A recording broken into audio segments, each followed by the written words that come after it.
Okay, so a bit of hype about this Borg invasion stuff. Apologies for the delay in the start of the stream there. I've literally only updated the game.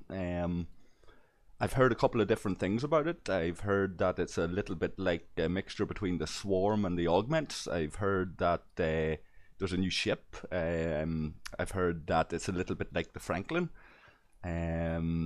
People are saying that it's a little bit like the Arc 1 of the Borg invasion, and there's missions that are free to play or that are able to be done free to play, and there are others then that are premium and you have to pay for them. It seems as though if you bought the premium pack in Arc 1, that's redundant now. We'll have to check that in a wee moment. They're offering another pack for Arc 2, presumably in Arc 3, and as many as they want to go, and offer more packs, and a very clever way, if so, of milking the pockets of the player. No surprise there with a company like this. It's all about profits.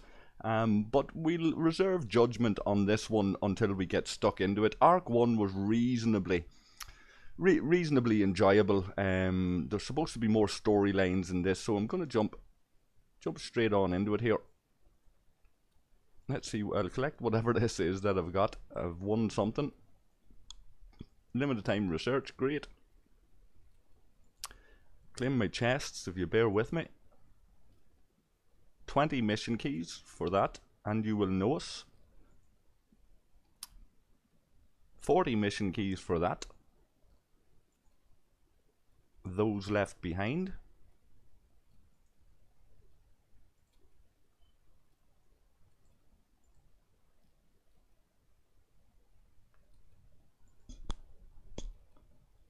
Okay.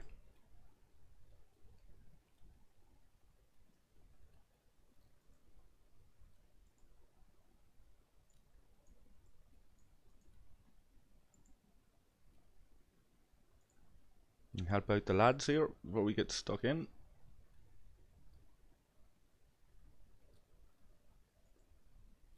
Let's take a look at the map and see if there's anything different.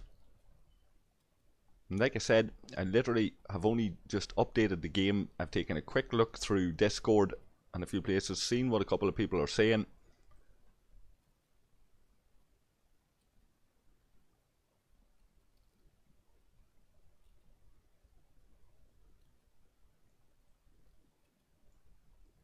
And I'm going to pop into the chat on my Discord in a wee moment if anybody wants to join me from the community panel.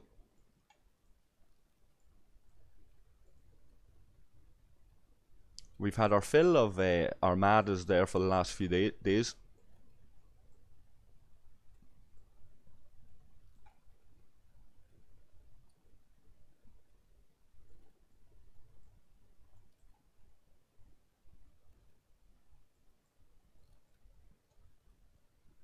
And I'm actually enjoying the ability to be able to go and stream live, because there's less editing involved, less time involved in trying to get your head around it, and going in raw just as an average player would, and exploring it with any of you guys that maybe haven't updated the game yet, or indeed some of you might have and you might be way ahead. I know some of the guys sent me screenshots there. They've already got the ship, I think. And I'm not seeing anything on the top of my head there. I can't see anything too different at the moment. Nothing's standing out to me. Let me pop in now to the community panel and see if there's anybody about.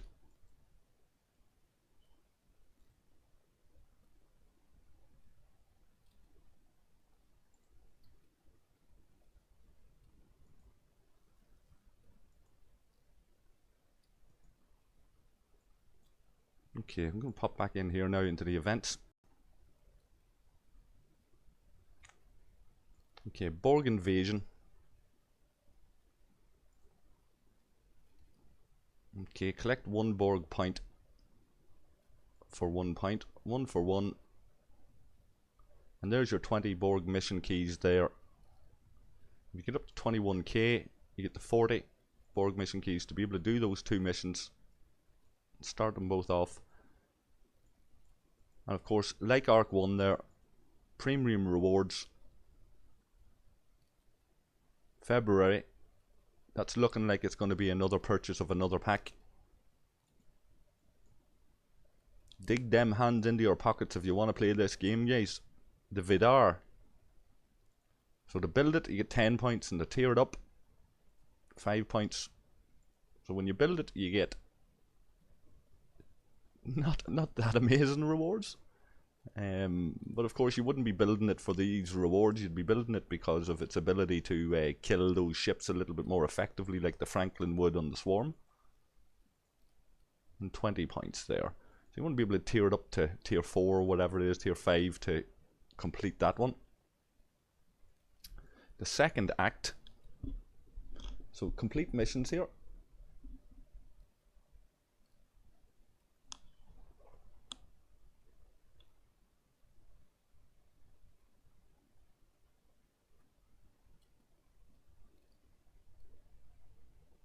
Okay, so D-Biz and Occam there, shout out to you guys. You have to zoom in near swarm space, so I'll do that now in a wee second.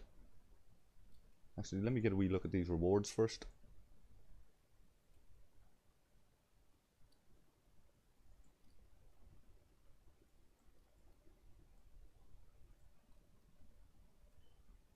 $100k dilithium, reasonably attractive, I guess. You'd be completing these missions anyway, so those rewards are more or less guaranteed. And then we're into the Alliance faction hunts. It's a bad time to throw in faction hunt for us unless these rewards are directly related. Let's see. There we go, epic Borg points. That's a nice way of getting those epic Borg points, so I take that back. That's a great timing. Again, like Arc 1, we're getting these events to be able to obtain these items. Epic Borg points, okay. So obviously by completing faction hunt and the different things, we're going to get domination, we're going to get all of these different events, a rehash of all the old events, to be honest with you. It's going to keep us flat out. If you've been flat out for the last couple of weeks, you're going to be flat out again. And that's going to allow us to obtain these mission keys.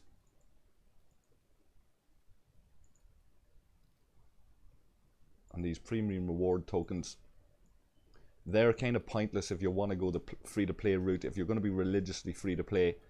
Now, there's 80 of these mission keys available when you get to that level. So one would have to ask the question, if there's only two missions available, we look in the event store in a second, if there's only 2 missions available in here, one for 20 and one for 40, you're presuming that there's going to be another one of these to pop that's going to require 80 later on. That could be what was referenced when Panic is supposedly said on some other podcast that there's going to be more missions, so you can probably expect that. Now we'll zoom in, just like D-Biz said, we'll zoom in on the swarm space. There we go. Okay, so to warp to these places, it's not a normal warp.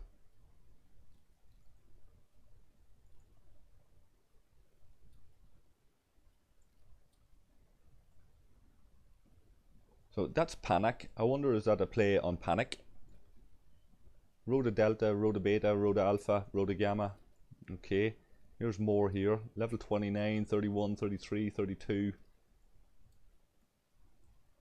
What about down here in the lower level swarm space? Nothing apparent there. We'll go over to... oh, here we go. Okay, so lower level systems for that there as well. Okay, so very similar to Swarm here, you'd imagine.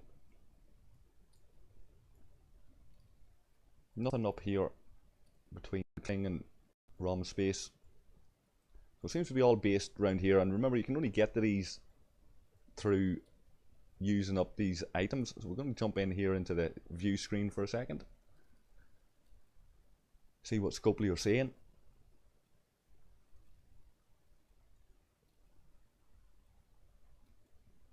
And there's a note on the confusion around premium reward packs.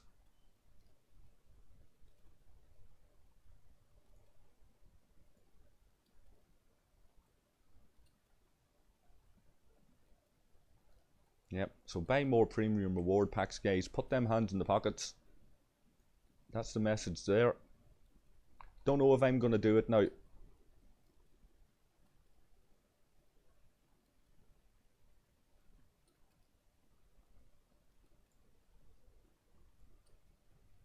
Transwarp cells, that's what's needed for the warp.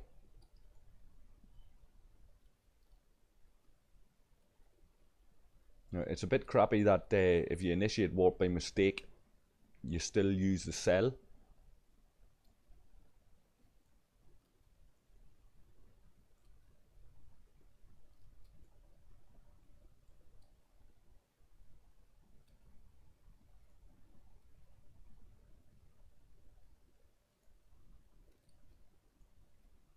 Okay, build the Vidar.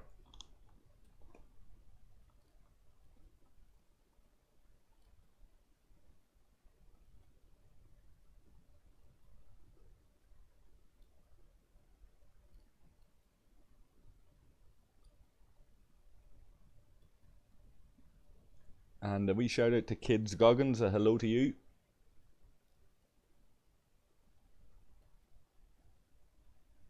Ceasefire, we've heard a little bit about this. It's essentially auto shield.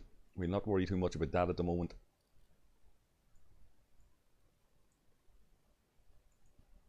And the Borg information fact.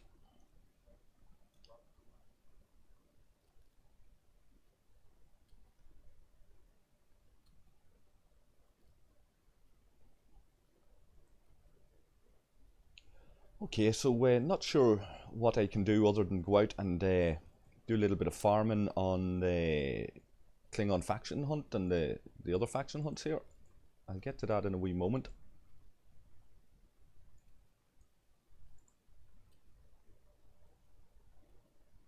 This is looking like we're going to be burdened with options now. If these things become part of your dailies like Franklin's and Swarms do, you're going to have no free time if you want to be able to do all of this content. It's an evolving product.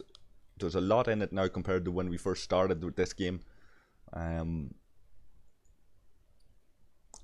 of the criticisms I've heard so far is that it's a bit lazy in the sense that it's really copying the same old formula.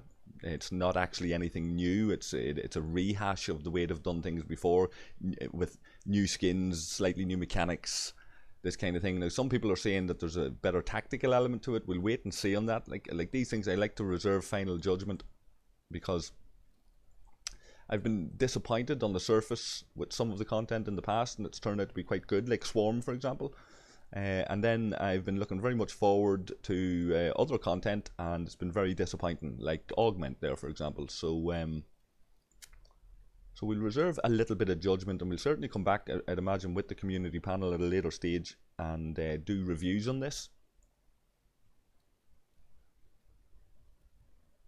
That Sally has arrived at its location. Now, this is a new system, so what's in it? Right, standard hostiles, level 26s.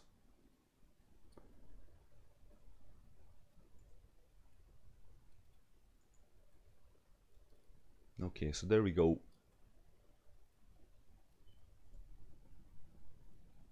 Transwarp cell. You can get more chests every day. Now, I'm wondering, are these Borg, is it basically flipping the way that the Swarm work, in the sense that the Swarm don't have any shields? It's all about their hull.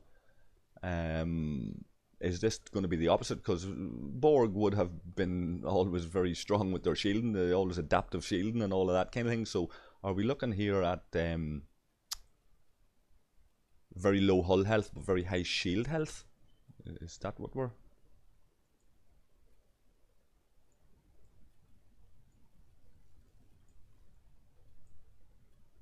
We'll grab a couple of these while I'm in here. I thought this is where I went to get...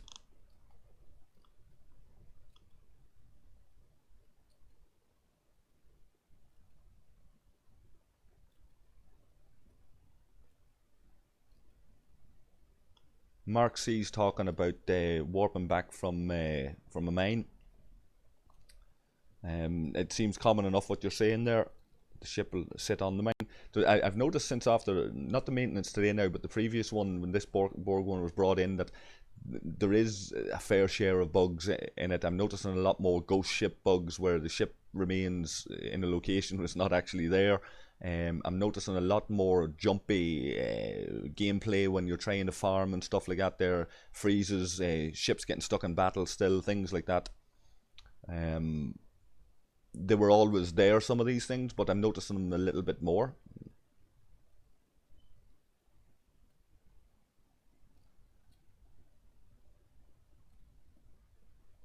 So we'll jump back in here, look in the event store for a second. And of course there's very similar, two of these required.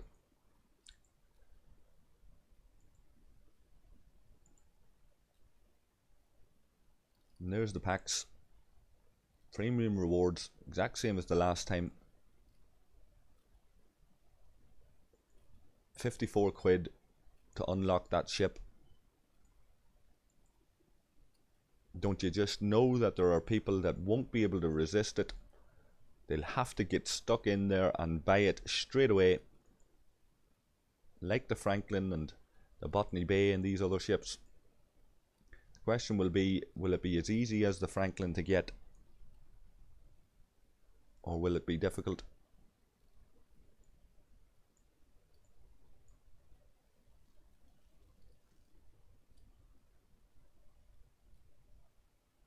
Okay, so let's take on these faction hunt.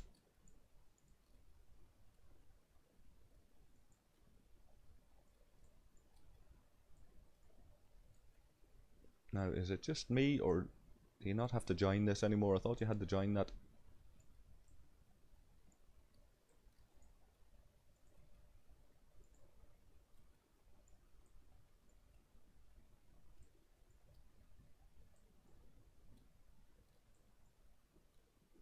Okay. So I'll think I'll go after the Klingons first, perhaps. And the old trick of passive farming outside my station. Now hopefully no ROG are watching and they don't come and stream snipe me when I put this ship out. Fingers crossed. So that Bortus will sit there nicely, farming Federation, as I'm parked in Pajem. That's the Romulan one. Hunt the Federation, we'll complete the Romulan one first. So I should be getting somewhere between 6 and 7 points per kill while that ship is idle outside my base.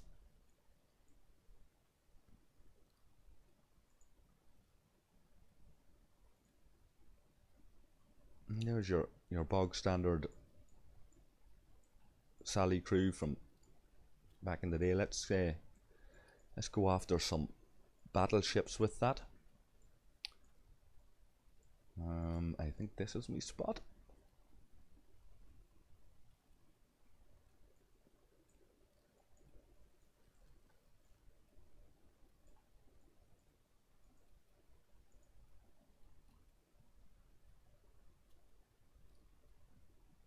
I'm going to chance sending out this North Star to do my dailies. I have that set up on the North Star because I was tapping a base. It wasn't really to do any damage. It was just a random crew.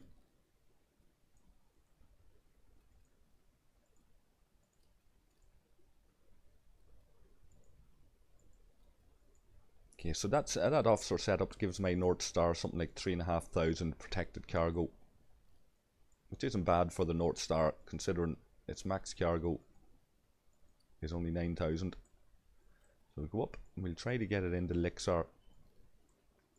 I lost my way around this map. There it is.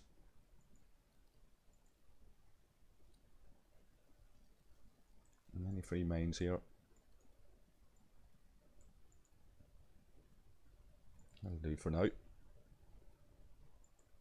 Anybody remember the old warp to mine days where it was against the row to warp to mine? It was a big deal back in the day. Those of you who are reasonably new to the game won't be aware of this. Used to be wars would develop because people would just warp to mine the way we're all so used to it today. You used to have to warp beside the mine and then move on to it if it was free, because if somebody else had warped to that mine a moment before you, you would automatically enter combat with that person, and ceasefires got broken more times due to somebody just sending the ship directly there. Interesting days. Okay, so let's change this to the Centurion.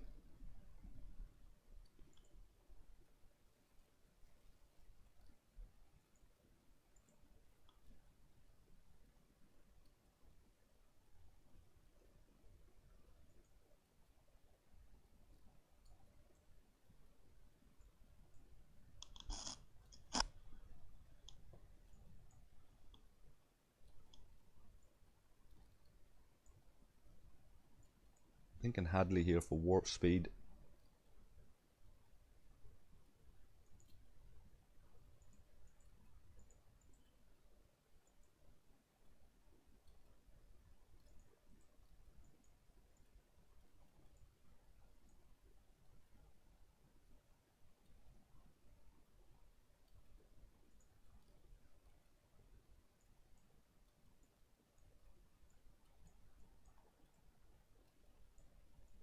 Okay, so there's one system up here that was new, Panic. We're going to go down to this one. Unlock these wee systems first.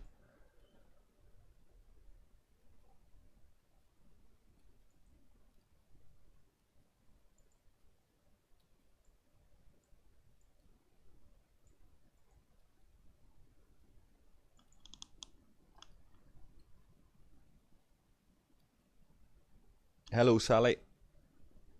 You're very welcome to Star Trek Fleet Command.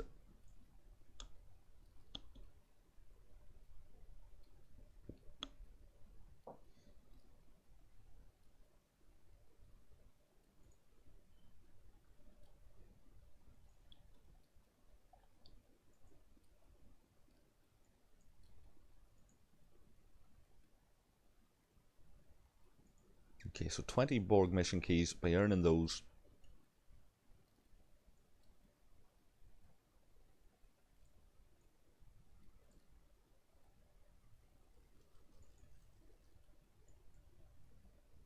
I get 400 in that first tier. So 1,000, 2,000, 4,000 available from each one of those, and requires 5,000 to unlock the missions. So we'll see how we get on with that time wise. Hopefully down here now with the Saladin we'll rock through it pretty quickly.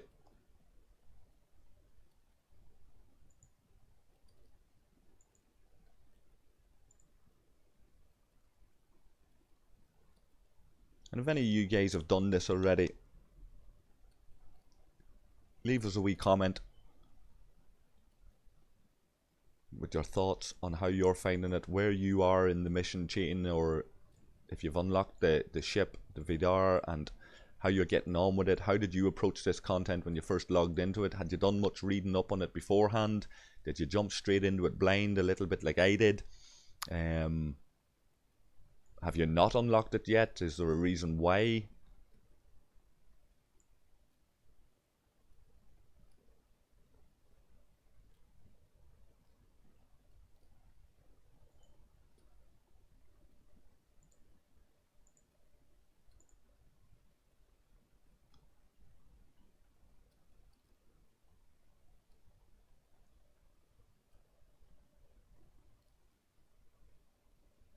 I'm going to have a wee nosy about, I don't know when the new ceasefire shields were due to expire. They might be gone already. I'm have a wee nosy about.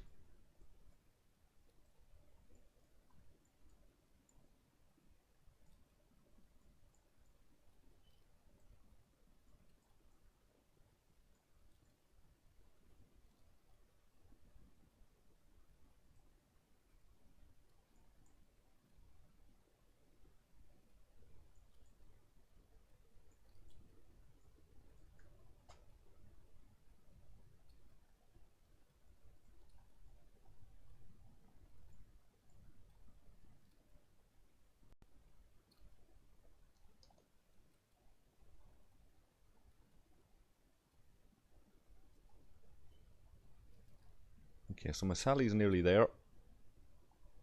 And that's not a reference to you, Sally. Got it all. From Mobile Royale, that's the name of the ship. The USS Saladin.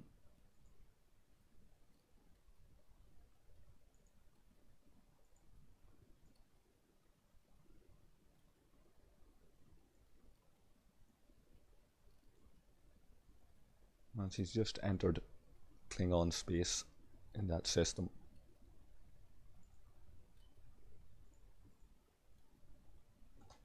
Okay, so let's start a wee bit of farming. Do this event. I think that Klingon patrol ship, I think that's been stuck there for a while. It's a bit annoying, I don't know if anybody else has noticed it, over the wee spawn points here in these systems, and particularly in where there's armadas forming, there's a lot of these ships getting stuck on the spawn points. And we've called time and time again for Scopely to stall a wee bit and hold off on the new content. Stop being such greed mongers looking for us to buy pack after pack after pack, throwing new content at us. Go and fix the bugs first. Go and sort out these silly little things and then give us new content. You'd find a much greater response from the community. The reality is, though, people get hooked on things like this here when there's something new and shiny and it's offered for 20 quid, 50 quid. People are going to spend it. And as long as their profit margins are decent and healthy, they're not going to worry about the bugs, ships getting stuck on spawn nodes or any of that kind of stuff.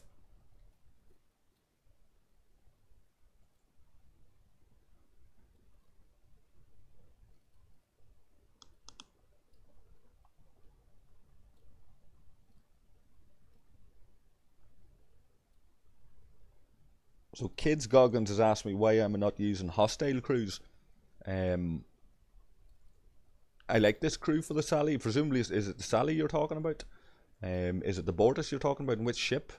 I'm not going to be out farming with this Centurion. I'm just exploring around the place at the moment. So if you could clarify that question, and if you have a suggestion on what crew you would think I should be using, I'd be more than happy to hear it.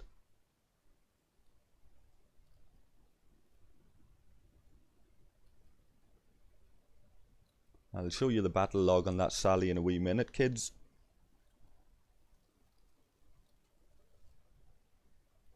Let me just send this Centurion on down.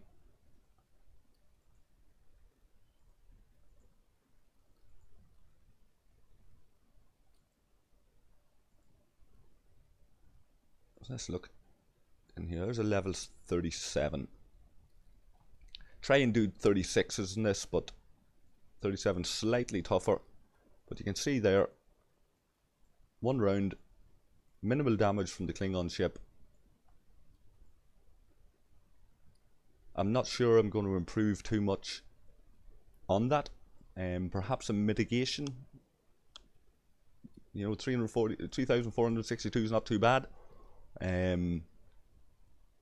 A lot is mitigated there already, but if there's something there you'd like to suggest that would work better, I'd be more than happy to hear it, and I'm more than happy to go and test it and try it.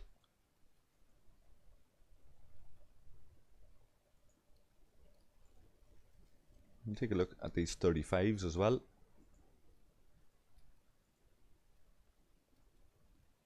So with 2/3 of the damage received after mitigation from a level 37.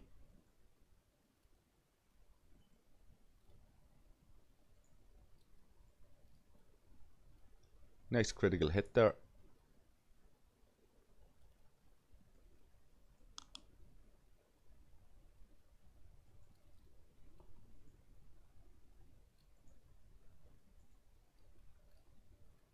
So Talan is on my Centurion in the lower decks. I took her from the bridge crew because she's who I use for Swarm, mainly against interceptors. I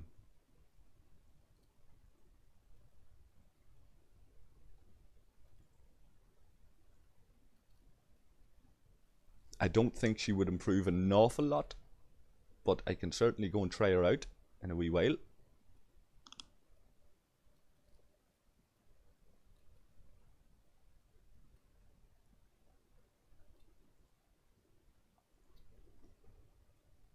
So Maximilian Millington Wallace, I love the name. I'm not sure who you're saying RIP. But currently you can't move servers in the game. If you check out the last video that I posted up a little while ago, we discussed in the community panel about the potential for that, because it was a clear line of questioning in the recent survey. I don't know if you took the survey. We always recommend that people, if they see the survey option pop up on their splash screen or when they're entering the game, use it, because they do pay attention to the feedback in the surveys. It's part of what guides them when they're releasing this content. Now, of course, they will have their own ideas and it will all be about profits, but in terms of how things are done, it's certainly an avenue to get your feedback into Scopely. I found it a bit more effective than using official forums like Discord or Reddit. They will pay attention to those as well. However, there was one of my Alliance buddies. Hold on, who's that? So we shout out to the Count. You're live on air at the minute, Count. Count is one of these guys. He's quite he's quite the player. He doesn't seem to fear anyone. Bit like myself, slightly higher level there. But he does a fair bit of damage in his own right for the level that he's at. Who's he after killing there? Didn't get a look at that. Loves his PvP.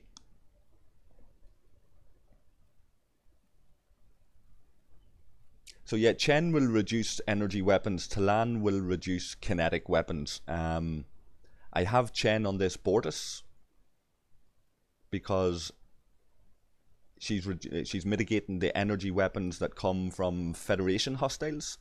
She's sitting outside my base with these two guys. This is your standard battleship crew before you get Pike and Moreau and all of that there, which I'm led to believe makes your Bortus invincible practically, or your Intrepid, or whatever battleship you're on. But this is your setup before you get Pike. Chen Kumak is captain with Nero, and I'll show you the battle log of how they're doing. Slightly weaker ships now, of course, but that's passive farming. Now, he hasn't killed anything in a few minutes, so we'll just send him back out a second. Recall.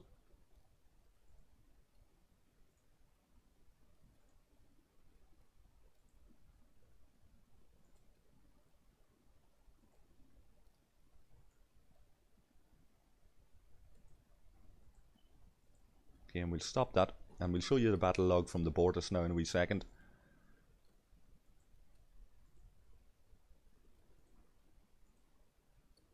You see with Harrison here, Harrison, Gorkin and Kerla, anybody will tell you that back in the day when the Sally got its changes and the ships were rebalanced, this was the go-to crew.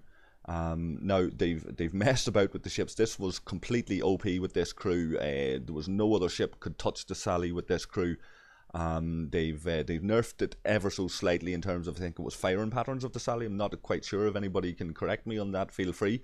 They messed about with that, so it's no longer as effective, but still, you'll see from these battle logs, still quite effective. Not worrying too much about mitigation or anything. This is a very good farming crew for me, especially when them critical hits kick in. Higher level ships go down very, very quickly.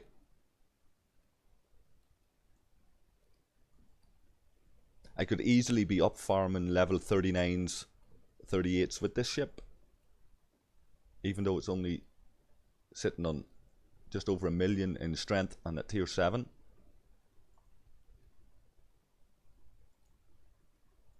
I'm led to believe that a Bortus of similar strength with the Pike crew, Moreau and that, is even more savage on explorers, high level explorers.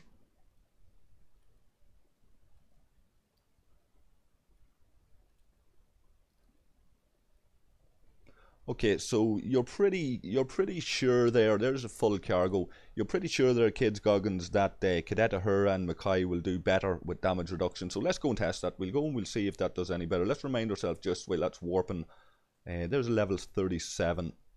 That's the highest level hostile I'm going to be killing in this system.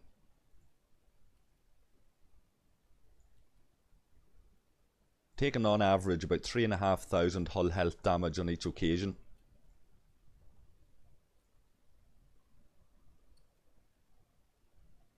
And dishing out a fair amount of damage there, 425 without a critical.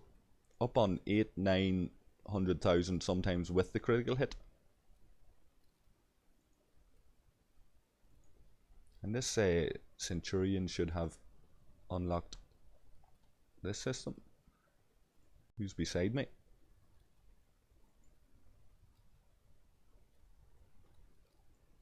Somebody's warping in from home as Devilman. So a shout out to Devilman. Devilman's a very clever guy. One of the guys that I consulted with very, very early on from within my alliance when I first considered doing YouTube videos and stuff like that. There's 400 Borg points there from Hunt the Klingons already. Now, are we getting any hostiles coming for this Bortus? Now, there's probably a Rog has seen this stream and is killing the hostiles outside my base. Let's see if there's anybody around. Who's here?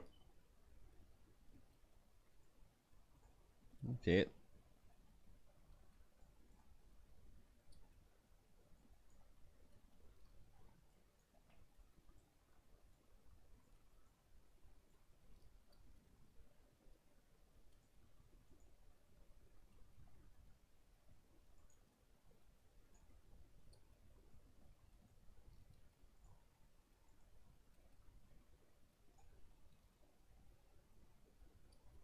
Okay, so we're trespassing on Federation space.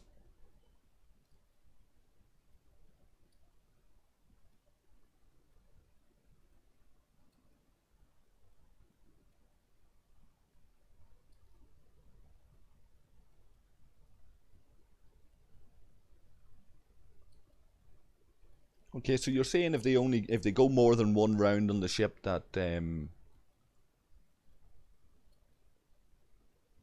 not as effective, but in a one round kill, McCoy and Uhura, so we'll check it out.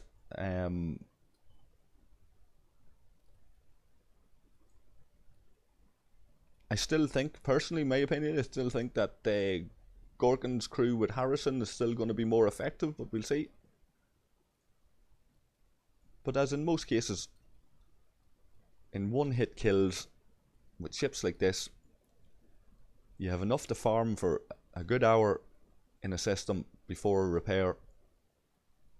So it probably makes very little difference in these one round kills, but let's take a wee look at how this Bortus is after performing there. So this is with Chen on the bridge there, remember, mitigating that Explorer. So again, that's one round. Not as much damage being dealt out there as the Sally does with its big gun, but still significant enough.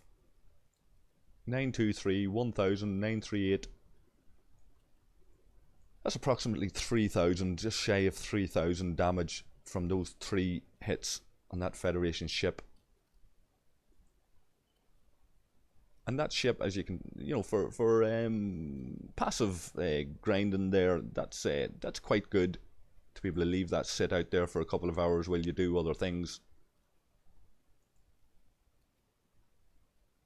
You wouldn't be splitting hairs about crew setups there or testing too much when Kumak, Chen and Nero are that effective.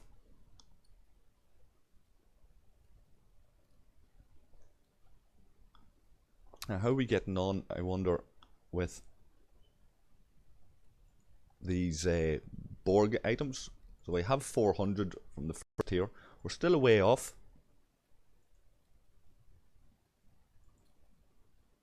I'd love to hear anybody's comments there, guys, if you've done any of this new Borg content. How you've progressed with it yourselves. Have you got the Vidar yet? Do you plan to get the Vidar? Have you bought the premium pack? Do you plan to buy the premium pack? Are you happy with this, the way this content is delivered? Do you think it's a ruthless money grab and we're all being conned? Is there a better way they could do it? Is it lazy, as some people have suggested? Is it effective? It's certainly effective getting people to put their hand in their pocket.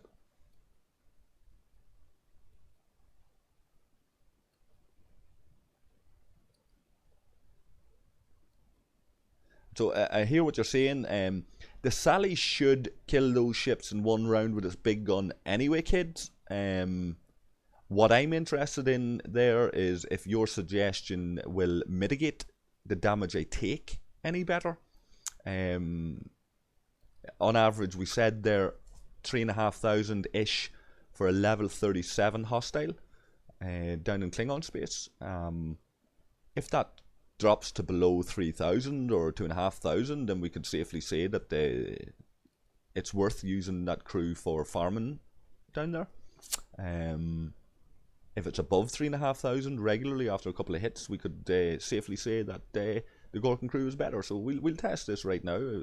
My only issue with it is the warp times, and it's times like this I really wish they would offer us speed up items to increase warp. You see it in other games. If Sally's still watching, she'll be able to confirm, or if Pep or anybody's watching plays Mobile Real or any of these type of games, will be able to confirm that if your army or whatever is traveling to another location, there are speed up items that you can get from rewards and different things.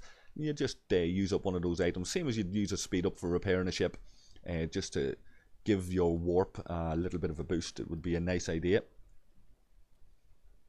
So DBiz is saying that I'm presuming this is the same DBiz from our from Hum. DBiz is saying that he'll buy the premium pack for the rewards, but not the ship. Curious to know, did you buy the last premium rewards pack as well, DBiz? If you don't mind sharing that with us. Mark is saying that this arc feels like the Franklin content and the swarms with a new skin. I've heard this already. This has been said.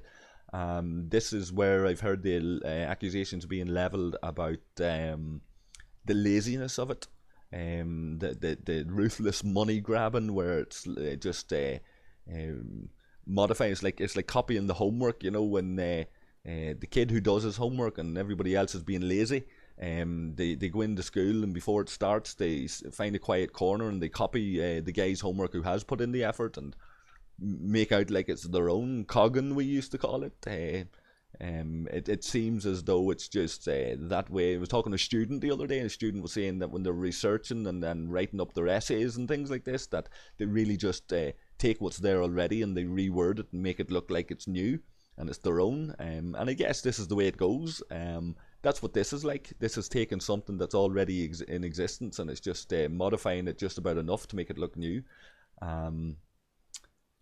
I would prefer personally if it was simply new skins on ships, like we talked before about different coloured ships and different things. I would prefer to see new skins. These avatars, for example, the new avatar thing, they're probably going to start pitching new avatars at us. These are quite bland. There's a Borg one that's coming, the 1 of 10 avatar. Don't know many people has noticed that yet, but that's certainly coming. There's going to be new avatars available.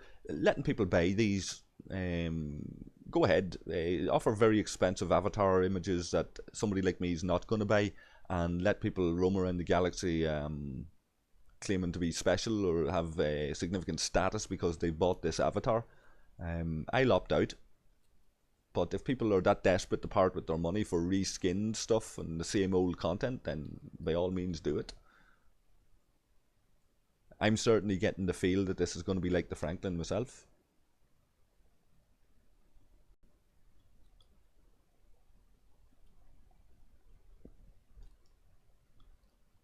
I agree that a new ship is always welcome. And glad that it's not a G4 ship that's out of reach for lower players and lower spenders and free to play.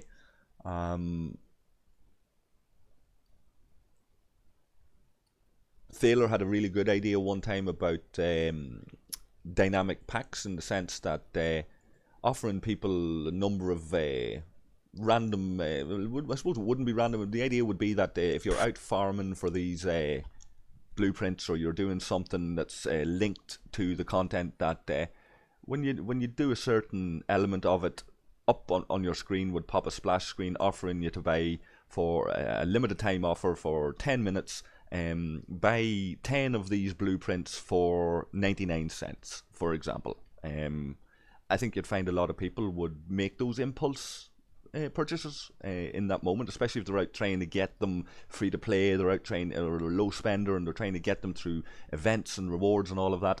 A wee splash screen that's going to offer you at a very, very low rate a number of these blueprints to make it worth your while. Very nice idea by Thaler. He did, after all, work in the industry. He knows what he's talking about. Scopely seem like they're playing catch up sometimes with some of the dynamic packs that are available in other games. We can always hope that someday that will transpire, however.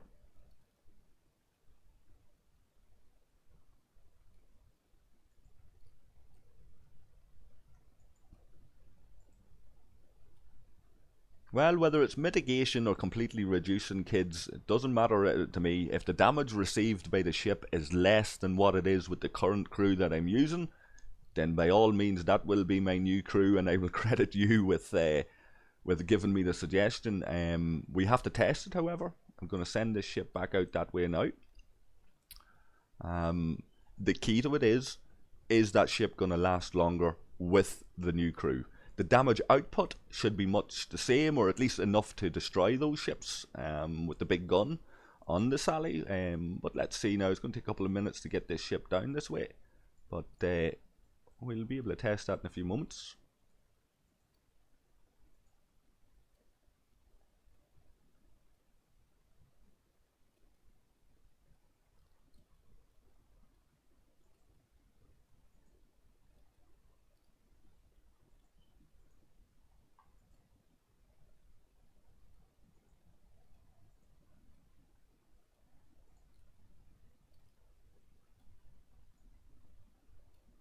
Okay, so Bortus is doing the job there, passively engaging those hostile Federation ships.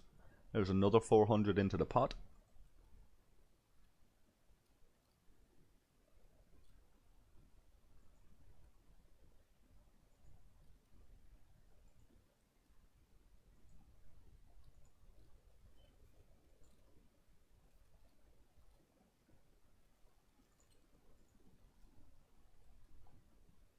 Fearless Bandits, that's a new hostile, I think.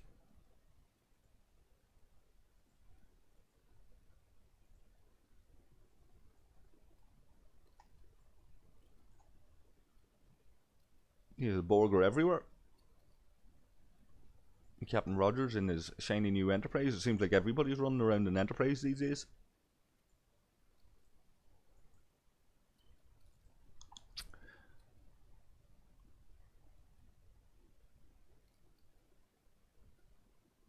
Yeah, that's exactly what I'm talking about, Mark. If they really want people to make impulse purchases, I'm a little bit more considered in my approach. I see these. I didn't like. I bought the last premium rewards pack because I thought 20 quid for the length of time I played this game. I'm into my third year easy on it. I spent maybe 5 to 10 quid on it before in those last. And so I thought a 20 quid pack for the amazing rewards that are on offer. Why not? Everybody was raving about it. Tried it out. A little bit disappointed that they're going to do this to me 2 or 3 times. I'm not going to buy them all. I'm not going to spend 60, 70 quid. I know some of you guys have spent hundreds and thousands and tens of thousands in some cases, but I like to try to remain as free to play as possible. We did have this discussion in one of the community panels around would I be forgiven by my audience for not being entirely religiously free to play, and in situations like this I still play this game. I don't play this game just to do YouTube videos. I've enjoyed this game and play this game, whether YouTube's there or not. I'll still play the game, so I do want to be able to advance in it. So small limited packs like that are at 20 quid that give amazing rewards, like was in Arc 1. I deliberated over it. I left it for a week or two, sussed out whether I was going to be able to get these rewards in any other way. Realised it wasn't the case. It really was behind the paywall. Bit the bullet, got the pack. Bit disappointed now I have to do the same thing again for the premium rewards this time round. Won't make a decision on that for the next week or so. Probably won't purchase that because of the level of insult that's there to low spenders and free to play, that it's it seems to be just a very callous way of saying, now that you've spent, it will make it easier for you to spend now again, and here's another set of rewards that's much the same. I leave that be for the time being. We'll come back to that maybe in some other video, but a dynamic pack that's asking me to spend 99 cent that gives me like an 80% discount, like you're saying there, that, and it's only available to me for 10 minutes or a half an hour or something, that's going to force me to make a decision right there and then. And I think most people would do that, but it has to be worth it. It can't be this callous kind of like remortgage your house to play the game kind of approach that they take at the moment. I know they have whales to cater to. I know there are people who spent tens and tens of thousands, and it's all about status and things like that there. But remember, the vast majority of the player base are not these people. That's the top 2% that makes them the most profits. They need to keep them happy as well. But the game would be utterly dead if it wasn't for all of the dolphins and the people below them. I could give out about that all night. So the Enterprise's new Honda Accord, I was thinking more like a Toyota Corolla myself, but okay. And the Honda Accord's a nice enough machine, like. And if the Enterprise is the Honda Accord, then I think the Augur's an Audi A4 or something like that. Then.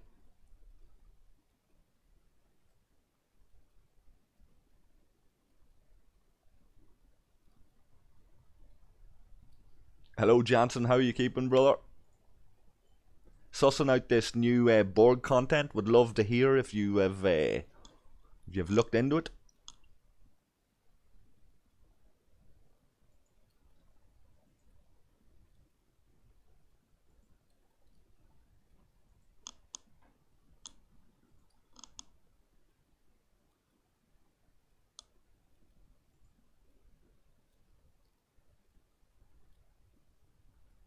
Don't know if you can join me in chat, Jansen, but if you pop into the community panel, I think I'm connected there if you want to come in and say hi.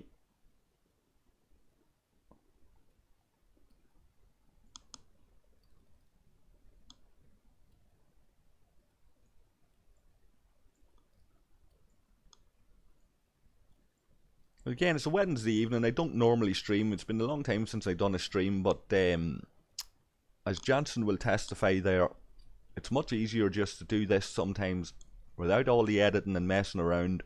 Go in raw, let people come in and chat directly with you as you play. Don't always get the time for this as well, but it certainly makes life easier when you have a busy life and you have to get down to editing and doing all of that kind of stuff. Sometimes it can be a little bit of a weight on the shoulders, and that's not why I took on doing content creation in the first place. It was something to be enjoyable, so I'd much rather at times like this ignore what all the other content creators are doing. I haven't paid any attention to anything what any of them is doing. I want to come in like an average player, check out the content fresh, look up what Scopely are announcing a little bit, hear what my friends in my alliance and others are saying to me, and then go and check it out for myself. And so far it's a little bit slow. Who's that? Is that Jansen? Hello? Hey, what's up? Good, man. How you keeping? I'm good. Have you checked any of this out? I have not checked it out yet. I've been reading about it. No one's really been talking about it all that much. Right. How's your first reaction to it? I'm a little bit surprised, to be honest with you, that a new ship was coming and they kept it under wraps so much. If they had have leaked out a little bit more information, if they had let Deuce or No One Shall or somebody give us a sneak peek at this new ship, I think the hype would be much greater now. I think loads of people would be coming in checking this out, be tripping over themselves to do it. Well, Morgan, you know better than anyone else. The reason they don't leak it is because they have no idea what's going on from day in and day out. Yeah. They might drop something and then they'll change their minds. That's the reason they don't leak anything. And just literally as you're speaking there, a pop-up software coming up in the little view screen in the game 57 minutes ago, so I'm only after seeing it there now. We are aware of an issue with one of the steps in the mission to forgive is divine from the Borg Arc requiring you to go to Gamma Cedra, a system in warp 18, range 185. Warp range 185, my god. This was unintended. We will be fixing the mission as soon as possible with an update tomorrow, February 20th. We apologise for the inconvenience. Players who are affected will get a compensation chest in their gifts tab once the update is complete. So that's par for the course there. You know? You know, it wouldn't be Scopely without, you know, something messing up. You know, and I was thinking about this. I was like, you know, Scopely has a lot of maintenance. They have, you know, a lot of problems when they come out with updates. And I was trying to compare this to some of the other mobile games that I'm playing. And I don't know another game that has this much maintenance. And right. Marvel Contest of Champions, they do maintenance. They do regular maintenance. I want to say it's about once every 2 weeks. But it's every Tuesday at 10 p.m. Right. And it goes on for about an hour and a half. That is probably the best advice I could give to Scopely is if you're going to do maintenance, and we all know they are, do it on the regular. Set a schedule so that your players know exactly when you're going to be going down, when you're going to be coming back up.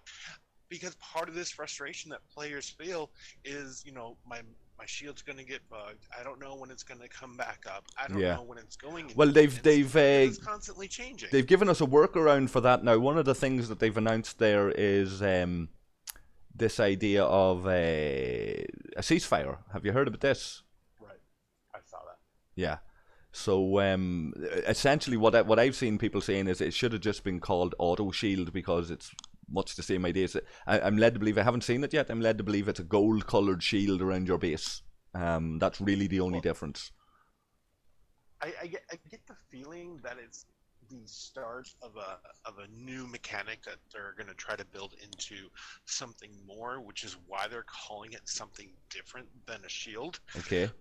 However, you know, being in the game, playing the game, I trust that about as much as I can rely on somebody raiding my base when it goes unshielded. Only because, you know, there are so many bugs, and what happens when that ceasefire doesn't work? Are they going to refund resources because it didn't work and we got raided? Well, there's certainly an appetite there or there was at one time from players to have an in-game ability to form alliances between different alliances, form groups between different alliances, to set your status of are you at war with this group or not. You know, to paint your enemies as certain targets. So you pick an alliance and you paint, your alliance leader paints their alliance members yellow, say. So every time you go out around the galaxy, you see a yellow ship. They've been painted their target. You know. Simple little things like that. Different colors. You can paint let's say orange. You can paint somebody orange, and that's they're friendlies. So you automatically know to leave them alone and stuff like that. We don't see too much of that. I don't know if that's necessary in the game. It's not something I would be particularly excited about, but. You could be right with ceasefires and their use of language here. It could be something they're looking at. I noticed in the survey that they did talk an awful lot. Morgan, think about this. Your server's like the Wild West. And it is just like... Sometimes, yeah. The weirdest stuff that I hear comes from the Founders server. But there's a lot of servers out there that they have, you know, these massive accords and everyone follows all these things. So something like that might be helpful for some of those servers or some of those teams out there. Yeah, if there was an incentive for it to be able to work a diplomacy mechanic in the game, we'll call it, then you'd find more people would be interested in it. But I don't know how they would make that work. On our server, certainly, unless there was rewards from engaging in some sort of diplomacy mechanics, like it wouldn't be happening right now. I know a number of other servers have caught up with us in terms of their maturity. They've matured and they're finding themselves going through the same problems that we would have went through back in the day, and getting to a point of where they're realizing that there's a way to play this game and there's a way not to play this game, and this is not a farming game. You know, no fear, PvP, kill everything you see, Well, and there is a reward it to is that, a farming game. You have to farm so many resources, but it is also PvP.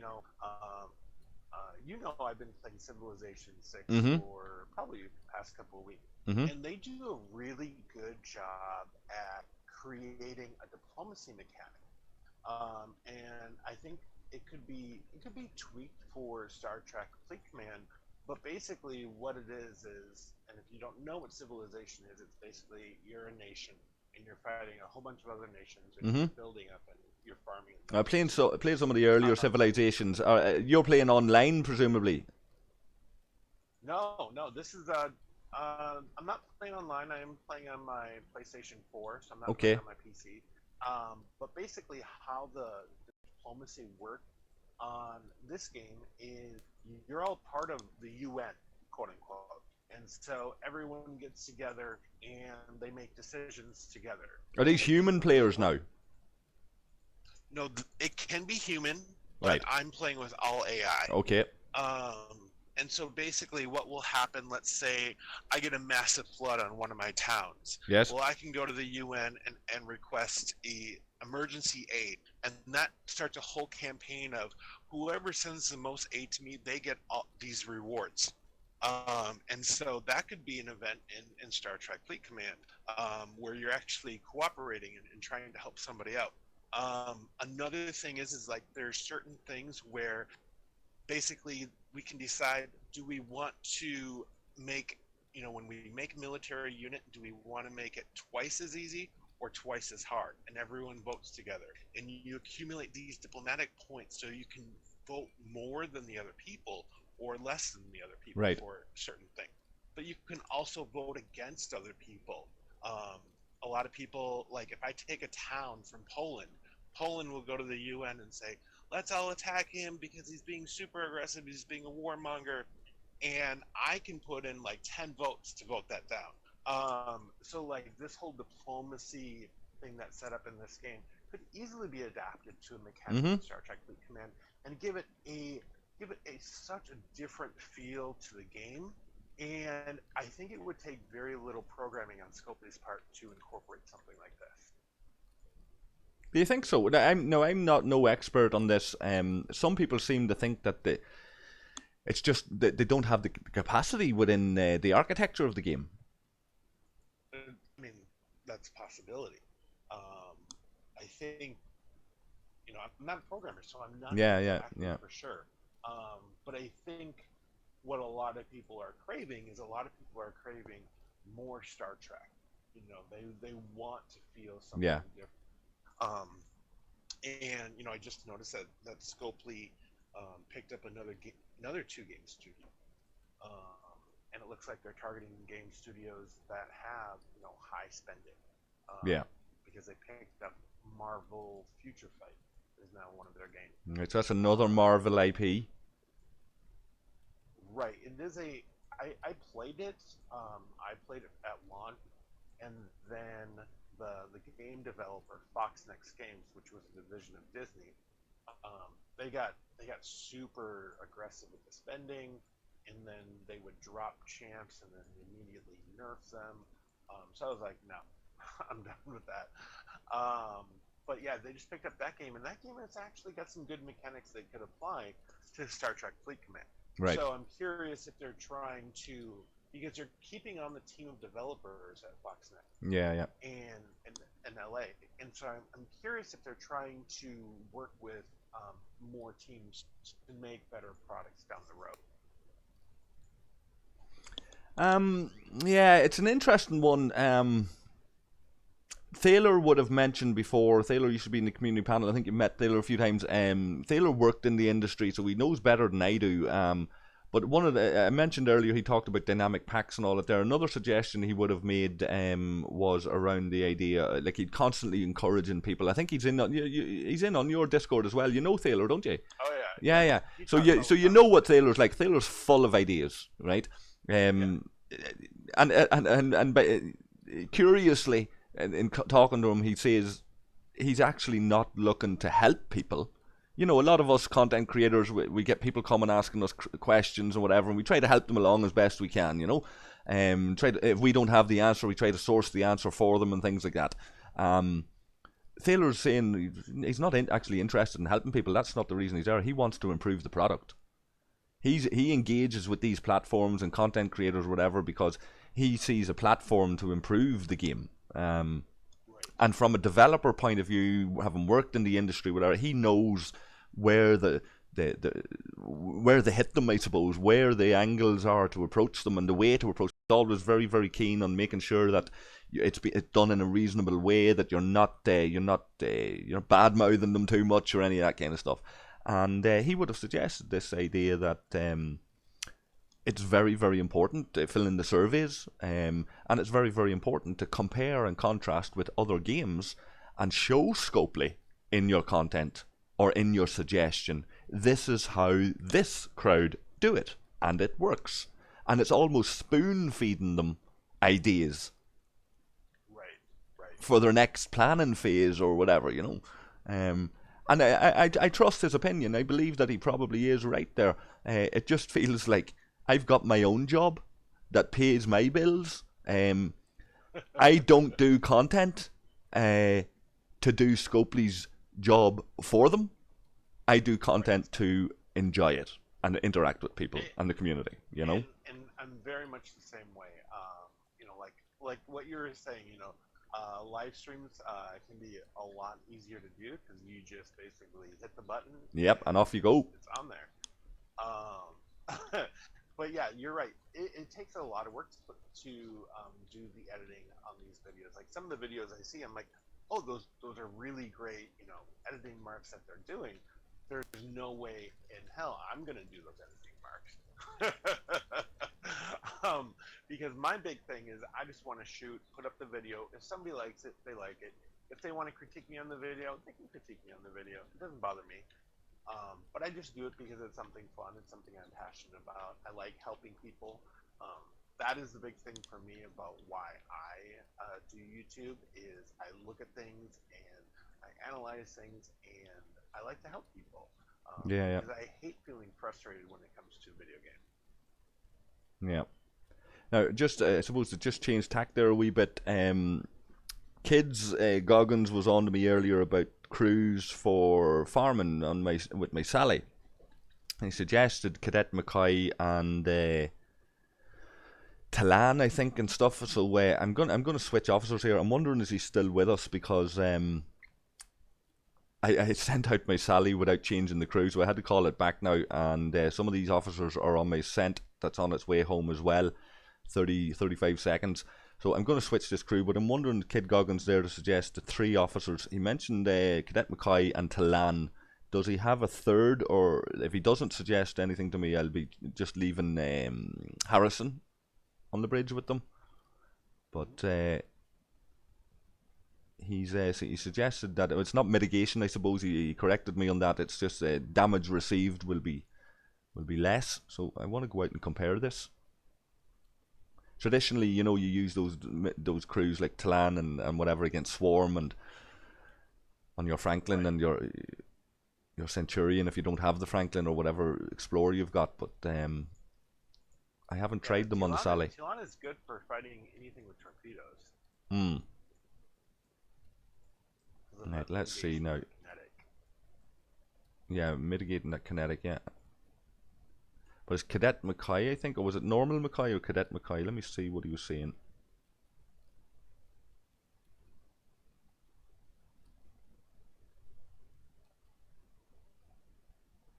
Sorry, I just missed a message from Sally. If she's still watching, she was asking, does Pep play this too? She doesn't. It's one of the guys from a different game. Which game? Mobile Royale. You might have seen some of the wee content. I've got a video ready to go on that. What kind of game is that? Is that PvP? It reminds me an awful lot. Yeah, it's your standard kind of mobile game when it comes to this kind of stuff. But it reminds me an awful lot of Final Fantasy 15. Okay.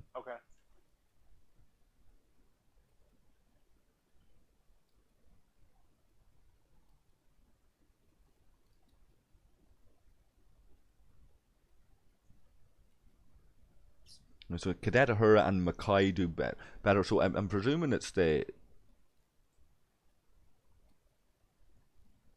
Enterprise Mackay, not the Cadet Mackay. What ship do I have him on?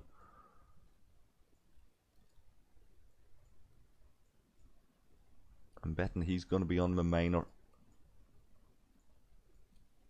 Yep. Okay, so time to crash this minor into a ship and send it home quick.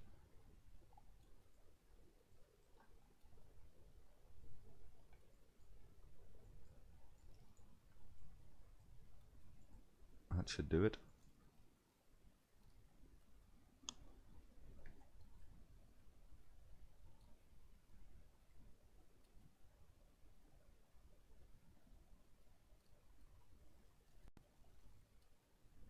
Okay, so he's suggesting Chen along with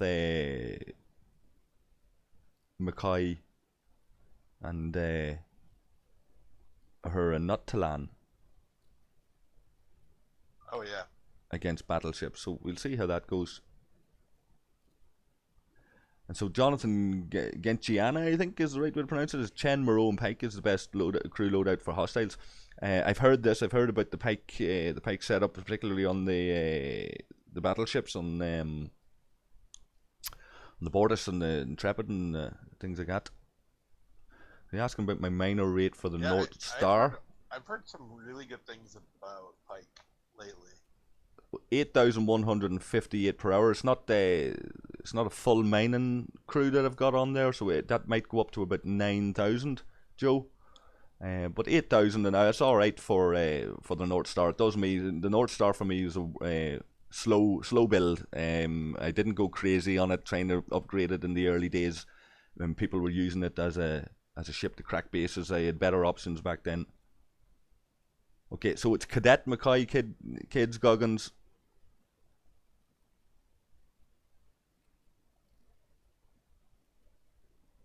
And I don't have Pike. But 2/3 the way to getting them, probably.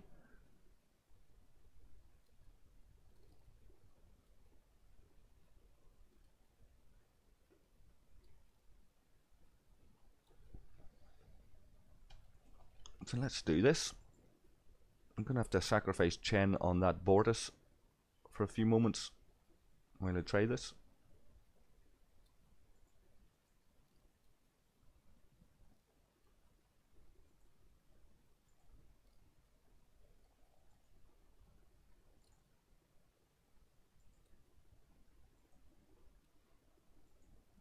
How's Star Trek Online going for you? Have you been back near it?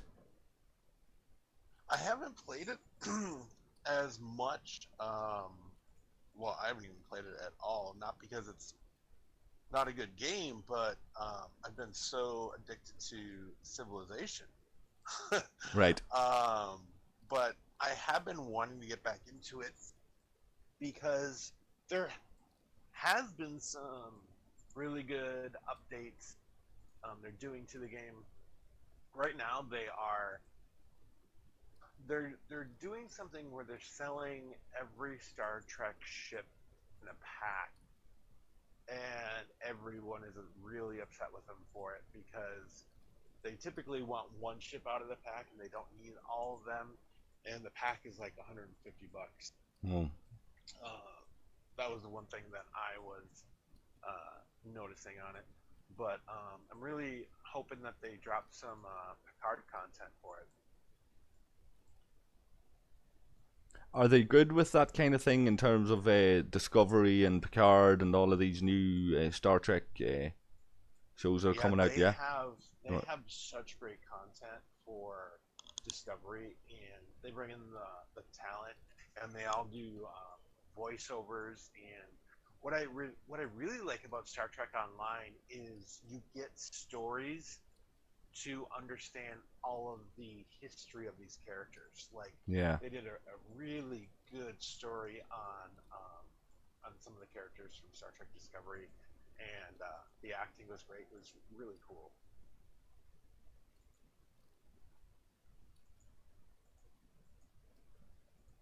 Have you been watching Picard? I have.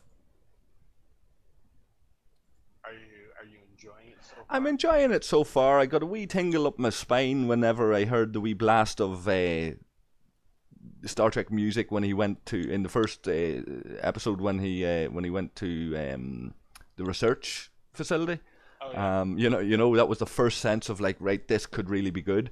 I'm not impressed. Maybe it's my age. Maybe I'm getting to be a grumpy old fool. Like, but I'm not impressed with the whole like new, young, attractive people who are very passionate, and and I don't know about this girl. I don't know that they brought in. That's like, I don't know, like she's like an old flame of Picard's or something like this. We never heard of before. I'm not familiar with her anyway. Maybe she was in. She made a cameo. Or she was in some of the other shows, and she wasn't a regular that I can tell. And but it's like they've got this big, massive history with each other. I'm not sure about all that. Which one are you talking about? The doll that lives in the wee caravan that didn't want a bit of him, but he brought the bottle of wine to her. Oh yes. Her. That was his first officer on the Verity. Right. But it's it's like I don't like the sense of her just yet. It's like they're trying too hard to make her this kind of brash and crass kind of character who doesn't want a bit of him. And it's like, See, on the flip side, I freaking love her. I think she's such a great character. Like I just kind of want to absorb more of her, find out more of her backstory. right. A lot of them, like Picard's friends who are at his home. I really want to know like what's their backstory, what happened to them. Yeah. So it's been really cool. Yeah, but I don't like. I'm looking at it and I'm going, right. I don't know what they're doing with this. Like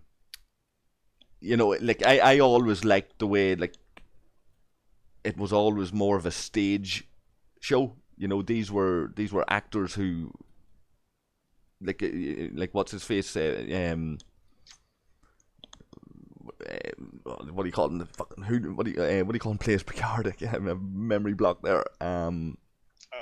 Patrick Stewart. Patrick Stewart was like a theatrical actor, before he got that role. You know what I mean? Right. You look at all of the older kind of stuff. It was more that scripted kind of. Each week there was a new story. Some of it would link in, but it was like you went to see you were watching that one standalone show, and the delivery was very much like it was. It was on the stage at times, especially with Picard. He'd announce center stage, and he'd do his dialogue, and all of that, and he just seems to be. He just seems to be a figure that they've thrown in here so that it can promote all of this new crew. A little bit like they've done with the new Star Wars films and the new even the new Star Trek shows. But it's like trying to create it for a new generation, bringing in all these new characters, not really caring about does it link very effectively and does it resonate very strongly with the current and standing Star Trek community. So I'm not sure. I'm reserving judgment. I like it better than Discovery. That's for certain. See, and I'm the type of Star Trek fan where I'm like. Sorry, Econ just popped into the chat there. Econ, if you're able to pop into the community panel, come on ahead, man. You can join us in the stream for a few if you're free.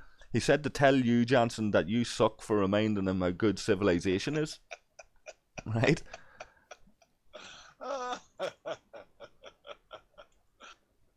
Yeah, he's got to play John Curtin. John Curtin is freaking awesome in this game. Yeah, and Mario Martins is saying that he likes the Romulan elf. He looks like a dude from Lord of the Rings. I don't, as an actor, as somebody who comes across with some personality and charisma on the screen, I like him. He's engaging to watch. More so than that other character I was on about. He engages me a little bit more. The twins, I'm not sure. I'm not. They could come into their own yet. The twins, I'm not really sold on. However, I would say that the show is it's basically at this point the most current episode. It's leading up to a point. We all know because we all have seen Star Trek what is happening. They're building it up right now. I feel like it could have been edited down, and I like what you say about the stories before were self-contained. Yeah. They were all together. There was start. While they were still linked together, of course, Right. They had the same backdrop, the same histories. Yeah. And they were connected. However, I think what you're sensing too is this current state of television. Television Exactly. Yeah. come to because they want you to watch every single episode. They know that those self-contained stories no longer really make them money, so they got to get you to watch everything. Yeah. And there's somebody made a comment there recently about there's political messages in it. Now, I didn't notice the political messages in it as much as I did with Discovery.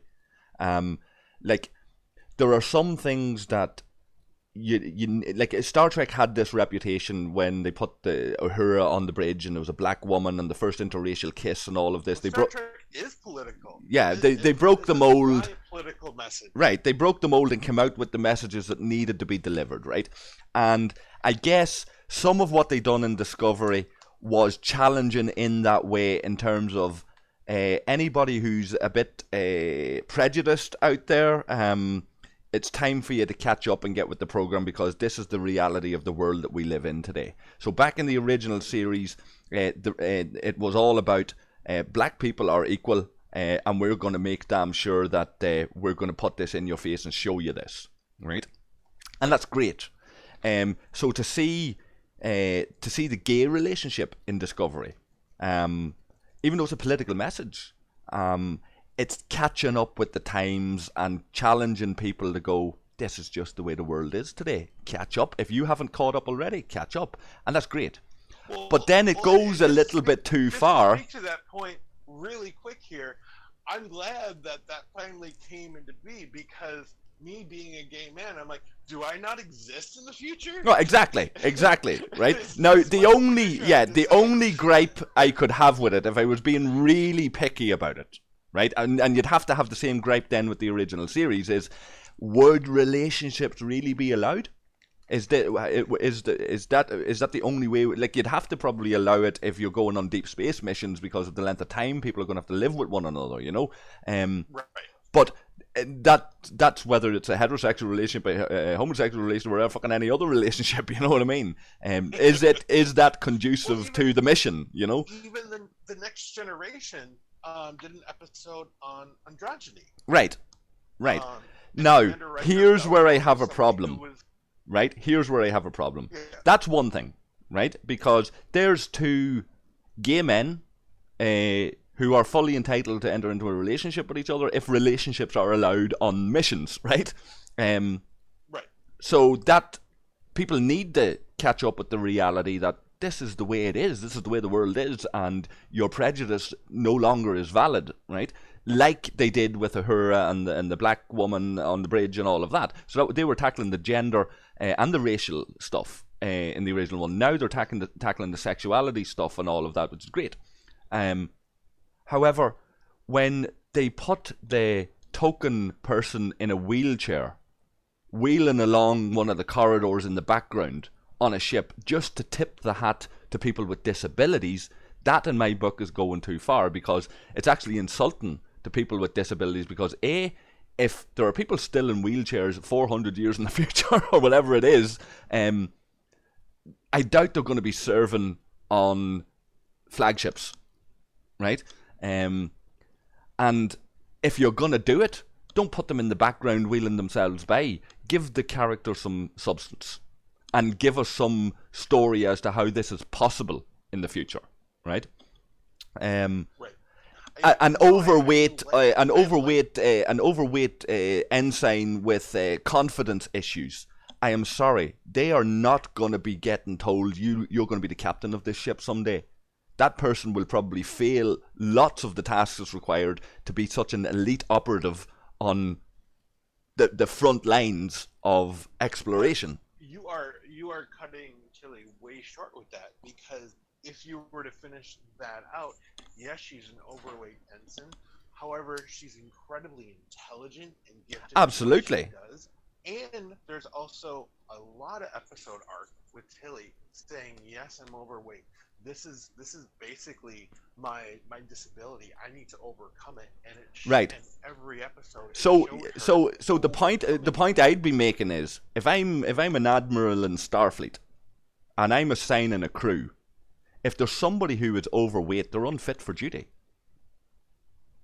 Like this is common sense. If you join the police force and you're overweight, you need to be able to run at a certain speed. You need to be able to do this. You need to be able to do that. Do you know what I mean? It's just common sense. It's not a problem with anybody who's got weight issues or any of that kind of stuff. It's just a practical thing where it's like, do you really need to be sending out this political message when, to me, it's telling a young overweight kid that they don't actually have to. They don't actually have to be as physically fit as they think they might be to achieve at the high end. And the reality in life is they do. Well, You know? I disagree, and I also think you're what you're not aware of, or maybe you are aware and you're overlooking this. Who is the core base watching Star Trek?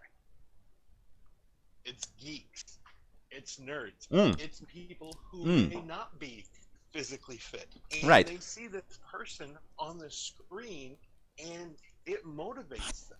What? But here's the question: what's it That motivating they them to don't have do? look down on themselves. Yeah, what's it motivating them to do? Is it motivating them to think that I'm okay the way that I am, so why shouldn't I go out and try to achieve the way that these other physically fitter people, we'll say, are doing? How do I go out and enter that arena? How do I become a captain of a starship, for example? Right? I now can do that because I have a role model. You don't know what that motivation is going to be, but it's also about that representation. And like you said, there is so much representation, and that's what Star Trek has always been about. Right. Is representing. I don't know. I just feel I worked with a severely overweight man. Like, I mean, this guy was almost 40 stone, right? And he was in his 20s. He's now lost about half that weight because of some of the work that we've done with him, right? He knew that his mobility and everything was affected. He knew the issues, right? He suffered severe prejudice from people, right? And however, if he was a kid and he wanted to go and achieve, to tell him that he knew that this wasn't okay, to tell him that this is okay, I just feel would be doing him a disservice, because he, despite all of the challenges he had to face, he had to overcome them, and he had to lose weight and get fit, and he's on that journey at the moment. And hopefully he continues the journey, and I offer him as much support as I can. I just feel if he were younger and more impressionable, he might think that this is more acceptable now, because he's got a role model that's telling him, well, you can achieve despite your weight. Well, and Yeah, are you following me? That's exactly what they were doing with Tilly. Is she was overweight, but she was determined to do her run around the ship. Yeah. Every day, no matter how tired she got or how much she wanted to give up. And I think that's exactly what you're talking about. Is you can have that representation, but show what that person. Yeah, but the point is, he has a journey to travel before he's ready. Right. Okay. What they're telling us here is, you're ready before you start your journey, and you can do your journey on the job. You know what I mean? You can realize you're overweight when you're actually assigned to the ship in a critical role where lives are on the line. You're at the forefront of space exploration on the most secretive ship that you've got. You know what I mean? And you're already there. It's only like afterwards. It's like, oh, I'd better get fit. It's like you wouldn't be there in the first place if. Hello. You know what I mean? Who's with us? This is Mark Red Angel. Good man, Mark. How are you keeping? Not too bad. Yourself? Not too bad. So I've neglected the game here. We've been getting into a massive discussion about Discovery, and it started with Picard and all of that, Mark. But I want to get back to the game. Goggins has mentioned then something quick with what you were saying. Yeah. I had to kind of jump in here for a sec. I agree with Amorgin here on this. As far as I don't think Tilly would have made it on the bridge, as she probably would have had to deal with that issue in Starfleet Academy. She probably wouldn't have been able to get, and unless she made dramatic improvements, that she wouldn't have made it to the bridge of the ship like she is now. Yeah. Like, I mean, if you equate it to the modern day, if you equate it to now, with people living with these issues right now today, you take two gay men serving in the military, who are going out to serve in a critical role with state-of-the-art tech, right? Those two gays should not be discriminated against because of their sexuality, because they're well fit to do that job, right? Gender should not be discriminated against because they're well fit to do that job. Race should not be discriminated against because they're well fit to do that job, right? But disability and overweight and these other issues, that compromises your ability to do the job. And I don't... That goes to fitness. Right, and I don't know if it's doing young people who are impressionable, any favours.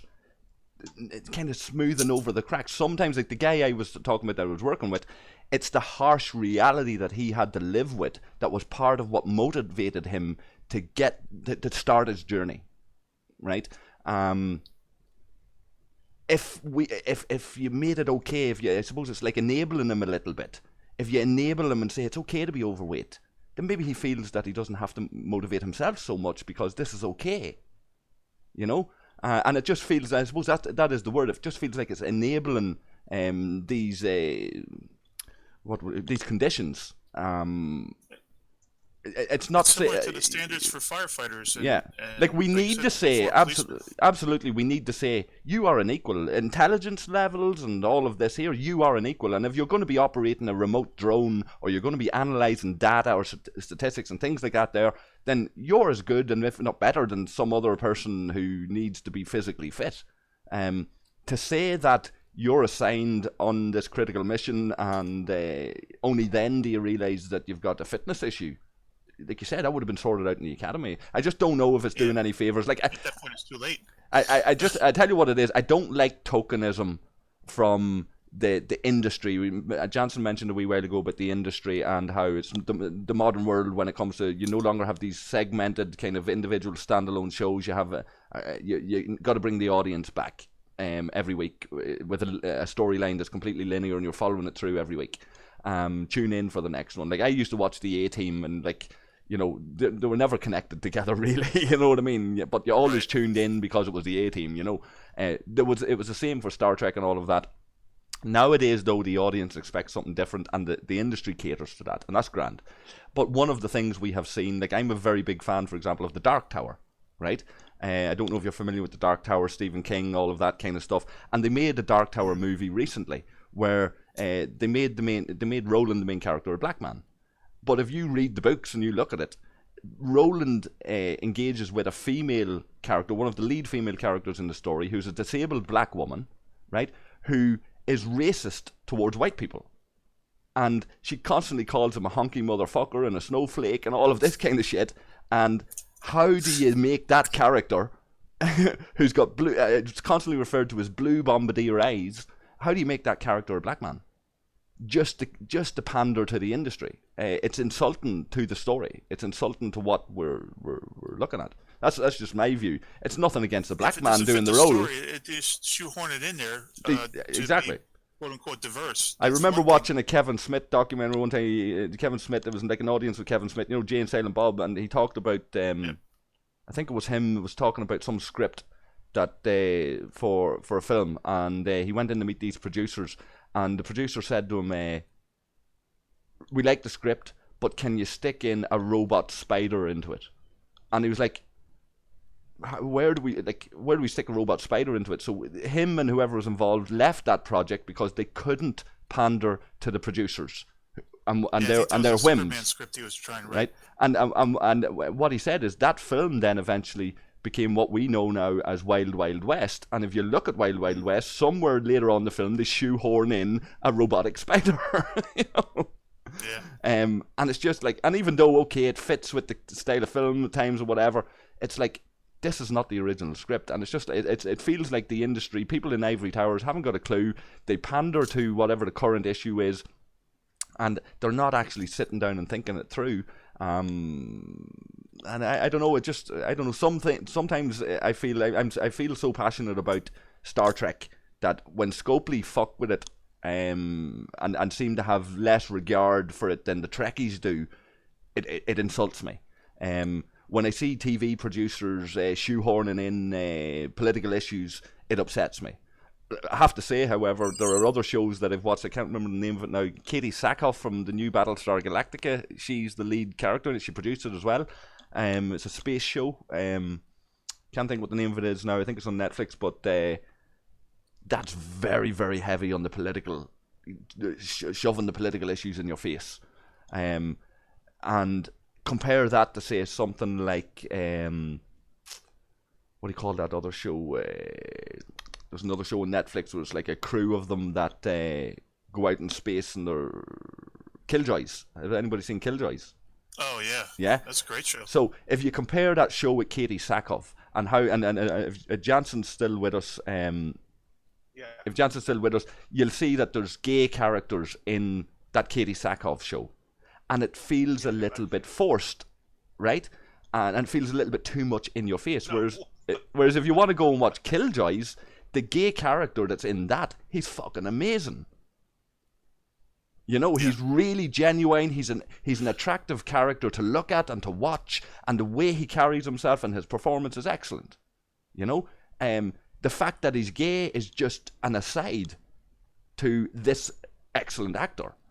Maybe it's a problem with the acting and the scripting, I don't know, but sometimes these things, they don't hit the mark for me. Well, with that, the story serves first, as opposed to, you know, a character helps bring the story to life. It's not the other way around. I just want to interrupt for 1 second and ask Ken, is this the Kids Goggins, is this the crew you're talking about? If you're still with me, kids, is that the crew? Am I running with this? Let me know. Sorry, go on ahead, Mark. No, it's, as far as the characters go, I mean, characters have to service the story, and it can't be just used as window dressing or as a like you were saying that it's shoehorned in there just to make some sort of to be, you know, edgy or diverse, because that's what the way things are now. On the other show that you were talking about is called Another Life. Right. It's the Netflix show that Katie Sackhoff is in. Yeah, and even though I enjoyed that show on occasion, I just felt it would go into the next episode for another political pitch.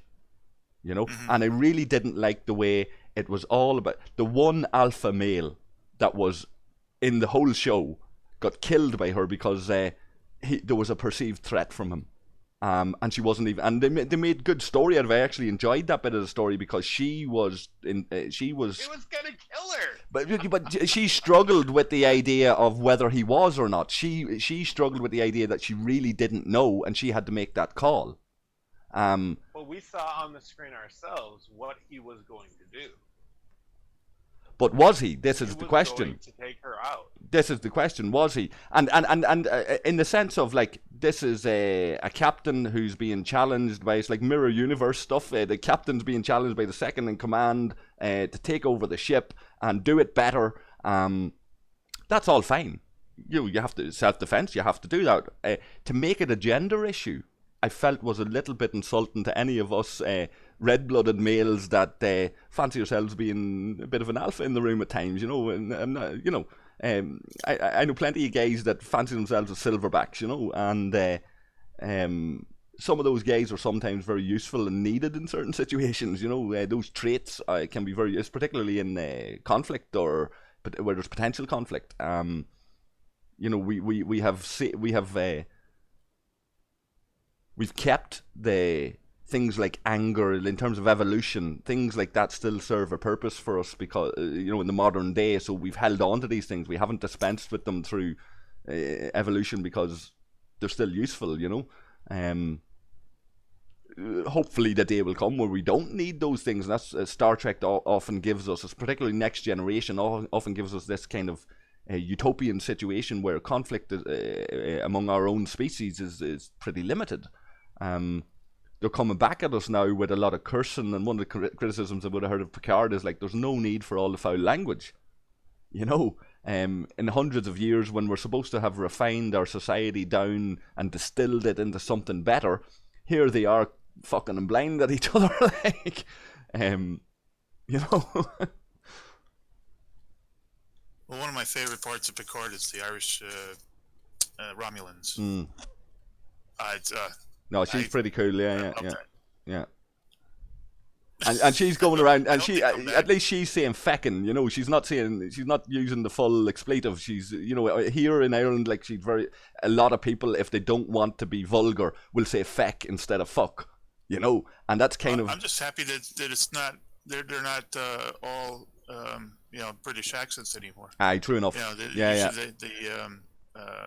the bad guys, even in Star Wars and stuff, the bad guys are always the British guys. You know, they all have the thick British accents. Yeah. So I'm asking you, kid, is that the officer setup that I'm running with? I don't want to send this ship out and it being the wrong officer setup. Is that good enough? Do you want me to switch anything?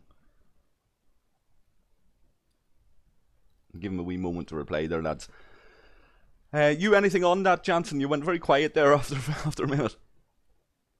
Oh, no. Right, so we'll change the subject ever so slightly. Mark, have you done this content? Have you tried any of it? Have you got the Vidar?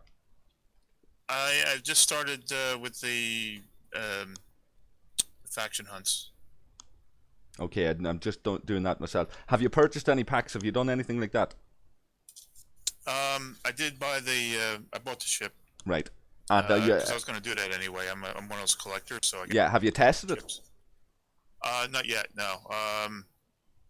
I'm probably going to be doing that as soon as I can. Okay. I was just trying to get at least some of the hostile hunt out of the way, so I can kind of move on to something else. Are you playing as we talk, or have you taken a break from it to come in here and talk to us? Yeah, I gotta take a breather. I play this a little too much. It's almost a problem. Okay, so I'm gonna run with this Sally. See how we get on. I'm pretty sure in Saladin with his big gun anyway, it's going to be a one round kill, and it's not going to make a huge amount of difference, but I suppose it all helps. What were you trying to kill? So I had the Gorkin Kerla Harrison set up on my Sally down in Klingon space, killing battleships down in, let me see, what's the name of the system? Pardon my Klingon pronunciation here. Well, I need to zoom out here a wee bit. I suck at that too. So Kuv Lub, level 36 system, battleships in it, Klingon.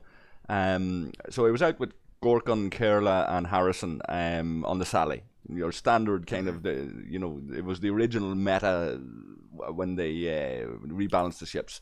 And a couple of the guys came in and started talking about the cadets crews and the setup. Now usually I'd use that, Talan and her and all of that on the Franklin for Swarm. That's well known, right. you know.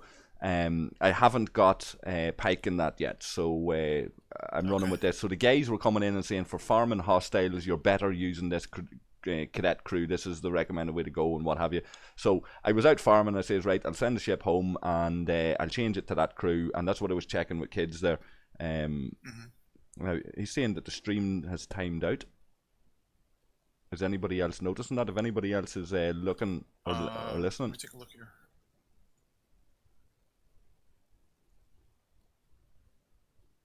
No, it's still playing on from what I see. You can see it, or you can hear it all right? Yeah. Yeah, Okay. It still says you're live. Right.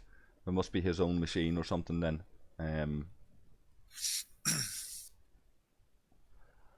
So it's 7 minutes till Sally gets there, so he's got time to get back on. But yeah, I'm basically, I was looking at the, I hope it's still in the logs. It's not. I was taking about 3,500 damage on a level 37 kill on that Sally. My Sally's tier 7 at about 1 million, just over 1 million in strength, right? Mhm. Quite easily able to take, with the Gorkin, Kerla and Harrison, quite easily able to take level 38s, 39s. I just wouldn't get as many kills out of that as I would on 35s, 36s, 37s, you know. So I've found Right. that my optimal kill range for these events, to hunt the Klingons here, for example, it's given me, if I go into it, hunt the Klingons, where are you? There we go. So Klingon ships 2, no, Klingon ships 3. So if I'm killing level 36s, I'm getting 10 points. Level 37 is giving me 10 points. Level 35 is giving me 9 points. If I went up to 38s, 39s, it's only giving me 11 points. I wouldn't get anywhere near as many kills out of it. And likewise, if I went down to 33s and 34s, it would take me a little bit longer, but I'd be getting 7 or 8 points there, and very I stick limited with the 10-pointers myself. yeah, very limited damage to your ship. You could easily knock that out on one repair on level 32s, 33s. But I'll go up and knock it out for the 10-pointers, right? Right. Who's this now? There's TripleHH. A shout out to TripleHH, a fellow content creator.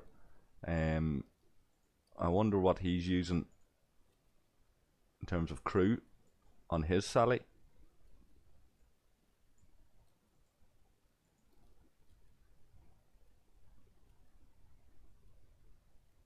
We'll scout him or scan him when we get down that way. But yeah, I'm doubting as to whether the cadet crew will be that much more effective. I was focusing on the mitigation, saying after the mitigation there's 3,500 damage done on a level 37, slightly less on a 36 and a bit less than on a 35, talking maybe 2/3 of the damage, maybe 2,000 from a level 35, and somewhere in between 2,000, 3,500 for level 36. So I'm going to test this now and send them out and see what damage the ship is taking. It's a 1-round kill. The big gun on the Sally knocks out that hostile in the first round, but I take a hit on each occasion, and it really comes down to a question of how hard is that hit, how much damage does it do. And the guys are saying the cadet crew will limit that. I won't take as much damage, so we're going to go and we're going to see that. It should help you to last longer, so you get more kills overall. Yeah. Let's. So we'll see now. We're 4 minutes out. We'll test that out. And I don't know if TripleHH has come down here because he knew I was going to be down here and he knows I'm streaming. If he's if one of you guys wouldn't mind in my Discord if you'd tag TripleHH and tell him that we're watching him on the screen. If you don't mind. You're live. And tell him Amorgin's perving your Sally in Klingon space as we speak. It's a stronger Sally than mine now. It's 1.3, so he's probably tier 8, maybe even tier 9. Sally go to tier 9, it does, doesn't it?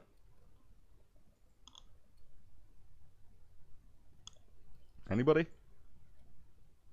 I'm sorry? Does the Sally go to tier 9, yeah? Yes, it does. Yeah.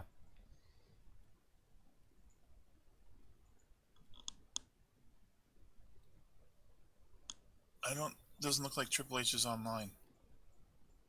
No, tag him anyway. Okay. Because he's playing the game, so we'll not be too far away from Discord if he's able to farm these hostiles. He's out doing the faction hunt himself.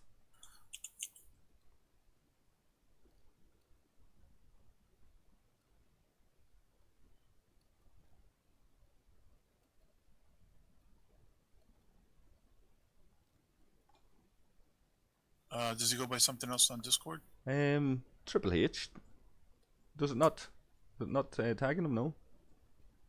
No, it's not coming up on the list. Where are you trying to tag him? Is it in in your Discord? in the general chat? Is it?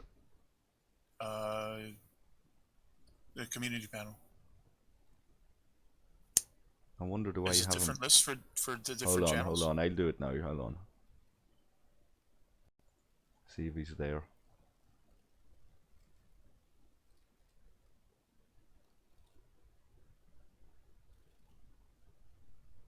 He should be. Oh, I see it now. You got him? Yeah.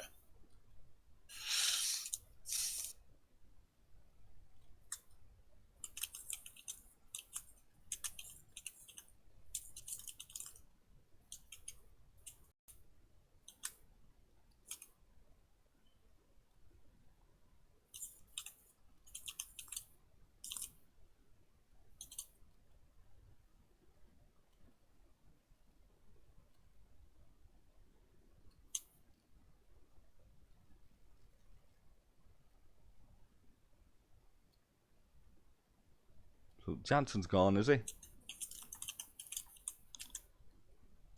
Oh yeah, looks like he dropped off.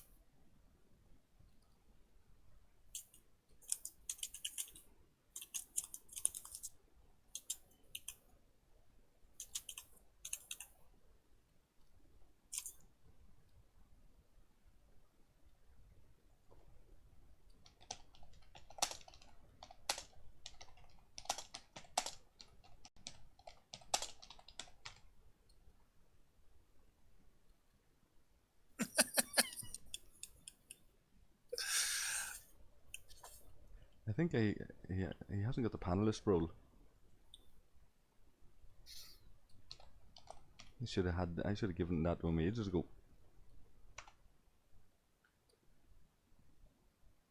Okay, back to the game. Right, Sally's nearly there.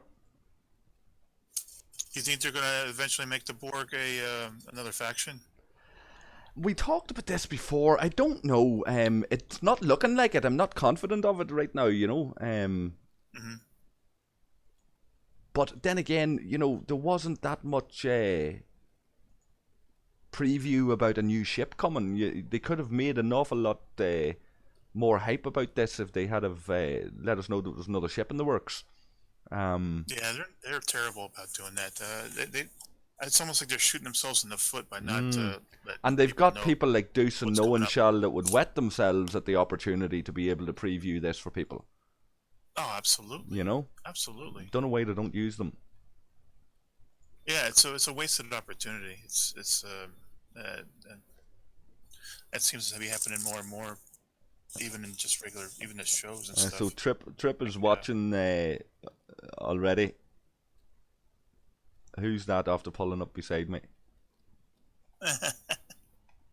Fire monkeys. So there's three very ugly bastards in a group. Let's scan these boys' ships. They're all in Sally's. Let's see what crews they're using before I start comparing here. Okay, so there's Wotelin and Kerala and Gorkin and Trips. Wotelin's good for the interceptors. And of course I can't scan fire monkeys. I'm presuming that's Econ, but I'm not certain.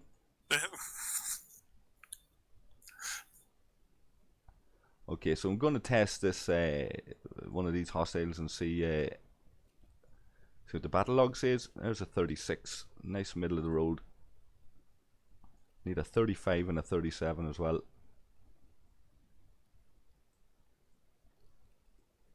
I know the cadet setup was pretty helpful. The Franklin in swarm space.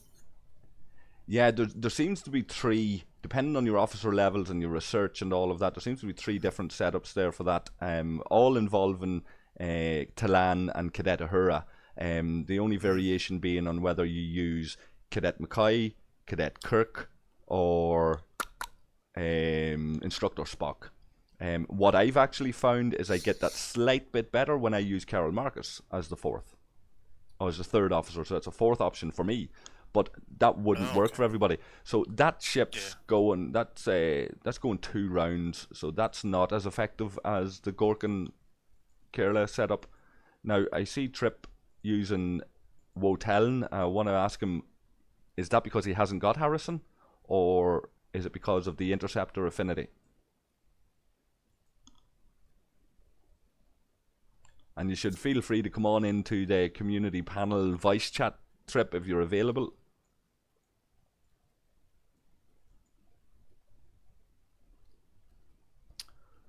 Okay. Yeah, my main setup is Pike, Moreau, and Chen for hostiles. Aye, Pike Moreau and Chen seem to be the shit. Like I've heard a lot of people raving about that. That's the new Gork and Kerla Harrison. You know, that's kicking ass. Yeah, presumably that's on a battleship. Yeah, I'm using it on the Intrepid. Yeah, mostly. Yeah, I've heard somebody there that's got a high level Bortus saying that their Bortus is now ungodly. You know, compared to before with that officer setup. So I'd imagine that transfers to the Augur. Although you'd want to be using your Nero crew on the Augur for obliteration, but you'd imagine it would work similar on the Augur. Yeah, I'm looking forward to testing that out. I'm like 15 blueprints away from getting the Augur. Lovely. Well, so that'll be my next. I'm level 33. I'm not ready to go to 34, and I've been sitting on a set of Augur blueprints for the last 6 months. Oh, you got a full set? Yeah. I've actually 5 over a full set. Oh, okay. I have 155.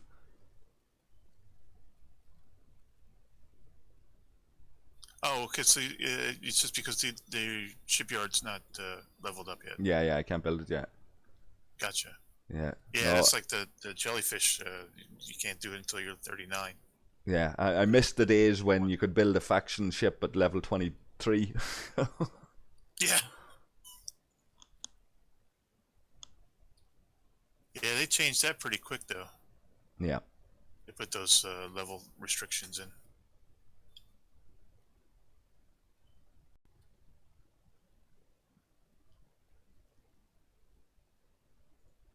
Now, I think I think that's Econ that's following me around.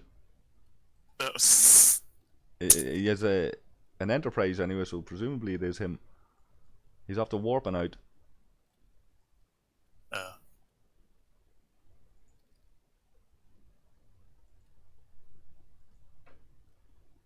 So I don't know if Jansen's still watching or not, but I want to thank him for popping in and talking to us. It's an interesting conversation. It delayed a lot of my gameplay there because we got so heavy into that. Well, it's Star Trek. You get into a black hole there. Yeah.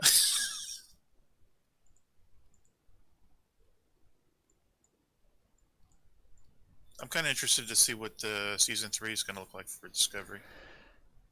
Yeah, I don't know. It wasn't running into a little bit of trouble. I heard. The third season?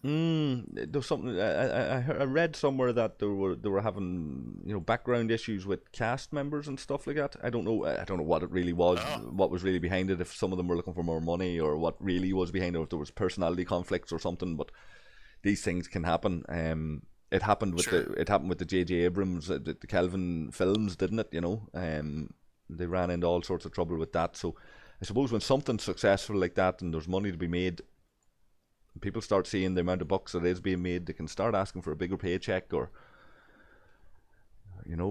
other jobs are coming in. Star Trek, yeah. You had Chris Hemsworth, which was at this time, 2009, he was practically a nobody. But that was well before the Marvel movies made him off the charts superstar. Now he's asking for that, to get paid for that. Yeah. And Paramount doesn't have the money to do that. They've been hemorrhaging money for a long time. A lot of it because of the Transformers failure. They lost all their Chinese funding because the main reason why they put in a few of the scenes in Transformers was just to get Chinese backers to help with the costs. And they can't. They've lost that because of the failure of the last Transformers movie, which was the one before Bumblebee. Right. Yeah. The Last Night or something. It was just very poorly reviewed. It was poor. Not many people went to see it, and it just made very little money for the cost that it was. And you got to be able to make money on those things, or else you can't make more of them.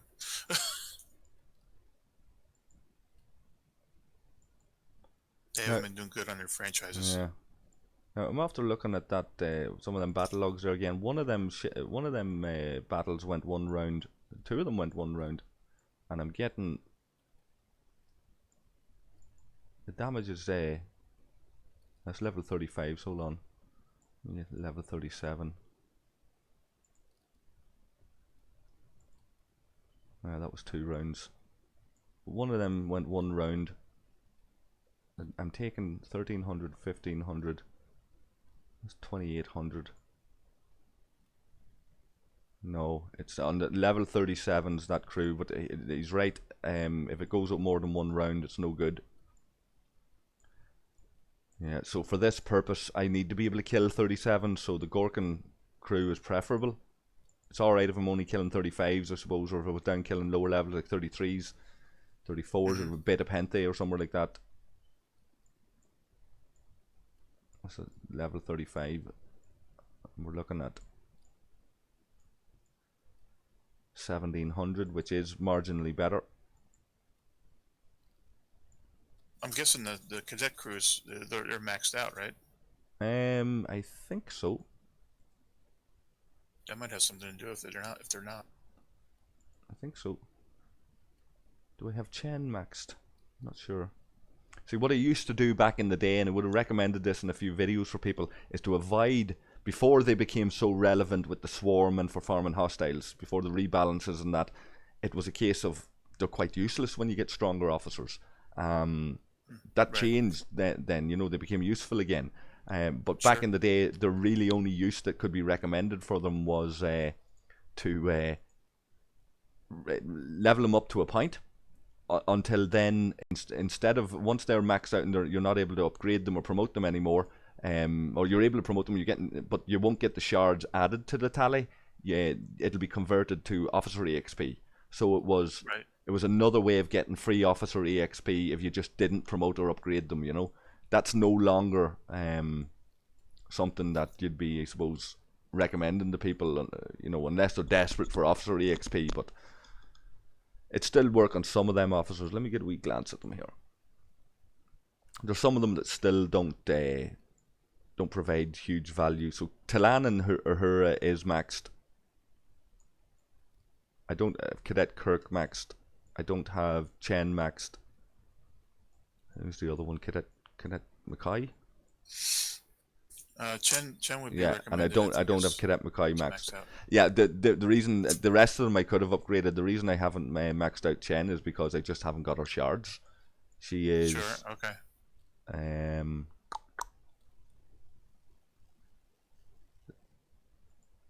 I wonder if that Lieutenant level, Commander 4, 3,280 strength, and I'm about 46 shards away from promoting her another level. She's 20 out of 20. Oh, okay. Somebody join us there.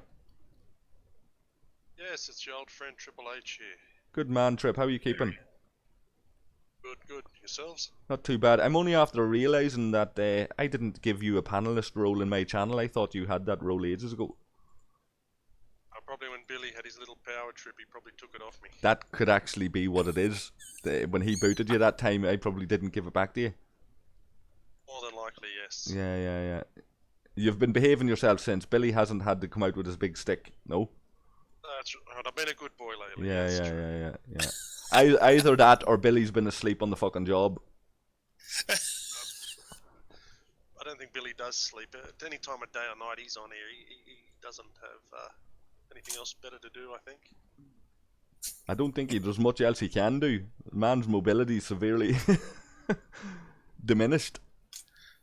Yes. Yeah, I've just logged on. I'm having a look at what's happening since this. Yeah, update. what do you make? Well, I've only just not long got on. I'm just trying to get enough of the tokens to open up the missions. Are you gonna buy the Vidar? Have you bought it already? You gonna give it a miss? Buy stuff, you know that. Hey? I haven't bought anything since the merge. Did you not buy the premium rewards pack? No. Did you not? Old school. Okay, fair enough. I did, and that was a departure for me. Like I had some painful internal conflicts to deal with to do that. Like since the merge, pre-merge, I bought a few, but after all that schmozzle, I kept my wallet closed since. Tell me something. You're using Woteln on your Sally. Is that because you don't have Harrison, or do you find that his Explorer affinity's particularly effective? I don't have Harrison, so he's Right. sort of the best Okay. I've got Yeah. at the Yeah. Yeah. moment. Yeah. I was interested there because I was going to test it out. Safe to say, if you had Harrison, Woteln would be ditched. That's it, but Yeah. I'm still. I don't even How know come you many didn't I've get still Harrison? go for Harrison. Were you just not playing much at that time, or what? Or were you... Yeah, I just obviously just didn't get my butt into gear to get him at the time. Yeah. What have I got? 13 of the 38, so yeah, I don't think he'll be coming anytime soon. Yeah, I'm in the 13 same of the boat. 38 required to unlock him, so. What's your take on the content so far? What you've read about it, and what you're hearing from people? Apparently, I've read that there's they've botched up a mission. There's something that can Yep. only go so far. Another They go- apology and another chest for anybody affected. As long as you don't overuse the chest, eh? Only those who are allowed to use it use the chest. Otherwise, everyone else will get punished. Now, isn't this grand trip, right? Isn't this amazing? Here's Khan and Hom out farming in the same system, not killing each other. Isn't this lovely? It's been like this for a while lately. I've opened up the communication to a few of your homeboys, and Yeah. we're sort of getting on slightly harmoniously for now. Yeah. Is that because But Monkey's needless to gone say- from Khan? Is that what's behind it? The war monkeys left. Yeah. I just the game was just getting very stale and just hitting empty ships all the time. So I just figured, don't get me wrong, if I find your base with a shield down, it'll be a different story. But just ships and empty miners, it gets boring very quickly, doesn't it? Did you get to look at any of these ceasefire shields? Yes, I had one when I came on, a nice orange bubble around me. That's the only difference, is it's orange instead, or gold instead of kind of light blue. Correct, yes. Yeah. But obviously, being well prepared, I still had plenty of time left on my normal shield, but I guess that's going to upset a few of the raiders that, Yeah. like to come on after an update and to get the people whose shields are down. And Did you find anybody so I with guess- shields down? Did you manage to catch anybody? No. I know I haven't raided for about a week or so. It's Oh, just right.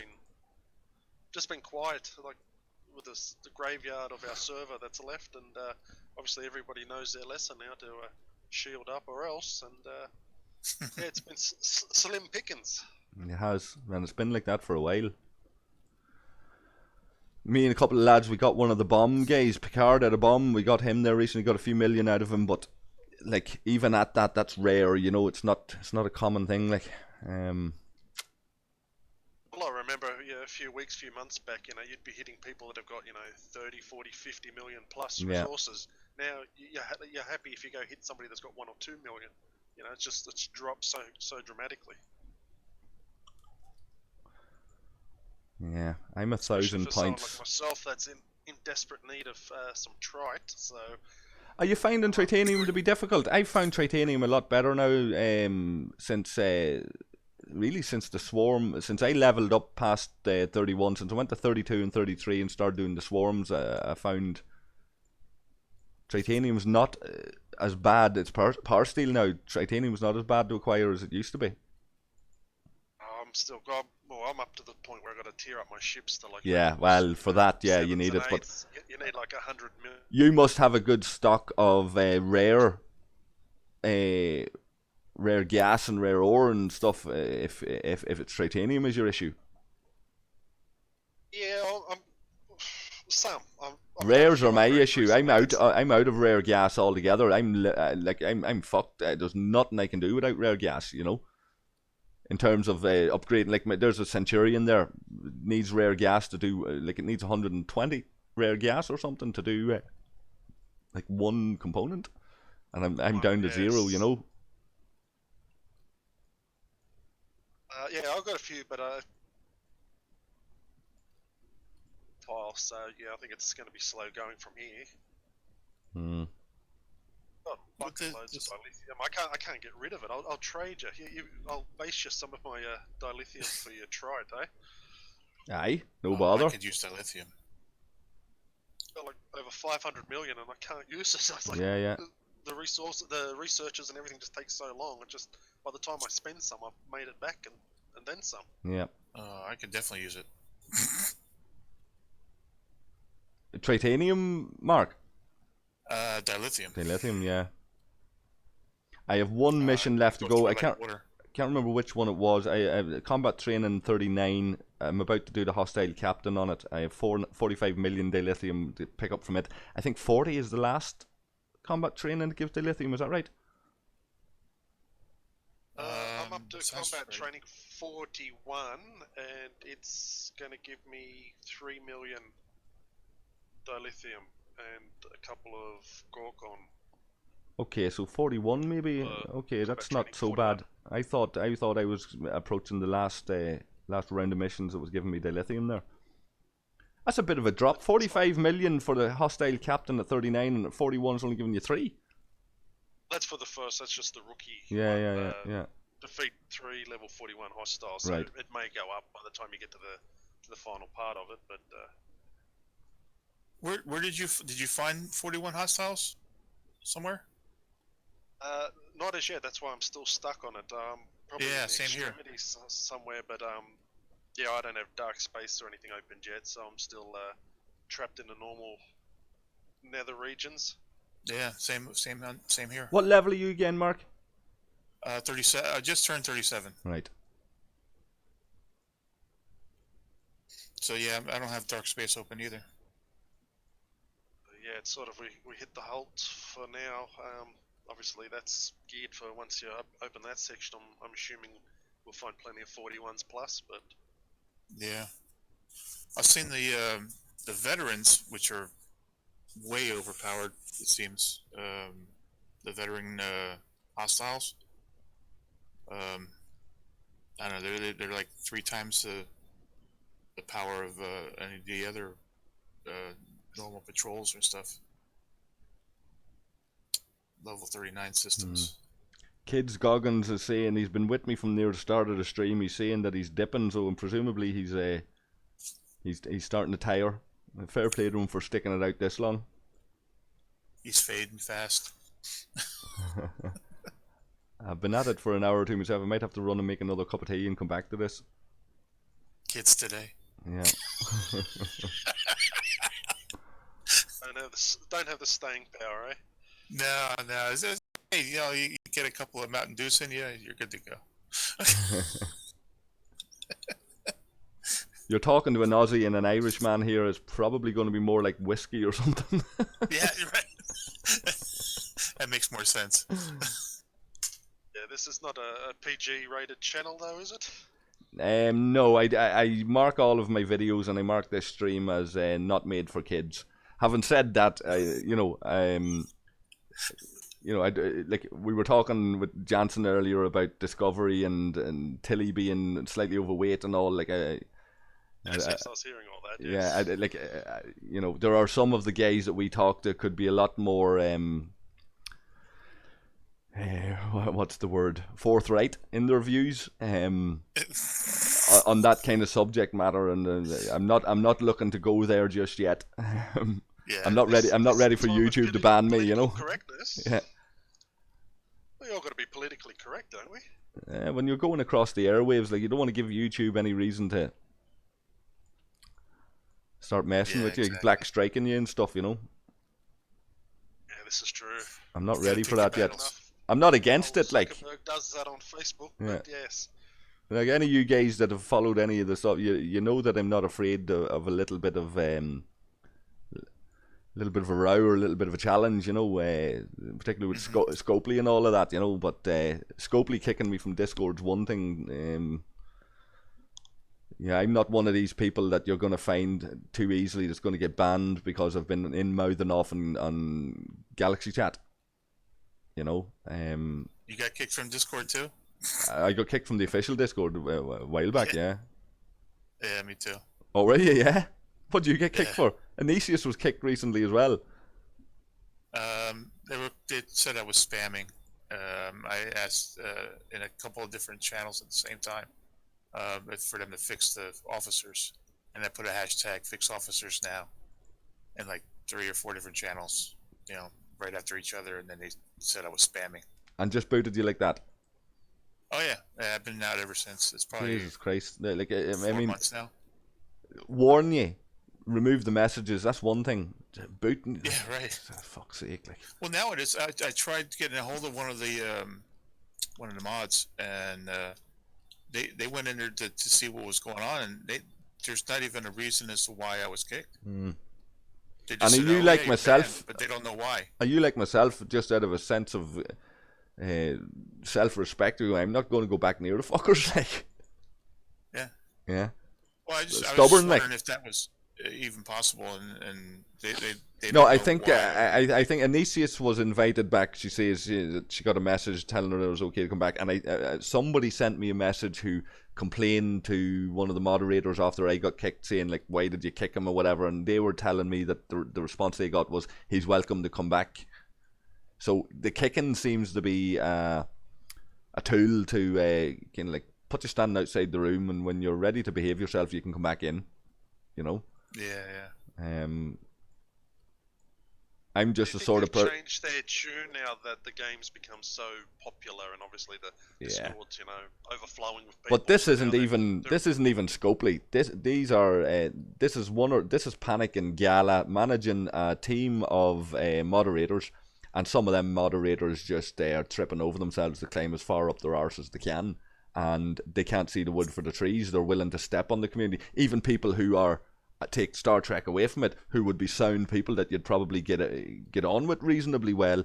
They're just that involved in the role that they've been given, on the periphery of all these super wealthy people who spend tens of thousands on this game, that all of a sudden there's status involved in being even remotely linked with this elite sphere of player. And to be honest with you, that doesn't float my boat at all.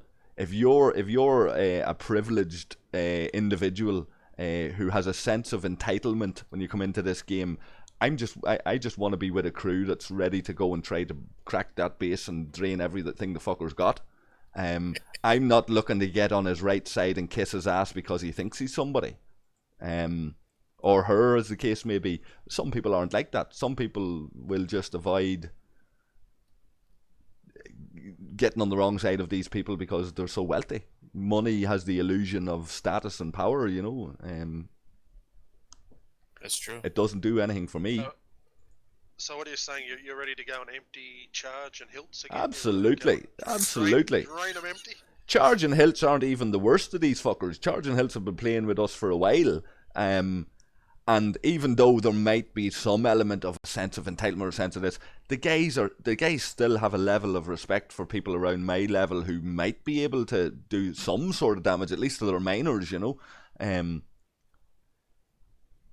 I don't know, there's like Rommel's another one there, like, Rommel had this level of respect on our server where people didn't want to attack him because of his real life situation and all of that. But these guys have spent a lot of money on this game, and it feels like they're closer to us lower levels, maybe because of the length of time we've been around each other, I don't know. On some of these other servers, there's just such a disparity between the big spenders and the rest of the player population. They sit up in this. We got that on server 22. Yeah, It's just like that. Up in an ivory tower, are they just like, we don't need to talk to the plebs? Is that the attitude? Pretty much. Yeah. It's they're the hammer, and everybody else is a nail. Yeah. And they pound us. Yeah. Every chance they get. I have another video coming from Mobile Royale. It's a very different game, but you're going in where there's a lot of big spenders, people of phenomenal power compared to me. Now, I'm a very low-level newbie at this game. I take my time at it. I don't try to advance too quickly, but I'm in a decent guild that they do have each other's backs. Very multinational, a lot of auto-translate functions used in this game. But I have a wee video coming, keep an eye out for it, where some guild that was supposed to be in a non-aggression pact with us, this guy attacked me, broke the pact. So I went out, found their hive, found the highest level players that was unshielded, that don't think they have to shield because they're that powerful, and just started spamming attacks at their base, wasting my armies, blasting them against their walls, just so that they would be getting loads of notifications on their phone to go, you think I'm afraid of you? You know, you think I give a shit? Like, I'm still here. You know, I can do this all fucking night. Is that like the mentality a mosquito has when you're laying? Kinda, yeah. You know that mosquito that just, your ear? yeah, the one that just refuses to go away and annoys the fuck out of you because you just can't get him. You know, he won't die. You know, like one of these guys started hitting me like he was phenomenal power, highest level power on that server. This guy's 30 times the power that I've got, easy. You know, not more, 300 times the power actually. He's in the billions. I'm only a couple of million. Like, I had players in my guild that were going like, have you seen his power? Are you really going to attack him? And they're all nervous about it and shit. And I'm going like, I'm losing nothing. You know, I'm actually giving. I'm actually adding to his kills. You know. So I made a little bit of a video about it, and I was led to believe that some of the whales were very angry on that server, because they never experienced somebody who just had such a level of disrespect for the perceived status that they hold, you know. So the message was like, you know, if you've got guys that are going to break the rules, then I'll break the rules too. Sure.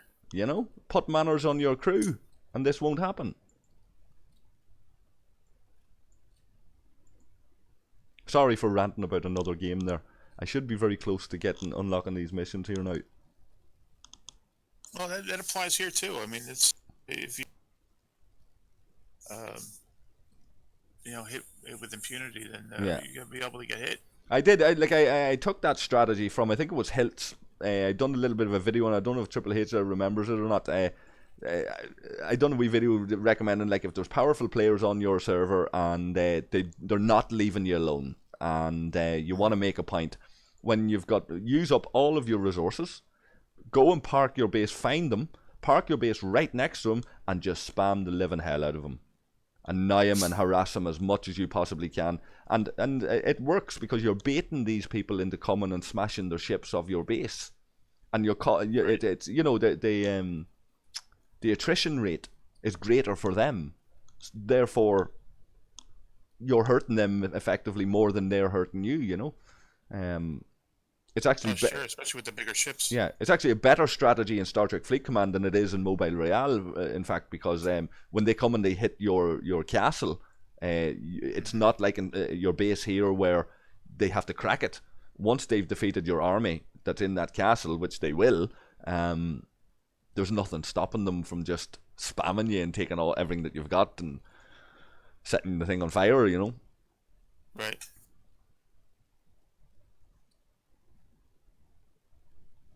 Yeah, I bet Hiltz didn't like that, yeah. The annoyance factor is great. If you have to resort to it, like if you're the nail, you know, if they're the hammer and you're the nail, well, you know, just make sure that you don't put your finger beside the nail and miss the spot. Yeah, I've done that a few times. You know? And a nail can be quite dangerous too, like. That's true.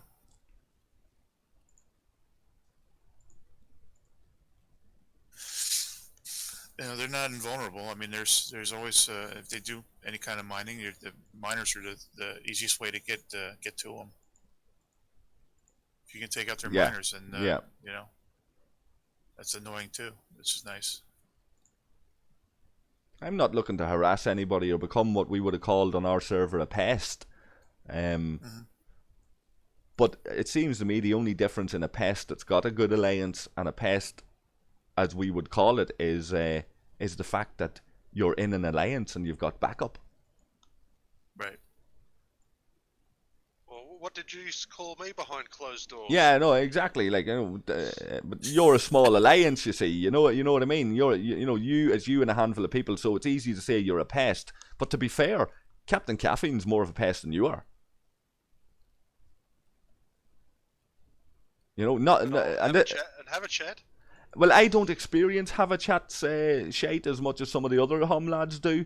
I sent him a message the other day. I invited him to come and do a video with me because he has a lot to say, you know. So I thought this would be, and he doesn't seem to be stupid, like, you know, like there's different forms of intelligence, I suppose, but you know, he seems to be able to articulate himself pretty well. So I thought, well, why not like have a chat in for a chat, you know, have a chat, you know. He declined though.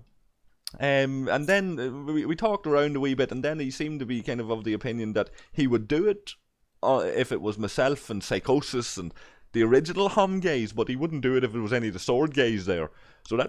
So poor Billy and Econ and the rest of them are out in the cold. They're in the doghouse. So it seems like Rog just can't move on beyond those sword days. They're trapped in the past, it seems. Yeah, which I'm a little bit disappointed that some of the problems that people actually have with hum are more to do with sword than us. You know.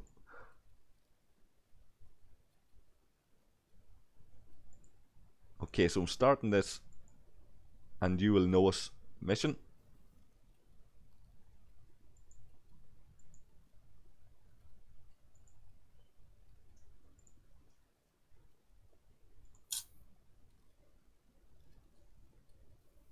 So I might stick Helvia onto this Centurion along with Hadley.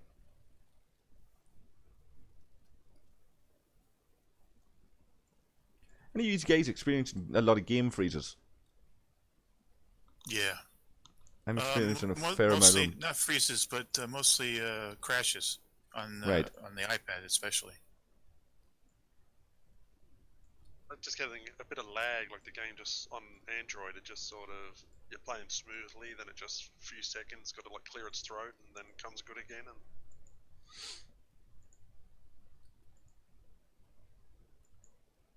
And it looks like I gotta reboot every so often just to get make sure that there's still progress. Like it's not registering. A good strategy, especially if you're preparing for a battle or something. You don't want the thing lagging up or crashing when you're in the middle of raiding somebody. So if you often it's a strategy to restart just before you go into attack, because hopefully you'll have enough time up your sleeve before it fails on you. Yeah, before it crashes again. In the middle of battle or middle of your basing somebody, or you don't want to be offline for a minute or two, because you come back to a mess. I was pissed off the other day. I thought Phil was going to go to town on me. I don't think it ended up. It was on my head anyway, right? But we had there was quite a big armada that the guys were doing, and I was in, and I decided I'd record a bit of footage on it, you know. So got the thing going. Seen Phil was out in his black jelly, and I says, "Oh, this will be nice here. We'll perv Phil's black jelly here and show off at the strength of it and whatever." Phil will be very happy with that. We rub his ego a wee bit and this kind of stuff. And the fucking thing froze when I was looking at his jelly. So I was trying to click off the screen, off Phil's jelly, to click on the screen to move it, And when I hit it, didn't the fucking ship move out of the Armada zone? Just at the wrong bloody moment, and I couldn't rejoin the Armada, and the boys were raging afterwards because they lost the Armada, and it was like, what the fuck happened there? To get battle logs up now, this kind of thing. And I was like, shit, I think that was my fault because you were one ship down. Not that I would have made any difference. The guys were sitting on 2-3 million ships, like I was sitting on a 1 million ship. I don't know if I would have made the difference, but it was one ship less in the Armada. Now somebody would have taken my place, they would have been bumped up. But, yeah, it's not nice when that shit happens, like.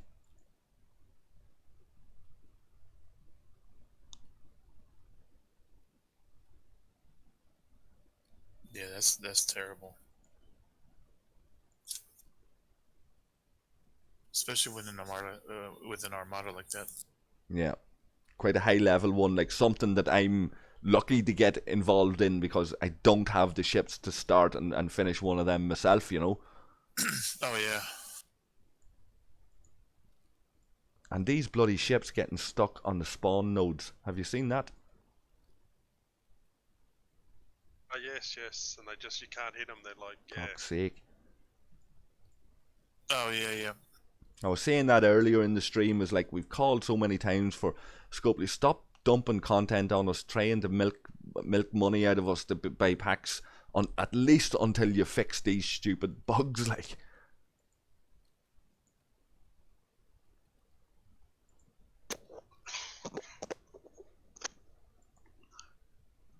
I could honestly say that I wouldn't have as much pain in purchasing these $20 packs for the premium rewards if I was really proud of how Scopely were delivering this.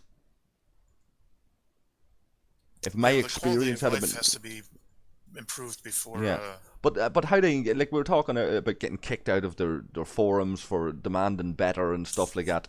That's not good enough. Oh yeah. That's not good enough.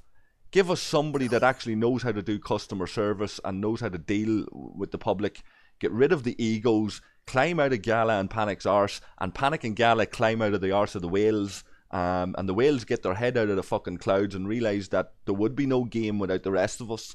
And let's have a better product that maybe TripleHHH and Amorgin will go, I really love this game. I love everything they do. I love Scopely. I love the moderators. I love the community managers. I love customer service. They're a brilliant bunch of people. I have no problem contributing a few pounds to keep this product going and promote it. You know they're going to isolate that little bit there and replay it like on a loop.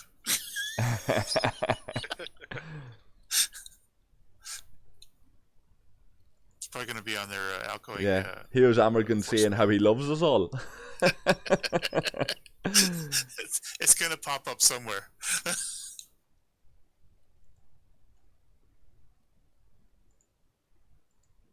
He likes us. He really likes us. To get positive rep for the Federation, but obviously I'm going to have to go and lose it by killing him just to get the tokens for the event. Have you no other options? Oh, you have to do the hunt the Federation, right? Have you Federation missions left to do? All completed. Oh shit! I've completed virtually every mission. Right. Respected for Klingon Romulan, but still an enemy for the Federation. So I've been just Yeah. grinding away to try and. No, if you had a few missions in your back pocket, that wouldn't be such a problem. If you have no missions in your back pocket, that's gonna hurt. You know what helped me with Scopely bring out some more missions, eh? And expand it on chapter 2. Yeah. Oh, absolutely. Yeah. Repeatable missions.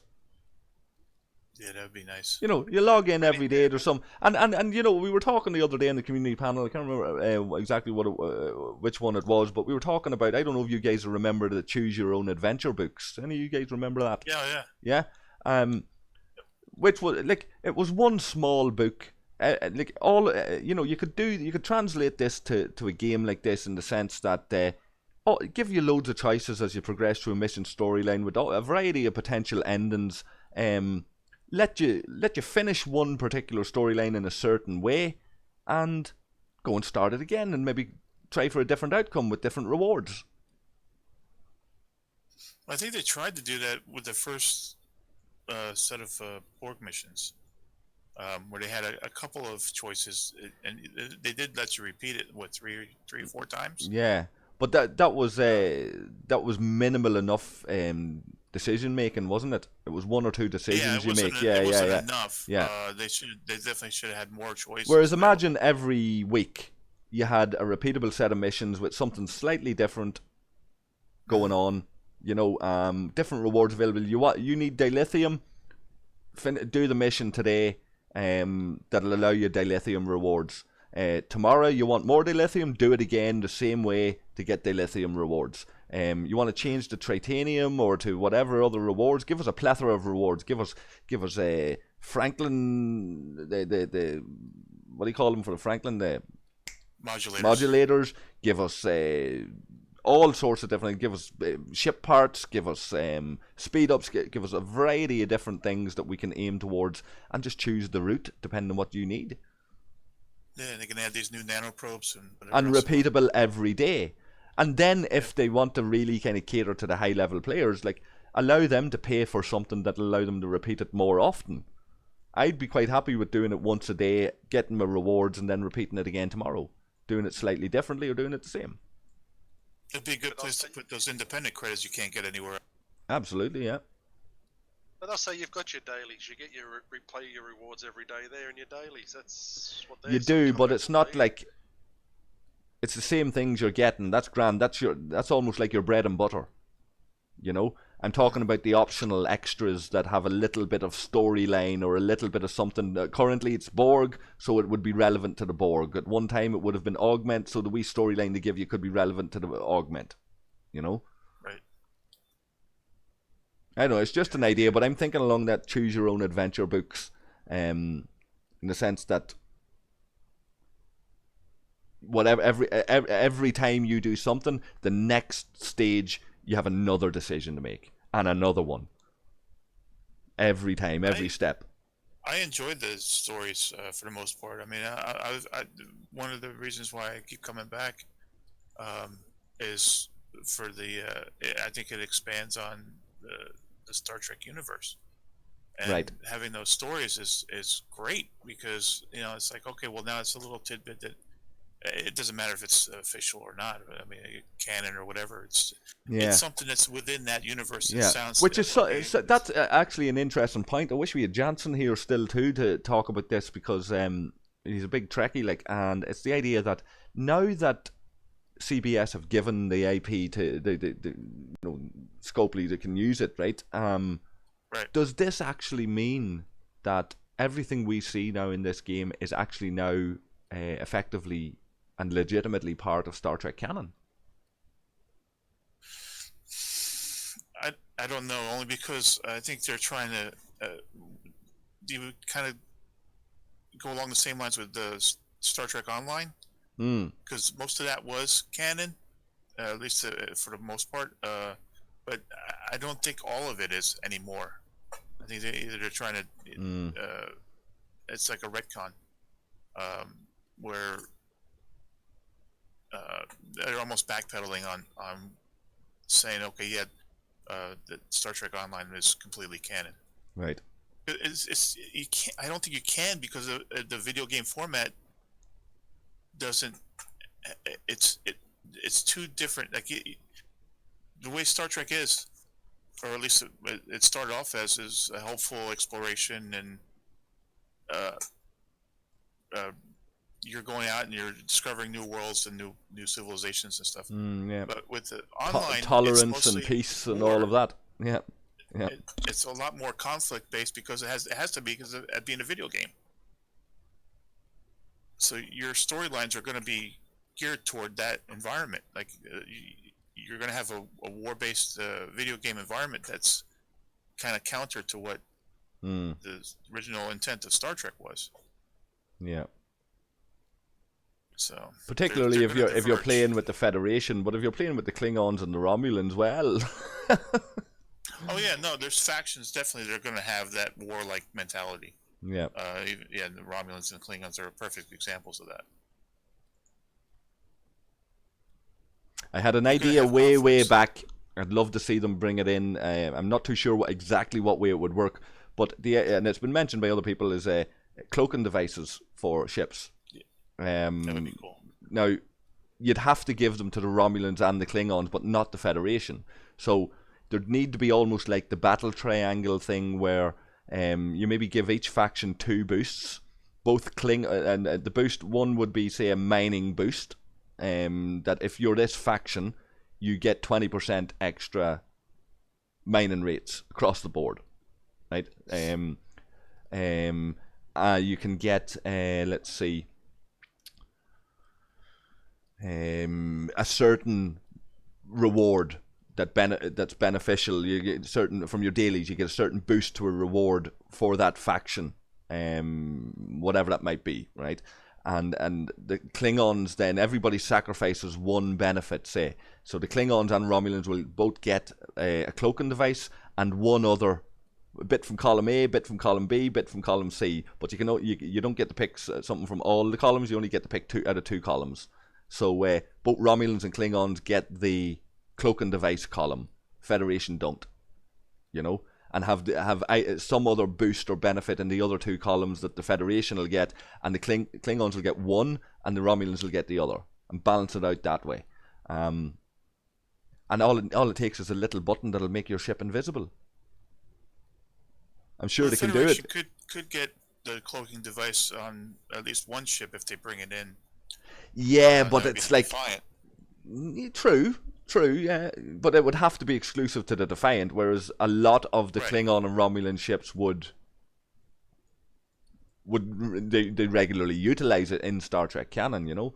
That'd be like another event ship, but you want to kind of go. Well, not Yeah, necessarily an event ship, but absolutely, it'd be yeah, like a trophy ship to get, yeah, like the Enterprise. yeah. You know, if you wanted the cloaking device, you want to get that Defiant. And I think at this stage, with what they've done with the Enterprise and how everybody's running around in an Enterprise these days, something like the Defiant would really grab people, you'd imagine. Yeah, and even something like the armored Voyager from the from the end of. And I tell you, another one would be the Captain's yacht, Picard's yacht. Yeah. You know, that could be a real status ship, like a jelly kind of effort. Mm-hmm. Would you just have the because that's part of the Enterprise E? Would you just have the shuttlecraft, or have both ships together? Because that's part of one. That's part of the other ship. Yeah. But then, like, listen, that's less of an obstacle for me to overcome in my mind. That you can get the Captain's yacht as a standalone, even though it does come as a part of that package. It's less of a difficulty for me to overcome that when you look at things like the jellyfish and people making the point that the jellyfish only seats one person. How the hell do you have 3 bridge crew on it? Yeah. You got to shrink them down very little. Yeah. But, you know, if they put in a little bit of effort to keep the thing in line with canon, they would have made the jellyfish a 1-officer ship. Did you see the trailer that they had when they first launched? Yeah, with Spock. Yeah, well, they had somebody in the jellyfish, Spock. It was a black woman with a yellow shirt. But they had 2 people sitting behind her. So, like, she was in the captain's chair. And they had 2 people sitting behind her in the jellyfish. And she was flying through the hull of another ship. I mean, it looked cool. And it's what really drew me into the game. Yeah. And then I was like a bait and switch. I'm like, what? Where's this? Where's this in the game? Yeah. I didn't see that. I still haven't seen it. I lost all faith in the ability of this company to have any sort of genuine kind of product that's, you know, it's all false advertising, and it's not, they don't have any respect for Star Trek canon. After they done the DJ Aoki officer,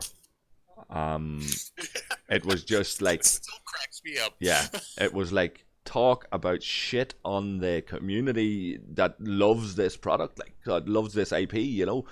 Talk about having no regard whatsoever. Money, you know. That came from way out of left field. It did. I was very glad. I was very proud of the video I done on it, though, because I bit my tongue and I didn't rant and rail against it. I just kind of was a little bit sarcastic and took the piss. Like, some people actually didn't get it. I was raving about, this is an amazing officer. Wow, he's spectacular. Look at that ability. Look at this ability. I've been waiting for years for this to happen now. Star Trek canon is complete, you know. And some people are coming on going, oh, completely agree, this officer's amazing. And I was like, you just missed the whole point. You know? Like, what are you talking about? Come on. Another content creator, in fact, who I'm pretty sure watched my video and basically took everything he's seen from me and went and done his own take on it. I'm pretty sure of it. Just didn't get it. It went over his head, and it sounded like he was over the moon about this introduction. And it was like, that's what you get for copying another content creator. You just didn't get it. Oh man, that's hilarious. Yeah. Since the update, have you guys noticed that red ships respawning and then warping out when you go to hit them? Yeah, I've seen that before. Yeah, I don't get that either. What that I is don't understand that's not a respawn. That's like well, if it's the same thing I'm thinking of, the ship's destroyed. The server hasn't caught up with the fact that that ship is no longer there, and when you go to target it again, it looks like the ship warps out, when in fact it's just disappearing because it's not there. Okay, so another server lag issue then, eh? I think So so. I've just noticed that just today since the update. Yeah, you get the wee I've done a flash few and raids it's gone. Yep. Yeah. You've targeted them again. It says target lost, and then Yeah, they walk yeah. out. Yeah. Yeah, like it's obviously a bug, but it looks like it's a bug that either mimics or imitates the behavior of warp, or by accident, or they've designed it like that to kind of, I don't know, make it slightly more entertaining than just the thing disappearing when you click on it. Maybe they can't fix that issue, so they put in a little warp thing to say it's working as intended. It's supposed to do that. Yeah, it's what we designed it like that. Chasing ghosts now. Yeah. Eh? Ghost ships. You just weren't fast enough. He got out of there before you got him. Yeah, but like I said, I've only just noticed that this morning since this update, so I don't know if it's an Android thing versus if you guys are on.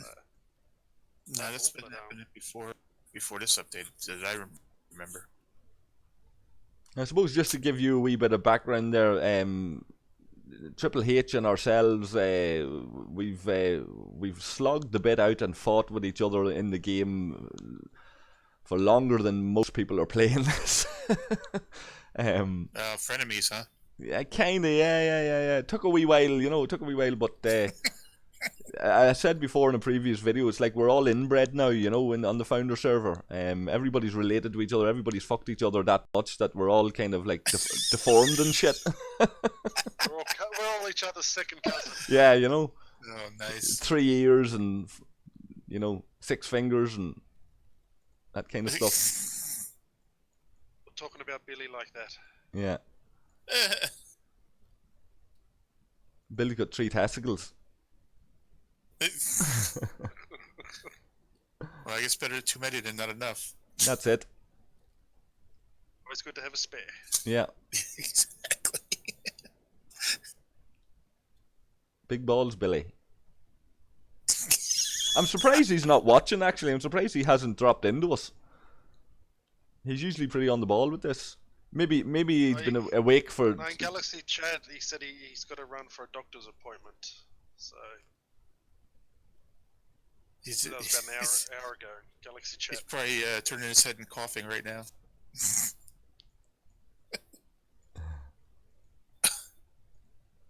Going for his daily prostate check. Yeah. Move your 3 big balls out of my way till I get this up here, Billy, and check out. You keep dropping in my face while I try to get in here. It's like, man, your hands are cold.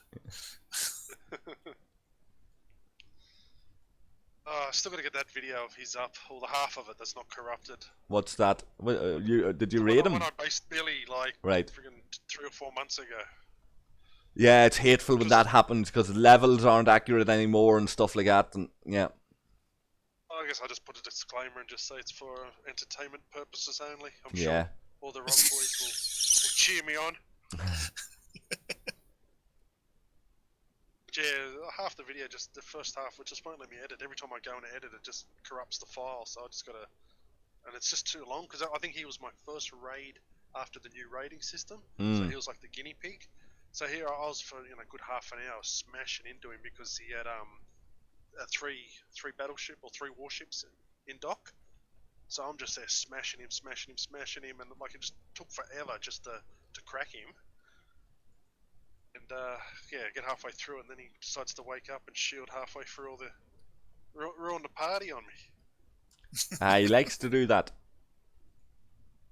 It gave me an extra 20 minutes and emptied him completely, but no, he's had to wake up at 3 a.m. or something to go to the toilet and check his game and realise I'm attacking him. It was probably the first of 4 times that night. Yeah. I've just been working a little bit, doing a bit of trying to work out this animation thing lately with the After Effects and that, just playing around and making some intros on that, so it hasn't been much sort of in-game content to worry about. So. No. Did you see Pinky's last video? Yeah, the one where he's got all of the Khan footage. Yeah. Video, but it's all Khan attacking. Yeah, Like, he done a nice thing. Do you see, with like the 4 screens in one? Yes. That wasn't too bad. Now, very hard. Like it was pretty fast, very hard to focus in and see actually what's going on sometimes. But it was attractive looking. What did he say? He told me what program, what app he uses. Not Hot Dog or Hot Fire or something. Some app that I'd never heard of before. That what he's using to do his videos. Are you fucking about with intros and shit? Are you practicing on that stuff? Are you? Yeah, just making some little pretty animations and little graphics and stuff. I've been nagging in Econ for a while to do me a generic Amorgin gaming intro. Would you be interested? I've got something halfway in the works. I can simply substitute my name out and put your name in. That shouldn't. Well, I don't want you to be. I don't want to be stealing your intro like Heather. You know, I don't want to be. So I'll make a better one for me. All right, okay, fair enough. I'll make myself the top shelf one. You can have the mid shelf. That's one. all right. That'll do, lovely. I don't mind mid shelf. Not the bottom shelf, you know. Yeah. That's for Billy. Reserve that for Billy. Yeah. For Billy. I've told Billy a long time ago he should be doing YouTube videos. Like, I'd say Billy would be quite entertaining when he gets stuck in it, especially if he had a few beers and he decided to be at it, you know. The beauty of it, he's on so much. He'd Yeah. be able to accumulate so much footage. He would, and the thing, and like the man, it's genuinely the man's mobility is affected. Like he doesn't get to get out of the house as much as an able-bodied person would. So he has the skills. He did do a video before, like a real life stuff. I don't know if you've checked his channel, but he is like a real life. Him and the lads going out and partying or doing something, or they had the Townsville experiment or something it's called, and it's him and the lads getting ready to go and head out on like a road trip or do something, you know, and he never done any more, you know, and he edited it all himself and put it all together, and it's like, man, you should be doing this. He knows what he's doing. He's just And there could be a confidence issue there or something. I don't know. Like he was getting at the lads there recently. All the boys are running around in augers now, you know. I think Fardy's about to build one. Octo has one. Billy came on, like Billy's at 36 or whatever, and he's going, where the fuck is all getting your augers, like, right? And I was like, well, I got mine. I haven't built mine yet, but I got mine from Scopely. I think Belly was on about racing me to build the auger, you know. yes. And I was like, well, I got mine from Scopely. I don't know about anybody else, like. And he was like, oh fuck, I'm sucking the wrong cock or something, you know, or whatever it was he was saying, you know. Apparently, I am too. But yeah, but like go and make. If Billy were to go and make a couple of videos and get in there and suck a bit of Scopely cock, he might get an auger for himself, you know. They might give him a Kelvin. They might.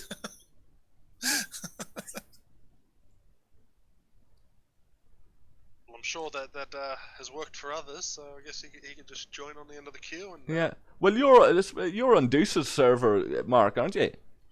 Yeah. Yeah.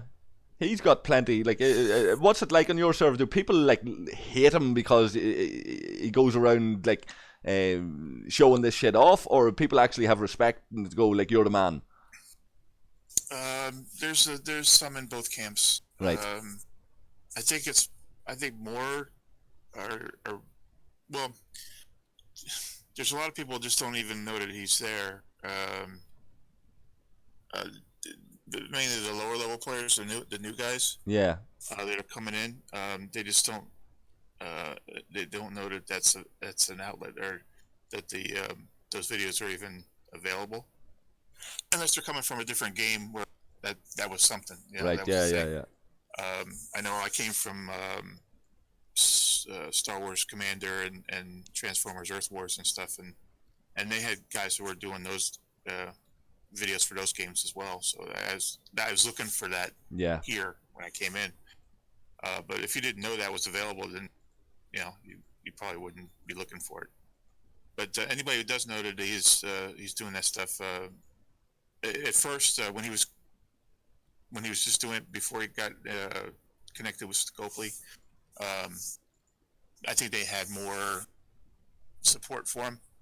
And then once he started getting stuff from them, they're just like, oh, now he's going to be, fighting us. They thought it was unfair because he had stuff that was given to him, and now he's going out and killing people on the server with free stuff. Yeah, it's always got to be difficult there. Yeah. Yeah, I was resentful there. Yeah. But no, I talk with him every so often. Not a whole lot, but yeah. He's trying to get his Franklin up now, so I have a couple of Max Franklins, and I instead of having the modulators just sitting on the shelf there, I get them down to minimal shields, and then let him hit, and he can take whatever's in my cargo hold. Right. So it lets him build up his Franklin. Yeah. And then when he gets his Max, he's going to try and do the same. Right. And I think he wants to try and do a video about that too, because that's one aspect that I think is a positive in this game. Mm-hmm. If people can do that and give back, it's one way that it wasn't designed by Scopely to do that, but it's a way that higher level players can actually help below that. Were we talking about this in the last video we done when you were in with us, or? I think so. Right. Yeah, because I'd considered doing a video on it myself, but I think the feeling out of that that panel discussion was more like don't reveal the secret. Keep this to yourself, keep this in house, but it's like everything else, like there's so many things that out there now. Yeah. Guys on the founder server to your the human centipede of recycling resources amongst yourselves. Go explain what you mean. Oh, you know the times where I've caught your guys kicking and draining each other, and I've nicknamed it instead of the human centipede.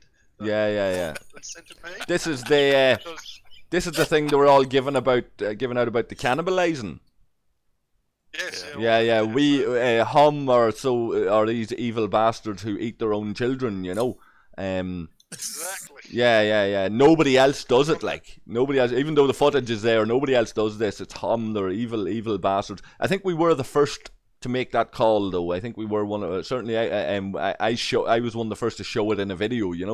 And I coined the phrase cannibalizing it because that's essentially what it was. It was we were consuming the resources from our own alliance members.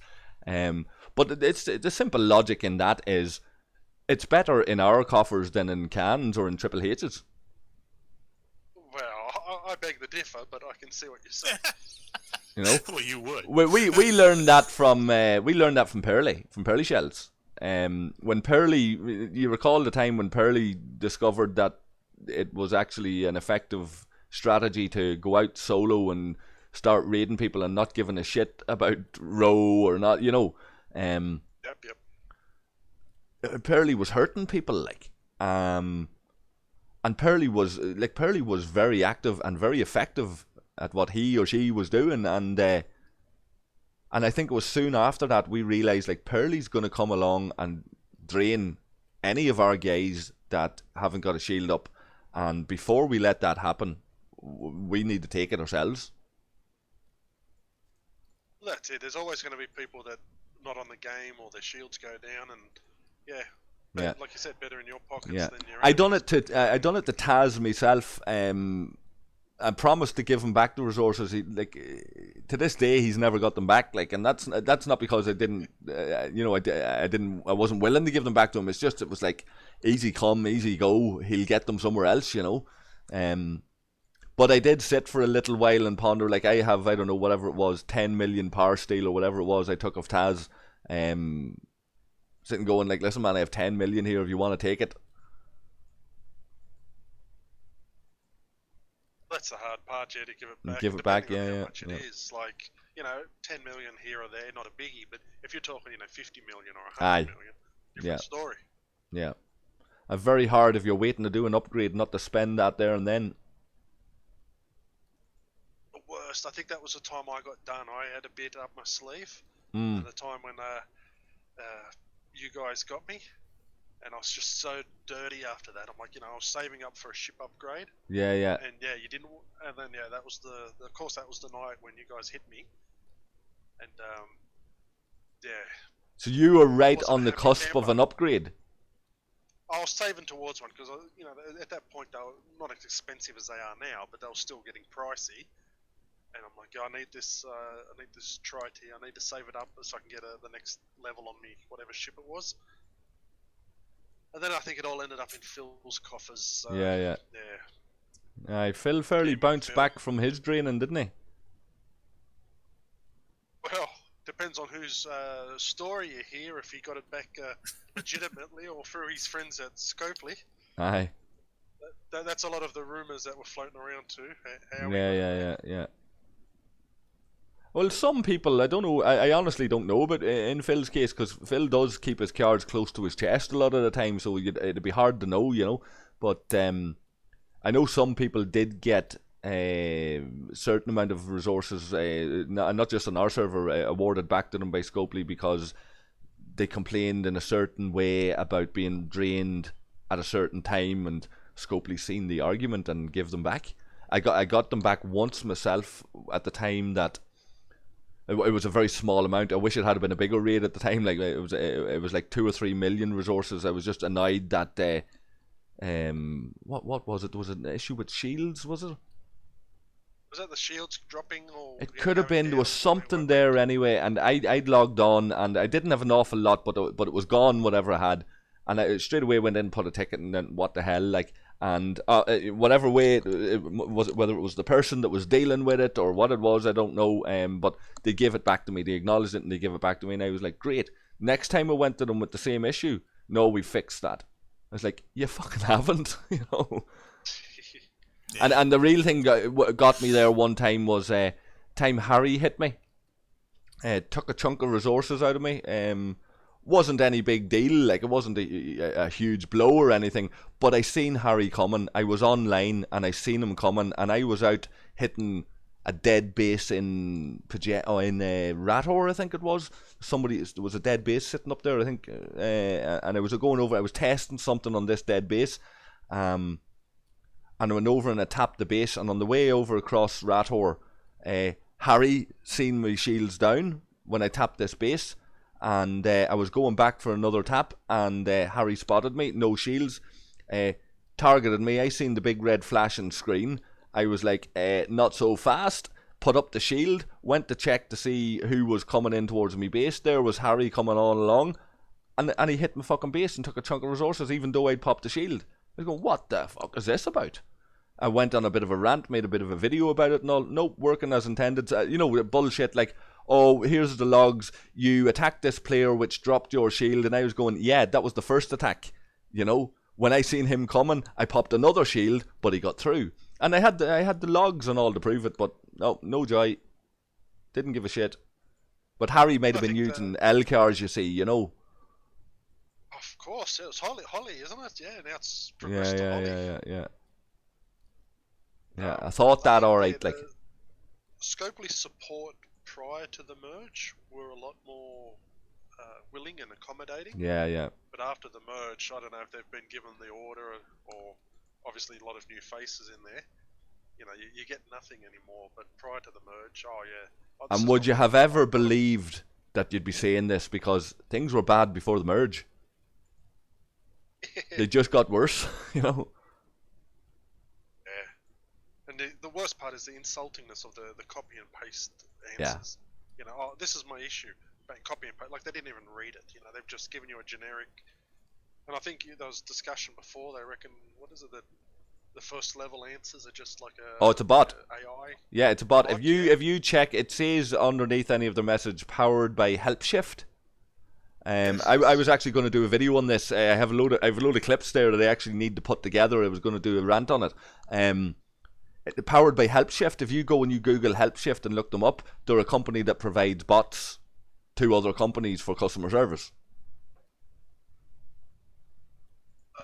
All your level 1 tickets are just. Yeah, I think it's to do with keywords though. Certain keywords will trigger certain responses. Quite a sophisticated AI, you know, from what I understand. In other words, when you're going to lodge a ticket next time, make sure you have a few scotches or a few bourbons. Yeah. Be incoherent and not make sense, and it might actually get through to a real person. Yeah, somebody had actually suggested to me that there was a formula of words that you can use which will bypass the bot. Okay. I can't remember who that was though. It could have been Flando or somebody, but I'm not certain. Just get straight into somebody's inbox instead of the bot answering. Yeah. Yeah, but I think it worked because I think a lot of people have given up sending in tickets now. They just sort of accept it, knowing that they're just going to get told that it's working as intended, and they just move along. So I guess from Scopely's point of view, they've achieved their goal. Well, sadly, that's the running gag, is that it's working as intended. Yeah. And now it's part of the game. Well, that's it. How many times do you see it on Galaxy Chat? Someone says, "Oh, this is not working," or "This is broken," and yeah, 20 people will pipe up, "Oh, don't worry, working as intended." Mm-hmm.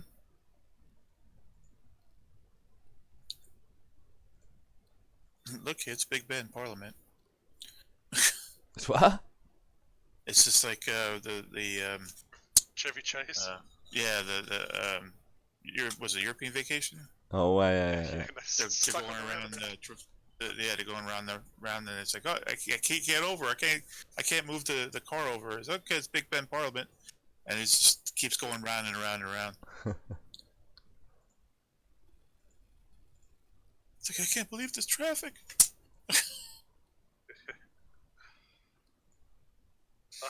Back when they made good movies, eh? When not just rehashing and just remaking the same crap over and over and over.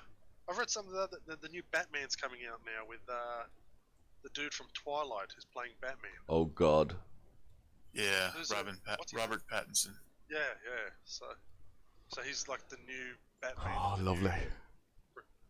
Now hold on a second though. Is this in line with the Joker?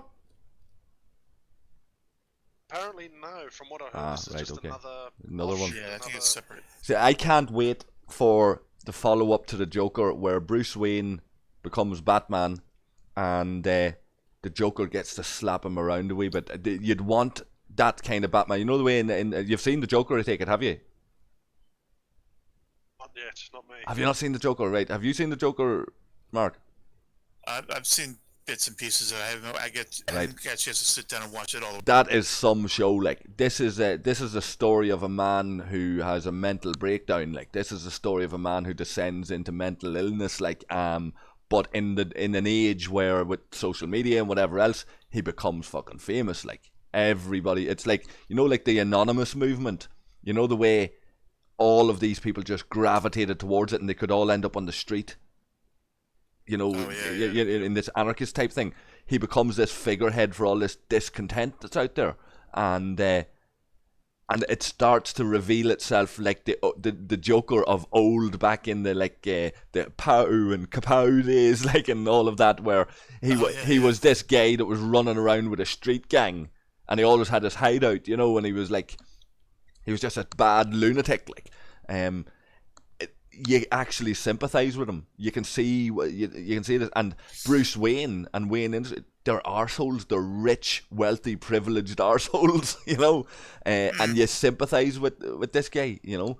And I'd love to see Robert Pattinson there as that Bruce Wayne and that Batman. So to let this guy get stuck into him and slap him around, it would be great. An arrogant rich kid getting beat up by this lunatic. They could be gearing up toward that. I think they're doing this other one. It's just called the Batman first, but I don't think there's anything. If he's all signed on, he may show up in the sequel to Joker. It might be part of his contract too. Be nice. A lot of these guys, when they sign on to these things, they have multi-year contracts where they multi-picture contracts with the superhero movies, especially because they like to use them in other movies, even if it's not necessarily a cameo, but at least a supporting role.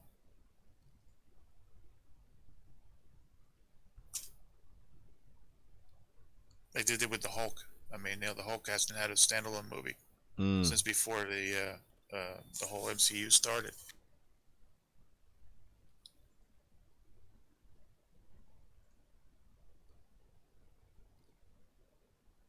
I think they just got the rights back for him though, so Marvel's got they could do a standalone movie if they wanted to now.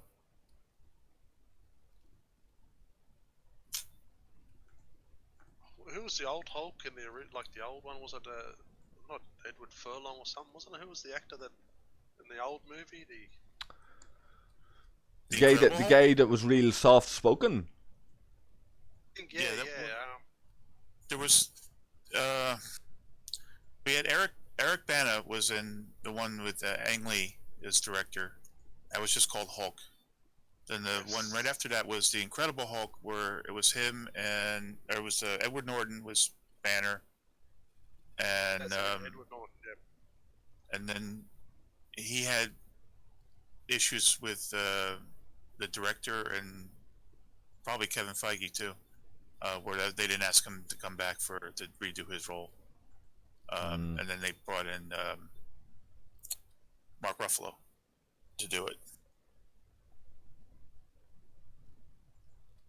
It's the worst part when the same character gets portrayed by different actors, because everyone obviously has their favorite or their worst. I like this guy, I don't like him, and then there's always that comparison.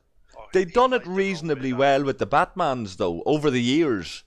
You could start to look forward to well, let's see what Val Kilmer's Batman is like. He might be okay. It got to that point, but to hear about this fucking maybe Pattinson will be all right. I don't know. Will he sparkle in the sunlight? Maybe. I don't know. Maybe. He's got too much glitter on him. Maybe he's old enough now that he's got a bit of rough about him. Maybe he started shaving. You know what I mean? Since that was the new. I mean, so he's definitely aged quite a bit. The minute you see him on stage, you're going to think, oh, here we go, Twilight. Straight away, that's what you're going to flick back to. Well, it'll be the measure of him if he can make the role his own, really. Like, it's, I like to reserve judgment there, but it doesn't enthuse me. I mean, Daniel Radcliffe has done a lot since he did Harry Potter. I mean, but he's always going to be Harry Potter. That's a good point. Well, Elijah Wood, there's another one. I mean, yeah. He's not always going to be Frodo. Nope. I mean, he's done. He's really broken out of that mold over the years. Even just with Wilford. Wilford was freaking great. I like that show. Where he's with the what was the guy in the dog suit? Not sure. Yeah, it's older. It was like it was a TV series. It's called Wilford. And it was a guy in a dog suit. It was in his head, but he's always kind of like doing. He was. Everybody else saw him as a real dog, but Elijah Wood saw him as a guy. Yeah.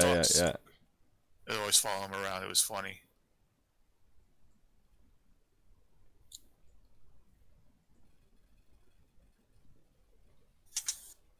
Finally just got enough here to start the mission, so...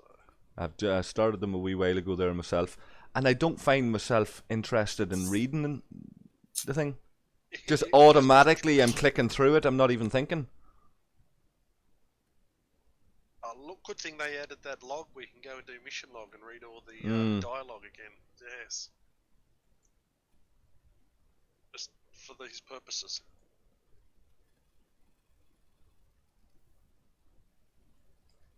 How do I view that again?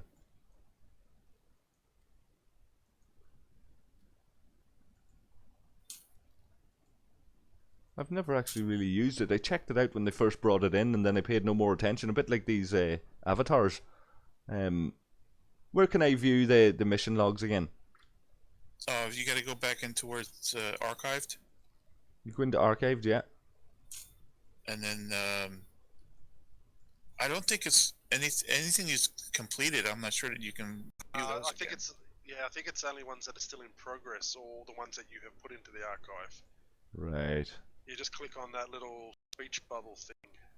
Yeah, that gives you the dialogue boxes. Yeah, yeah.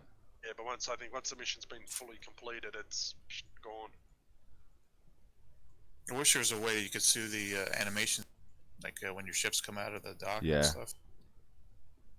That's what they are lacking in animations. Like I know they brought in the wee battle animation, but that's not really what I meant. When I was suggesting animations in the game, I was thinking like CGI animations that you could skip.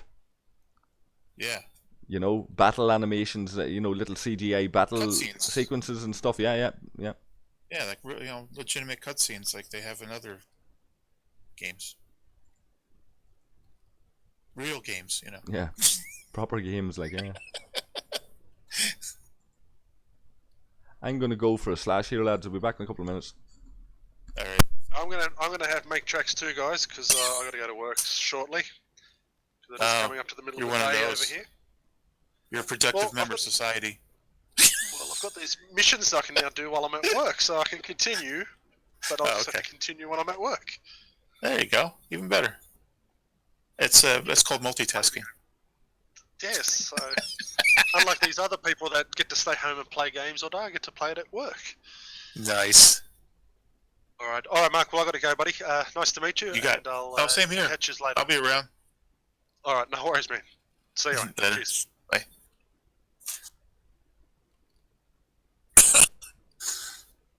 Now I'm taking over the channel. Haha. Are we still live?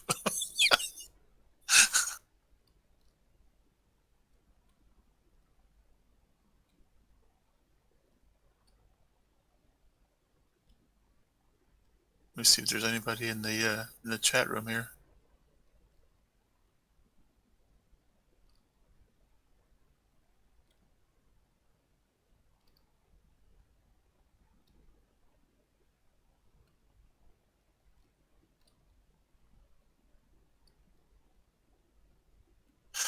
So, this is how it's gonna go, huh?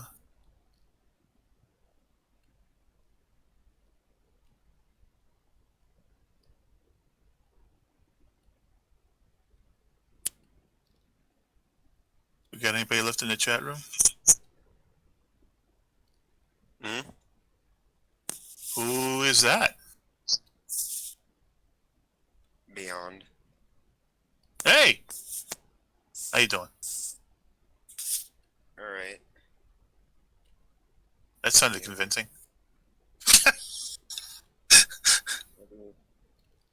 What's the matter? What's the matter? Schoolwork. Oh. Boring. Anything good? Or not really? Chemistry. Oh, cool. You gonna make a bomb? No. No. I mean, Is that for midterms? You're saving that for midterms? That's next month. We're gonna make ice cube bombs. Hey, I mean, I do know how to make a glass bomb. It's not hard. Well, there you go. You just gotta go to the local grocery, get a flour, one of the glass jars for the flowers, get dried ice, put that in there, a bit of water, and set it off. Now, for everybody out there in YouTube land, this allegedly. That doesn't mean to follow those instructions exactly. No. Yep. It's a hypothetical situation. Mm-hmm. I can't confirm if it actually works or not. Chemically speaking, probably, but we're not positive. Well, I mean, there's only one way to find out. Well, yeah, that's testing a theory. Mm-hmm. Experiment in the classroom. There you go. Under controlled conditions, and don't do this at home, kids.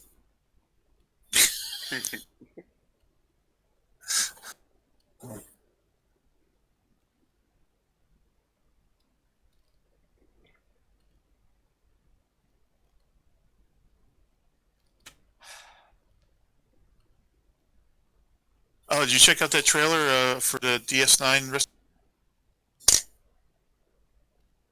Oh yeah, looked good, but I'm gonna watch it again to refresh my mind.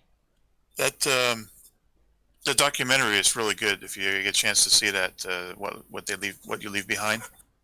It's got some of the footage from the Dominion War that they restored, and man, does it look so much better.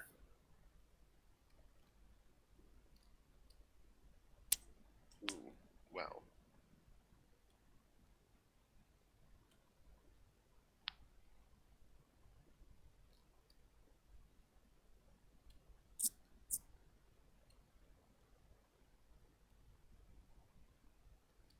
I'm just hoping with Star Trek getting to be more popular now, that they take the time to restore that in Voyager.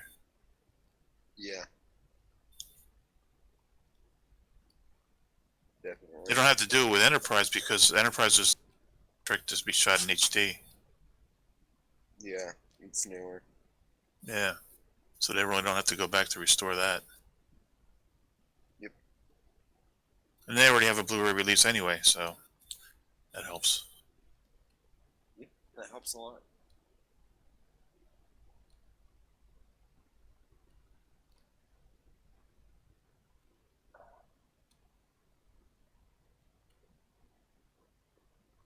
I think Enterprise got a raw deal. They were just about to hit their stride when they got canned.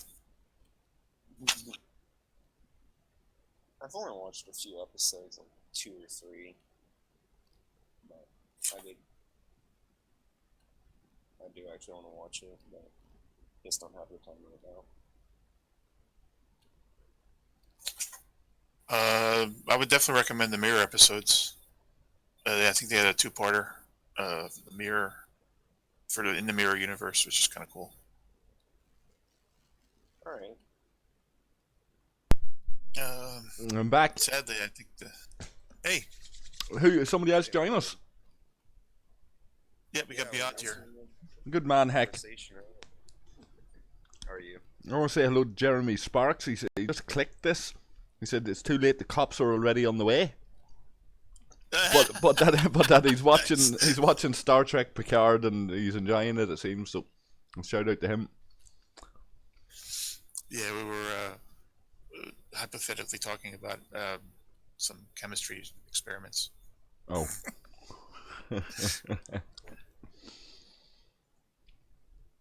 Nothing too flammable, I hope. Or It was just slightly explosive. right. Allegedly. Caused some issues for, the government. We didn't want to get your channel shut down.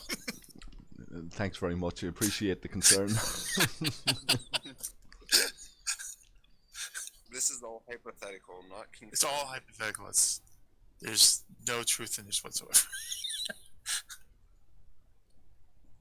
I grew up in a generation where there's one village that I know of, population maybe 2,000 people, that every Saturday or Sunday, family that lived close to this village at one time. They moved close to this village and talking to the local people, And one of the interesting things I heard from one of the locals was that it was just very matter-of-factly, run-of-the-mill kind of conversation. It was like, we have to open our windows at 3 o'clock. I think it was it's every Saturday.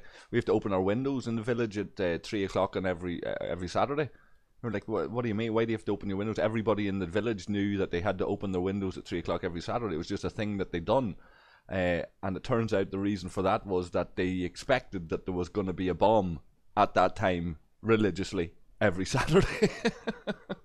Wow. and the housewives and children and everybody just knew that you opened your windows, and some of them didn't know why, but they knew it was a thing. You just opened your windows at 3 o'clock at this time. It was just a thing, just in case there was going to be an explosion. Yeah, crazy. Like when you think about it. Yeah, no, it's sad, but it's fun. It's funny it's not. It shouldn't be funny, but it Yeah. is. Yeah. It's It's like funny and sad all at the same time. It's like habituation, you know. It's the animal thing of habituation, you know. I remember sitting at a train station one time and observing the girl I was with at the time. She had studied like animal behaviour or something. I was looking at these hundreds of crows in a field across the railway tracks, and every time a train would rumble by, that didn't stop at the station, it'd be coming through high speed, making all that noise and the whoosh of air, and you'd look, and the crows would literally be 4 feet away from the tracks on the other side of a mesh fence, and it didn't disturb them at all. It didn't bother them. And I was like, look at that! Them crows aren't bothered by this train. Anywhere else, the crows would be flying off. And she was like, yeah, that's habituation. That they've gotten that used to feeding in that area with these trains going by that it doesn't faze them anymore. And it's like, right. It's like habituation there. People just get used to crazy shit. Yeah, it becomes a part of everyday life. Yeah.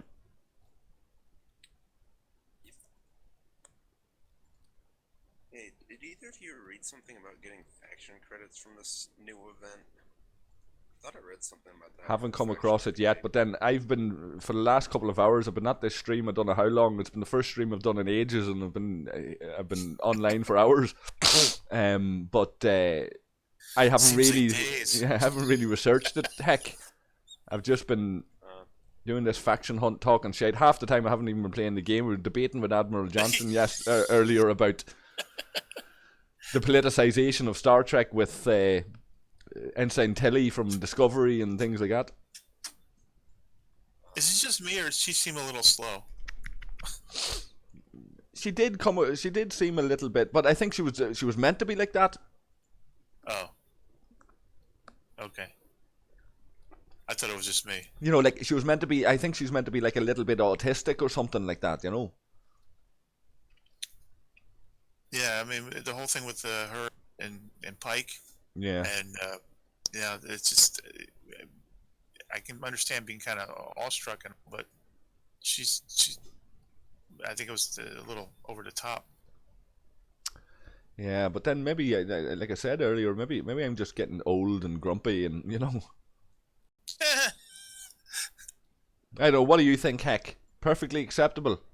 Ensign Tilly at the face of the cutting edge of space exploration and one of the most high tech ships that the human race ever produced. Do you send an Ensign Tilly out there on duty? Should she be the face of Starfleet? Logically, no, she would not be on that ship, or she wouldn't be like on the bridge. Where would she be? Below decks. Yeah, maybe. In the kitchen? You don't want someone who's, in the kitchen? I'm going to really get into trouble for that one. And I didn't mean that because she's a female. That was more of a reference to food, which is probably worse.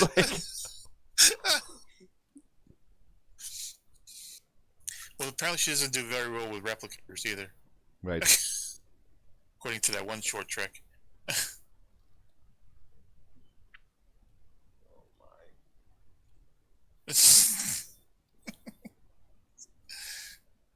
Yeah, I think she would have been not necessarily washed out, but at least there would have been some changes before she got on the bridge in Starfleet Academy. Yeah,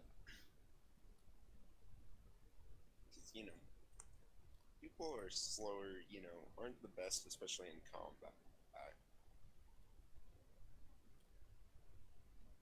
You'd imagine not. I don't have any direct experience of it, so I can't really say.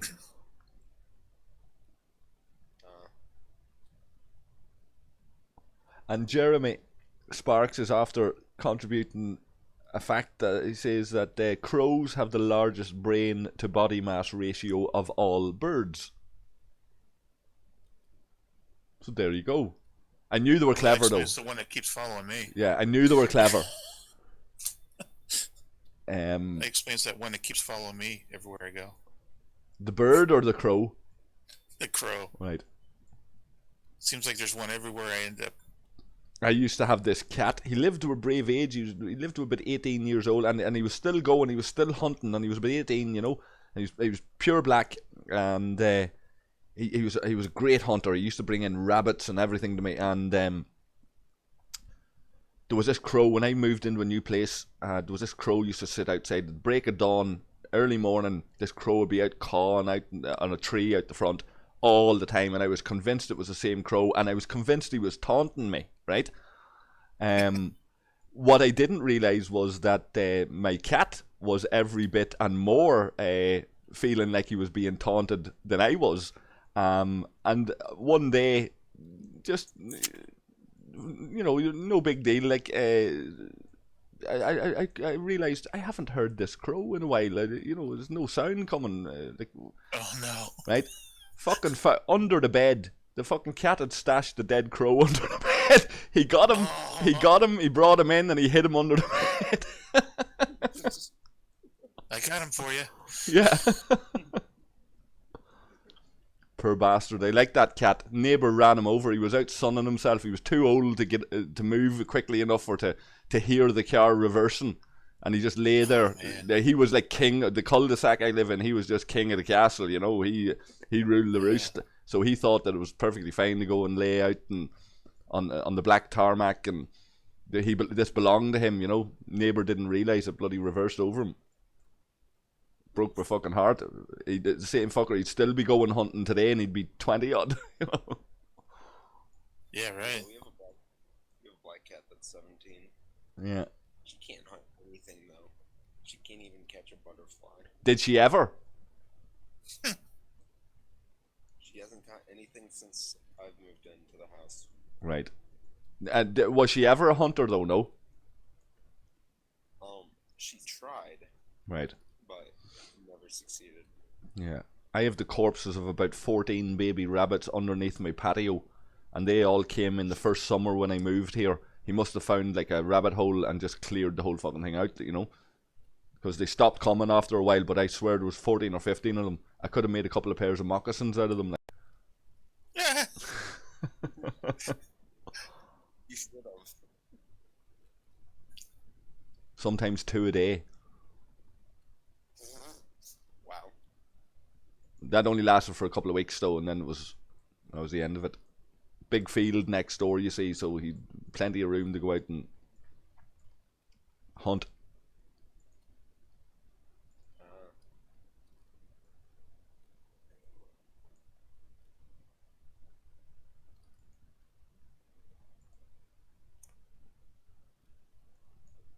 So what's your take on the whole content? Heck, have you got the Vidara yet? Do you plan to get it?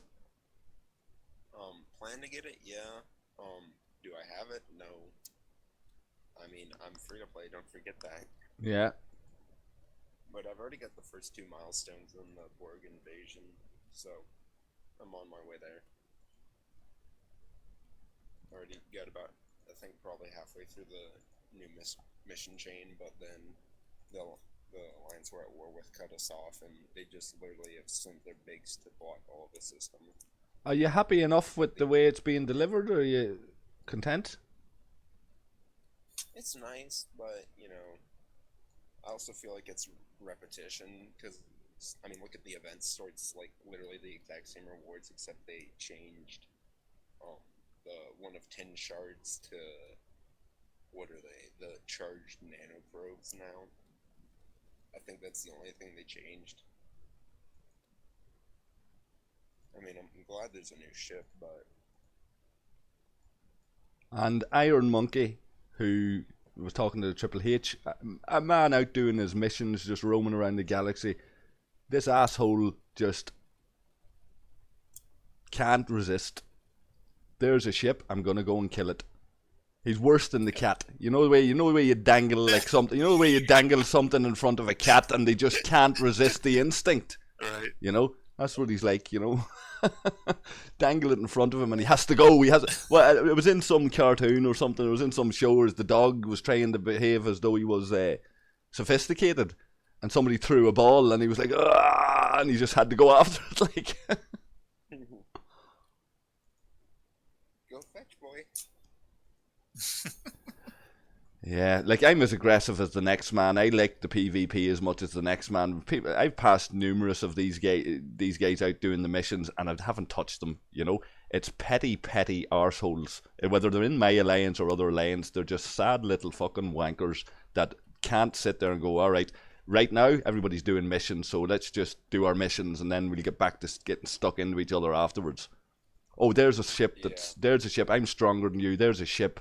I'm petty. My life is ruled by this fucking game and the grudges that I have against people that I'll never fucking meet. And the worst thing about him, the reason there was a time I had respect for him. You know, I call him an arsehole because he's griped and he's whinged and he's made his points and all that. And I invited him to come in and talk directly to me and let's make a video and let's do. You know, man never had the balls to do it, so he lost all that respect. There's a few like him as well, you know. At least TripleHHH there, like we've been enemies for a long time, but at least he had the balls to come in, you know, go mano a mano and talk to me and say, well, and take the piss then, you know. I don't know if you heard him earlier, Mark, or if you were watching, heck, yeah. TripleHHH was going on about, like, having a wee wind-up about Phil and about getting resources given from Scopely and this, that and the other. And there's wee digs, like, and it's a bit of banter, but there's no pettiness in it, you know what I mean? No, it's respectful. Yeah, you know, you get your digs and have your thing, but like, know when to take a wee fucking breather as well, you know? Yep. Like, you know, if that was a low-level player that my guys had given awful hassle to, and he come out and he attacked, then okay, I have to kind of give it to him because he's got a bit of balls about him. But when it's a player that's much stronger, and he just can't leave you alone, that's a fucking little bully, like. You know? Yeah. There's a dude that likes to pick on me, but his name is Gull. He just comes by and one-shots me with an Enterprise whenever he can, so I'm just like, fuck this. Would that be in any given set of circumstances? Like if there was a bunch of you out doing missions and he's seen you out completing your missions in space where missions are being done, would he go and hit you all the same? I never really ran into him until we started this war. Like, I'd see him in GC, might chat with him for like a few minutes, you know, and just mess with him. So I did get him riled up a bit, most likely. But now he just comes in, one-shots me, and I don't care. You know, I just sit there. If he sends a miner at me, I just take out the miner and let him one-shot me. Yeah. Regardless or not, his Enterprise is getting in. Yeah. I can kill a tier 4 ISS jellyfish just fine and have like 2 or 3 ships left in my base, but no, the Enterprise tier 6 gets into my base every time, and it's 1 million less power. Right. We got guys that'll go out on Sundays with the Swarm Sundays, and they'll just target people in Swarm space. You see, there's an incentive in that, in the sense that you might get a few modulators. Yeah.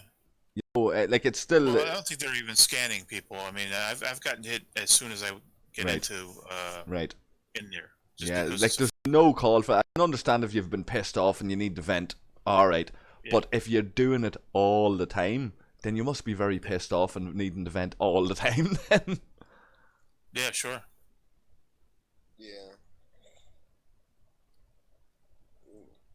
Yeah, but right now we've got a level 43 blocking mission space in one system. Let's see. I know that there's a 36. I don't know. Oh, that's the wrong Well, a lot of times I won't even do missions until like the second day. Because of this. Because of that. Yeah. I know. Would you have repeat offenders, Mark, or are you just talking random fuckers appearing and hitting the ship? Or is it like the same people? The same alliance, which is our top alliance is IA, Iron Armada.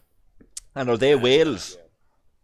Yeah. Right, so these are some of the guys that have a sense of entitlement.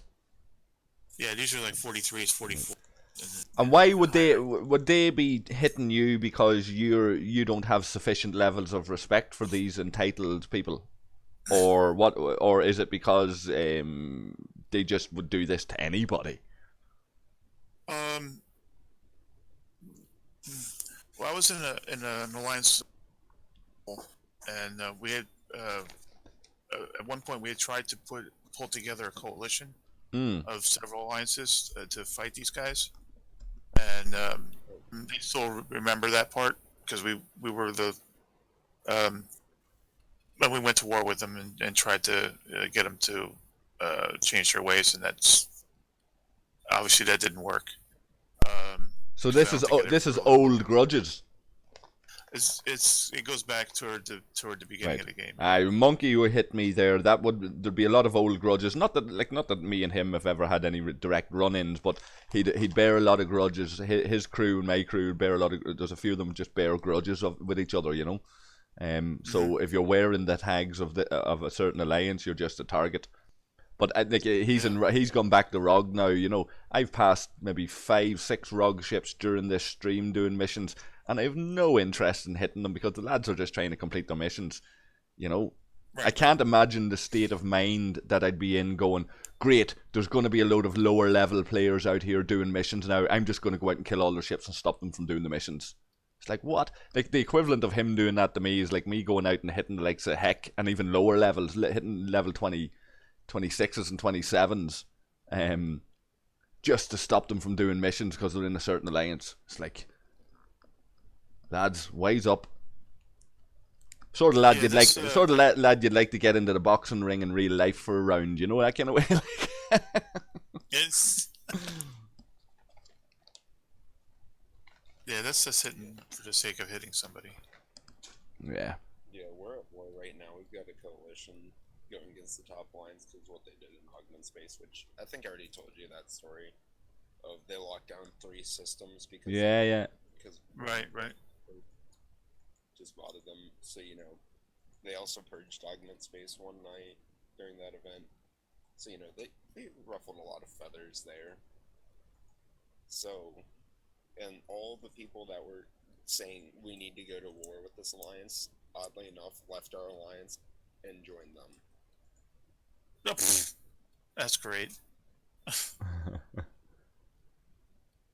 Yeah.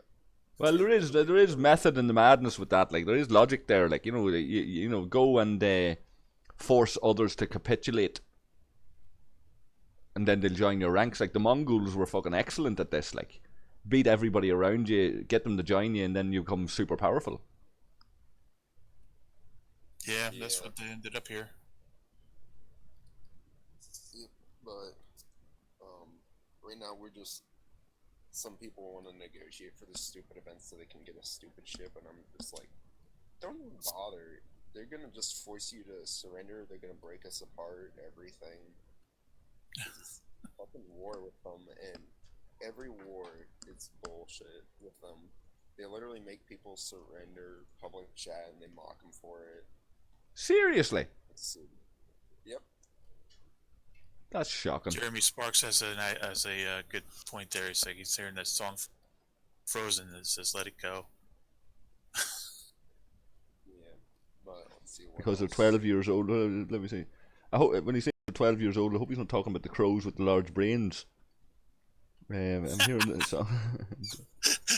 12-year-old crows, huh?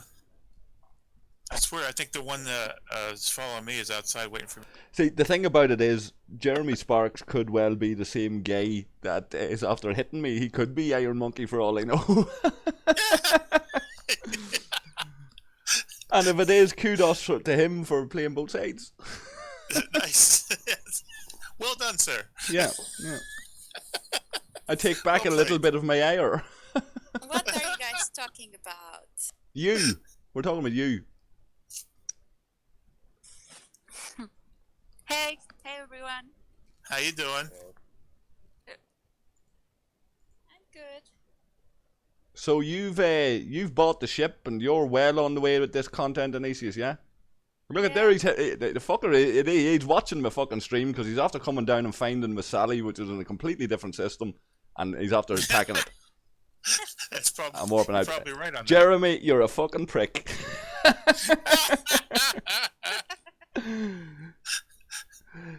Or maybe it's not you, Jeremy. He says he's level 11. I don't know. Yeah, that's just what somebody like that would say. Isn't it? Yeah. Oh, here comes the GC Yeah. taunts. That's what's called stream sniping. It's always a risk, like. DJ talks about that all the time. It is the. You are streaming your game on Twitch? No, I'm on YouTube. Oh, I want to see it. You're allowed. I don't know. Do we give her a secret passcode? I don't know. Oh yeah, you gotta do the knock. Yeah.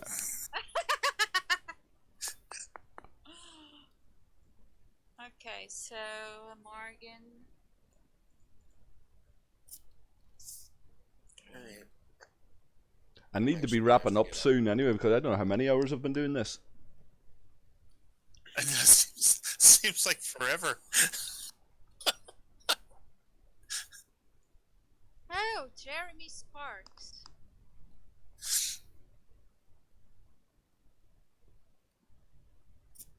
Oh, wait. Am I live as well? Oh, Yes. I forgot about this. Yes. So watch your mouth. You got yourself into trouble a few times before. What's your mouth? Oh my god. You were worried earlier on, Mark, about oh no, it was TripleHHH, wasn't it? He was worried about whether it was PG or not. Yeah. It's certainly not now that Inesias is here. Not now. That's all gone to hell. Oh boy. So what are you doing in game? Killing hostiles? Yeah, Doing doing it? faction hunt. Yeah. I might actually have this even completed. I haven't even checked it. You might have to restart. I've had that problem. It's not registering. One more fucking kill to complete Hunt the Federation, and that prick fucking killed my ship. One more kill and that would have been done, and it would have been out of that system. Who Nice. killed you? Iron Monkey. Oh, Iron Monkey. Okay. It's a rogue guy? It's a Rog guy who became a can guy and pretended that he wasn't Rog.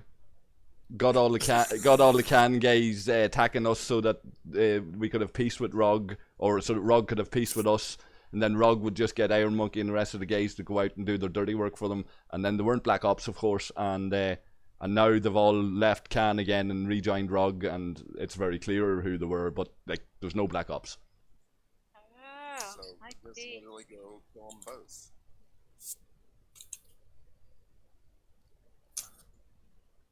Now the real test, I'm gonna send this ship now to Pekka. If Iron Monkey turns up in Pekka, he's watching, waiting to see. You know, this is the test now. Right, Monkey, if you're watching, send your. What did you kill me with the last time? Hold on, what is it? Oh, it's D4. He's out showing off his D4. That's what it is. That's what it is. Nice. Yeah. We've got to do with the max D4 on our server. Level I don't know if 47. that's maxed or not. Hold on.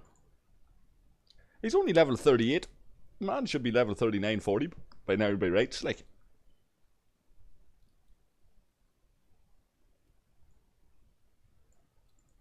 .7. That's not quite full strength, is it? Tier 6? No. No. No, that max D4 on our server is around 4 million. Yeah, it gets up there. Yeah. They all do. I'm actually upgraded my auger today to tier 7. I'm happy about it. And are you using Nero? Yeah. Actually, I'm using Kuma because Captain. But you have Nero Nero and on the ship. I do. Mm-hmm.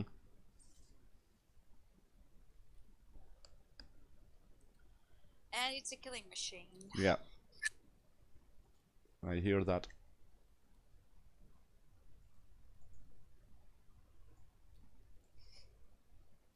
The auto recall's not working either now. When you swap miners? No? No. Haven't tried. Yeah, they probably It's- changed that up. The ships are just sitting on top of each other now. It's not recalling back to your station anymore. Oh, one question about the Borg. So I got the message that mission where you have to have 185 warp or something like that. Have you not seen the message That's in the view screen? I No. did, I Yeah. did, I did, I did. But there was another message that I had to have 90 warp.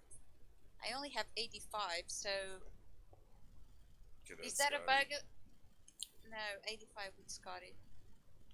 So is that a mistake as well? Because that would be good, actually.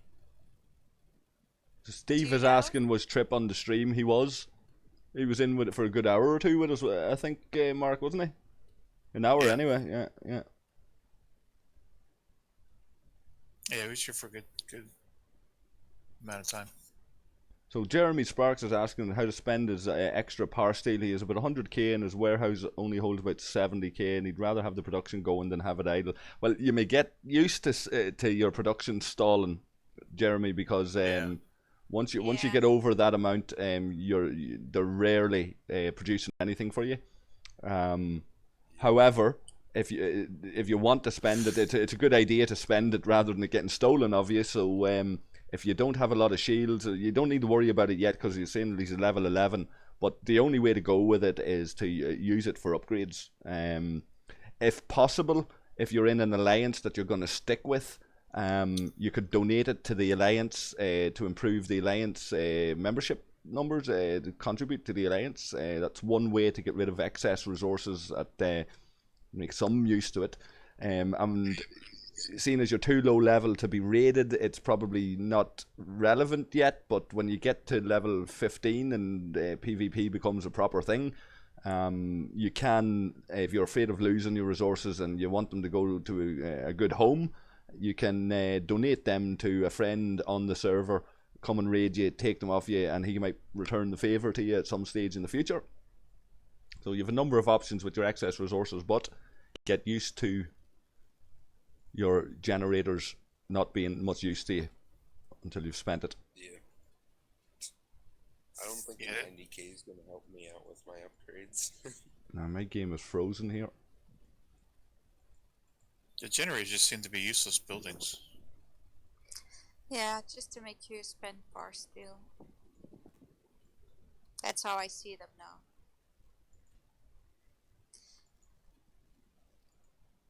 The higher levels take a lot of dilithium. Yeah, well, Yeah. but then the bar steel. Yeah, but then Power steel Well. is horrible at higher levels. yeah, Oh, yeah. it's just impossible. Well, you have to do The it only because ones- they only let you upgrade some research if you do the vaults of bar steel, titanium, and dill. And you can only have those vaults if you upgrade some mines. So Yeah, that doesn't seem like the research is. I don't know. It doesn't. The research doesn't help you out as much as it should for Oh. those costs. oh, it does. Yeah. I'm level 40 and I have almost everything upgraded to my level, and Uh-huh. and I could kill with my enterprise a jelly a million more than me, more than a million more than me, and that's because of research. Oh yeah, no, I'm Research. not saying with the fighting is. I think that works, but for whatever reason, it doesn't feel like it's the research helps very much with building and your station. The costs are just so high. You're supposed to be getting these bonuses with helping with the costs of power steel and titanium and all that when Oh, you're yeah. doing the upgrades Yeah, for the yeah, yeah. buildings. Yeah. And it just, with the percentages, it doesn't seem like it adds up. Well, The it generators do not help. For one. Right. Like I said, the generators are useless. yeah, they I are. don't know, my generator holds But it's 2,000 because something. it gets so expensive. It's like like a vault of bar steel to me. It's like almost 500 mil or something like that. So Yeah. it's I really wish they would bring back, like, even if it was once a week, I really wish they would bring back the ability. You remember when they first brought in the tokens, the power seal tokens, the lithium token, all that. Oh yeah, And for a very short period of time, we were allowed to we convert could, yeah, resources turn our into resources. tokens. Now, you wouldn't Yeah. want it to be available willy-nilly because there'd be nothing to raid. So Yeah. maybe once a week, a little bit like you do when you go in to get your, what is it, the Armada directives. Once a week you can go in and you can get like a couple of Armada directives, cashing in your alliance credits. Something like that. Cash in some alliance credits and that'll allow you to convert tokens once a week. Something like that. Yeah, but it would have to have a limit on tokens. Oh, that's you what I can mean. turn That's what I mean. because But maybe the limit depends on how many there's so alliance little to raid credits. already. Maybe the limit depends on how many alliance credits you're willing to spend in that one moment.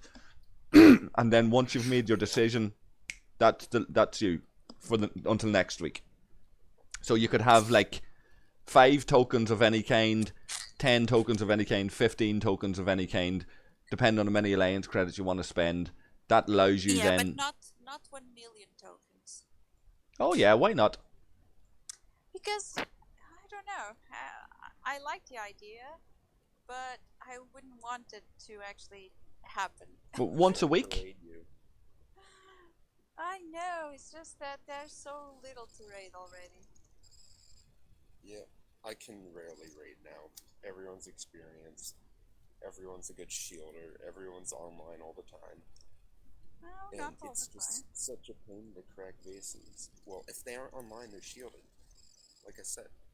Like, if you're in a younger server, raid as much as you can when you're like level 15, level 16. Raid those 2 dock bases. Those are so easy to crack. Once you start going to level 17 bases with a tower, it's so hard to raid. What's your level now, Hack? 29, I just know because I restarted on another account. Oh, Well, because I you were had 2 talking about accounts. Tala, and I'm like, what? Yeah, I had 2 accounts. My first one I got to is the one I'm on right now, which I'm going for my 3rd faction ship. Actually 4th, which is the Bortus. I Yeah. already have Centurion and Saladin. And this is still a pain to crack bases at level 28, even with the tier 6 Saladin. But, I went to another server, it was a new server, and I started raiding there for a bit, and let's just say it was really easy pickings. I could raid almost daily if I wanted to, but I didn't because that was not my primary focus. But I would empty out bases where the auto shield would trigger again, and that happened more than once. Oh, but the auto shield triggers every 2 hours. Yeah. Well, that's a lot of time raiding. Yeah. I've had a few of those types of raids still happening around here, but they're not as common because everyone's getting those faction miners tiered up to where they're hauling like 1.5 million per hit. It's nasty. Yeah. Like I've got I get 2.7 mil, I think. No. yeah, you're probably like you're tier 8 or tier 9 there. 8. Yeah. Is that without stone? Now with. But yeah, once you tier it up, that's gonna be hauling 3 mil. Easily. Well, there's an interesting thing. I don't know if I talked about it here. You know that Pike gives 20% extra to any officer ability. So if you use it tried that with with Stone, right? Scotty, it gives you more warp, where it should give, but it doesn't. You Yeah. send the ship, the game says, okay, you can come, but then the ship never arrives, and the system never is seen as seen. So with Stone, I thought, okay, I want that extra 20%, so I put Pike, I put Stone, and then I go, and it actually showed in the miner that I had that extra space. But then you would raid the base, and the miner wouldn't fill up. So Alright. It looks like I might actually have a raid here, which might, oddly enough, is my neighbor. Been They're the shooting all best. day. Are you on BlueStacks, Yeah, Heck? that's what- Nope, on my phone. No. But we're at war with them, so I don't care. I'll gladly raid her. Just empty away. oh, I have a interesting, well, a curious thing to say, that I always played on my phone or tablet, and I was, getting a little bit tired of it, and I thought, okay, I'm gonna change to Android because I knew it was possible. So I sent a ticket, and it's really easy for someone who plays on a iOS and wants to change to Android. It's just create an account in a new device in the same Wi-Fi that you usually play. They give you a code, then after you have to send a message with a screenshot of your profile, and then you say, you type the code they give you, and that's it. And they transport your account to Android. So if anyone is thinking about doing that, because you can only use BlueStacks if you have Android. With iOS, Right. you can't use unless you have a Android account. You can on iOS use that account, but usually you have a iOS account in an iOS computer.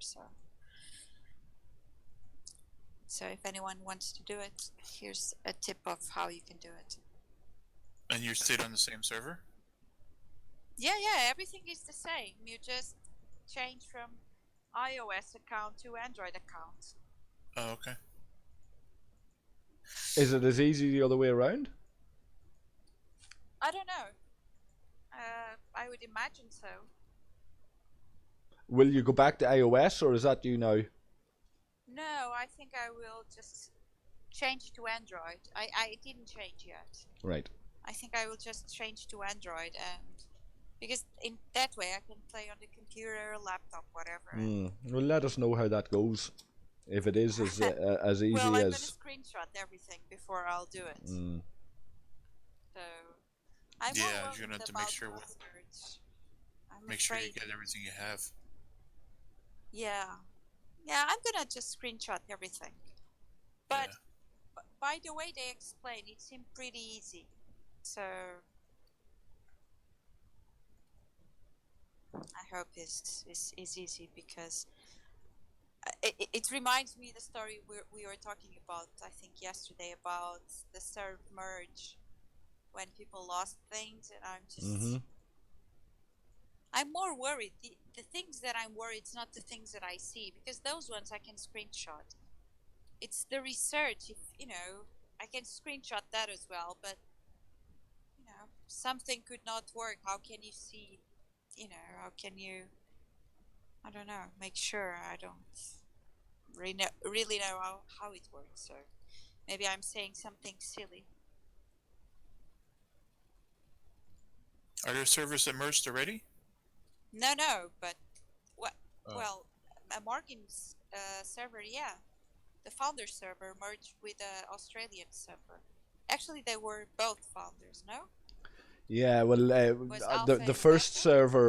server that was the original server was Irish and Romanian,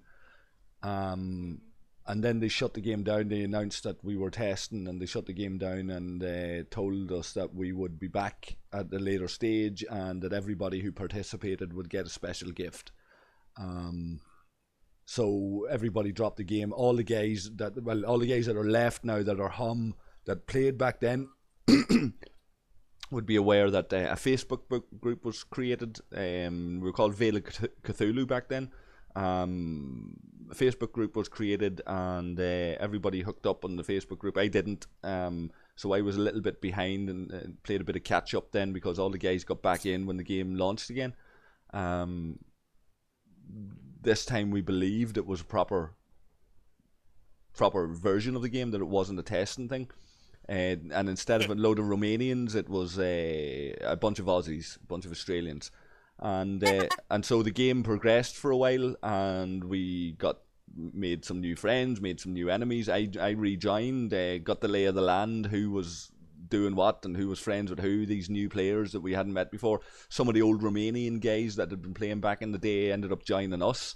Even though they had been enemies at one time and stuff, they ended up joining us because we were still around. A few of them were still around. And then after a little while, we started seeing these images of another server, and we'd never seen this before, and we were like, shit, there's another server and there's other people playing this game so somewhere else. This is great. And some of what they were showing us there were different systems and things, and we were going, what's all this? We didn't know anything about it. And some of the guys managed to get accounts, some of the Australian guys managed to get accounts on that other server, and they were showing the screenshots off and whatever, and this was dead on. We were 100% with this. This was brilliant. And then they announced that there was going to be a server merge, and it was like, right. But there was a difficulty because whatever in the architecture of both the servers, they had obviously developed the second server, the old server 2, with a different architecture to what ours originally had been. So there was problems with transplanting everything as it was. So they either created a new server or they dumped us into their server, whatever way it worked, and it was a bit of a free for all for a while, and we were much more dominant than the alliances that were there, and our enemies, ROG, they ended up absorbing a lot of the top alliances from that server and creating almost like a 4 alliance block. And what happened there was the other alliances like Sword and these different ones that existed that we were fighting with and we were enemies with as well, that pushed all of us together into a block because ROG had become so dominant. They had absorbed all of these. What to my mind, and I accept I could be wrong about this, but my perception there was that there was a lot of them who were disgruntled at the fact that they had lost their dominance on their server. And they climbed in under the ROG skirts and hid behind ROG. The handful of players that was there that were strong enough were able to hold their own, but there wasn't too many of them. Players like me who were mid-level at best, in my alliance, we were near enough on a par with their strongest players, so they hid in behind ROG, and the old war between ROG and Hum and Sword and all of that continued, but in a different way. And the energy then seemed to come from the old server 2 people who never got, and to this day it persists, that they never got over the fact that ROG and Hum and Sword, they all came in, were too strong for them, and ROG were the only ones that were friendly. From what I can tell from their point of view, ROG teamed up with them, and we were all the bad guys that were too strong for them, pushed them around, and ROG were the saviours who stood up to us. But in reality, there's just an awful lot of sour grapes out there people can't get over. That's diminished over time since global launch. When after the server merge, people lost a load of items. It was a lot of upheaval. People were very upset because it spent a lot of money, all of that kind of thing, and then we found out that we weren't actually even in a proper live product. We were still actually testing, and they announced global launch then, and so we were just really watching the clock for global launch to see what would happen. And at this stage, like we were talking about veteran players, these guys that were playing at this stage, some of them are playing longer than the longest person who started at global launch, and that's where I kind of came into the frame then with YouTube videos, because people started making YouTube videos and they were talking about this game, but they were like low levels and stuff, and they, and I was looking at it going like, these guys actually don't really know this game that well, whereas the guys I play with, they know it inside out. So I tapped into some of the knowledge that was there and talked to a couple of the lads, and they were like, yeah, and they gave me the wee nuanced bits of information that I wasn't familiar with, particularly with the higher level stuff, and I was able to show off at that time, which were levels like 32, 33, 34, and people were running around still wondering when they're going to get their Kamari, So they were looking at these guys who were running around. Some of them on the brink, or already had an enterprise, for example, and they were like, "Wow!" So in them early days, like, I was the go-to man because I had all of this knowledge. But then, and Scopely really wanted me. But then over time, of course, people started catching up, and there was a lot more to show, and all of them old grudges on our server started to diminish. Because we realized we were in a completely different environment with this global player base now. And some of us realized that. I tried to make efforts on my server to say, like, listen guys, there's a lot of players out there would just love to come and play with you. Yous are the gods of this game. Yous have been around this game longer than anybody, have more experience, but there's some of them just can't get past their bitterness to see that, yeah, we can have our fights. Like TripleHHH there is a good example, because he'll get by any bitterness and any bullshit in the game and go and make a few YouTube videos himself, have a bit of crack, come in and chat with me, and we can talk about our journey and how we've seen this product grow, regardless of old rivalries and old grudges and all of that.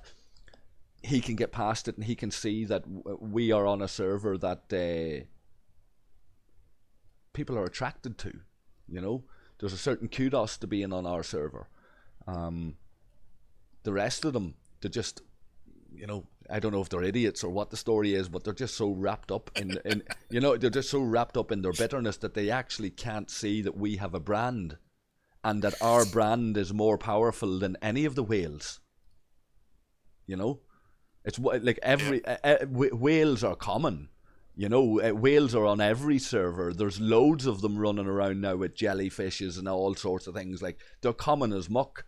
What isn't common is to come from the founder server, the original server. Like, you know, that's a rare thing. Like, and I wish that I've pleaded with them, and I wish that they would cop themselves on and see that we've got a brand here, especially now with server merges coming. You know, we can adopt, you know, with all that we talked earlier about, like, how whales have a sense of entitlement, or there's status. Yep. and there's a lot of, and we'd mentioned it before as well, Inesias, about how a lot of the attraction for players here is the status that's associated with your account. Now hold on a second, somebody's after hitting my base.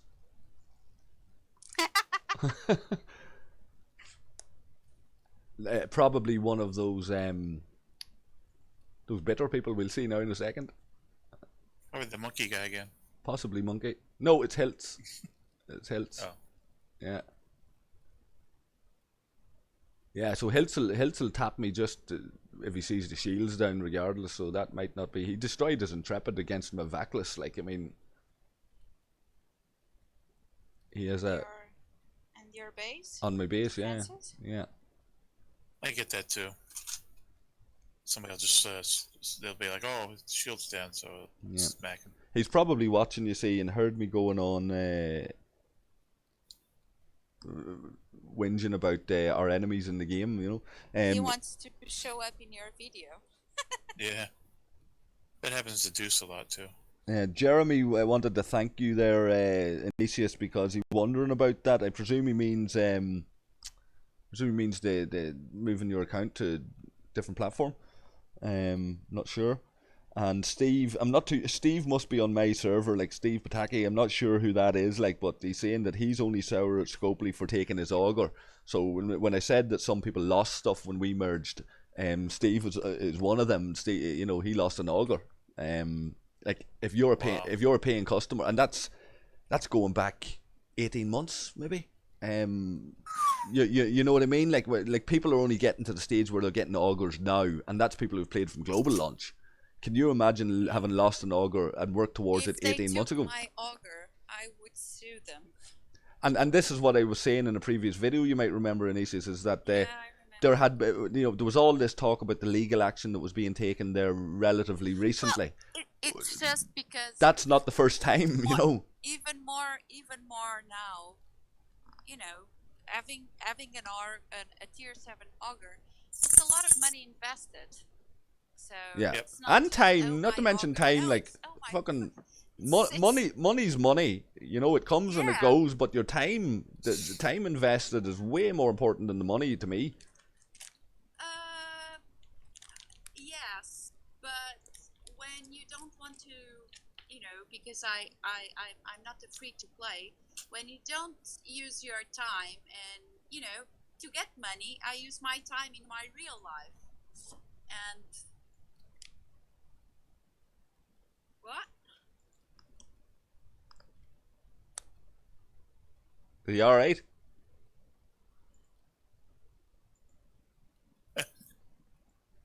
She fell off the planet. I Yeah, guess. something.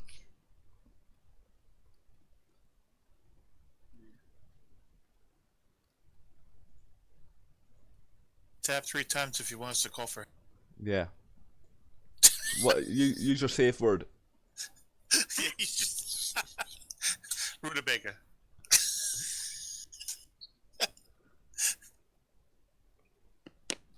Pineapple. What are you guys talking about?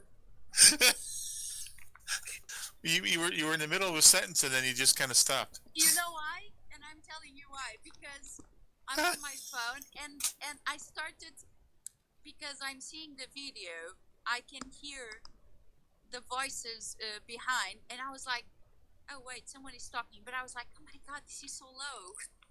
And because I'm hearing, and then I realized I was hearing myself talking, and I'm like, oh, okay. Sorry, It's me my talking. first time live. Give me a break. You're talking to yourself, literally. Yeah, I was hearing myself. No, sorry. It's because in you saying that time is more important than money, but to get money, you also have to spend time working. So it's if we had that problem losing I don't know, tier 7 auger, it's a lot of Ks. Now I don't know if Steve's was tier 7, but still, a lot of time would have been spent getting them blueprints. Yeah, of course. I think it's But as I said, I lost an Antares, you know. I had a full set of Antares blueprints that just disappeared. yeah, I remember. Well, that's not good as well. But well, I think they learned with your. I think. Well, you were actually, you were the founder servers to use as a lab rat, Yeah. and so this server merger was also that. You'd hope so, yeah, you'd hope so. They probably saw what went wrong, and they, if only that went wrong, well, it means not only, but I'm sure they know already or by now what went wrong. So I hope they are not doing a server merger if they know something can go wrong like it happened before. You would hope so. Then it doesn't get me. I'm not filled with confidence given every single significant piece of content or update that they've done has always brought its own set of problems. Yeah, but nothing too big, I Well, think that servers imagine crashing that- and things like that are quite big. Like, people losing resources because shields are failing and things like that. Like I know, but one thing is losing resources. Another thing is, I don't know. Imagine a guy that loses a tiered up jelly. That's, I don't know. I don't even have no idea how much that costs. Oh, it'd be crazy. Like the place would go into meltdown. So and those guys have money. Those guys can really sue them, badly and get together. So they are not going to do that and put themselves in a situation where that could happen. It would be silly, all right. Too silly. And if they are a business company, of course. So if that would create more outcome than income in the end, I think That's that. One thing is to be the test group, but other thing is people that are not in test groups. They are actually, you know, Are you liking this content the way it's been done? yeah. I think that after how they released the first event in Borg and how things are being done now. Like I like that they gave the keys to the missions on the first tier, and you only needed 5k. Yeah. That actually motivates people to Yeah. it's a good part from them, because people that really don't want to spend money, they can actually start to enjoy the game earlier, so that's a good point. I'm just finding that I've been streaming this for the last couple of hours, and I'm still nowhere near done with the first set of missions, and I haven't sat and read any of the storyline of it. I read a part of it. It's just in whatever way it's delivered, it's just not attractive. Like we were mentioning earlier about how cutscenes are a way to make you pause the gameplay and flick through them. It's not just lines of text that are in the way. Well, in a game that I played, there was a thing that you would get messages as well, like this one, and you had a log where you could go and see the text all run down, so you could read the story from the beginning till the end, and that's the thing that they could do as well. So if someone really don't want to read while they are doing the missions, that after they could go to a log when they would see the whole the whole story, and you could read it without having to wait for the warp or anything. Yeah, it would be all unlocked, so they could read it all in one shot, and then they have time. Yeah. But when I was doing the missions, I actually stopped in one that was a Borg saying, we are the Borg and we are here to assimilate you. I sent you the screenshot, and I was happy that I stopped in that one, because I think it was the only one that said that.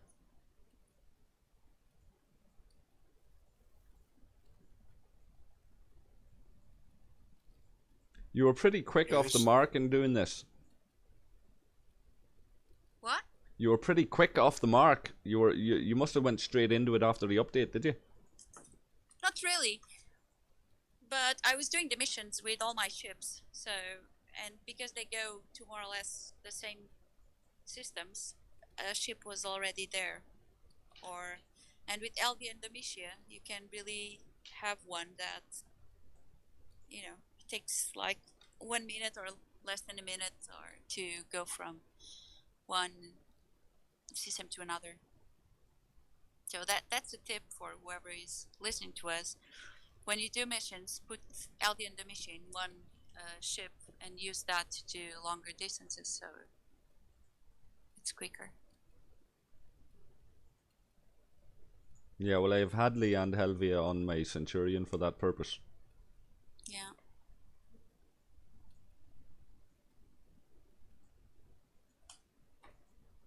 And another tip, I don't know if many people know that, they usually have one,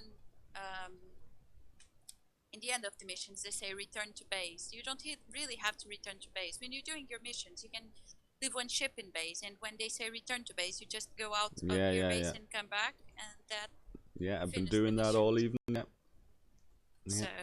But I'm a fucking idiot, because I'm after checking take a look at Hadley, and I haven't got him in the captain seat, and I need him in the fucking captain seat.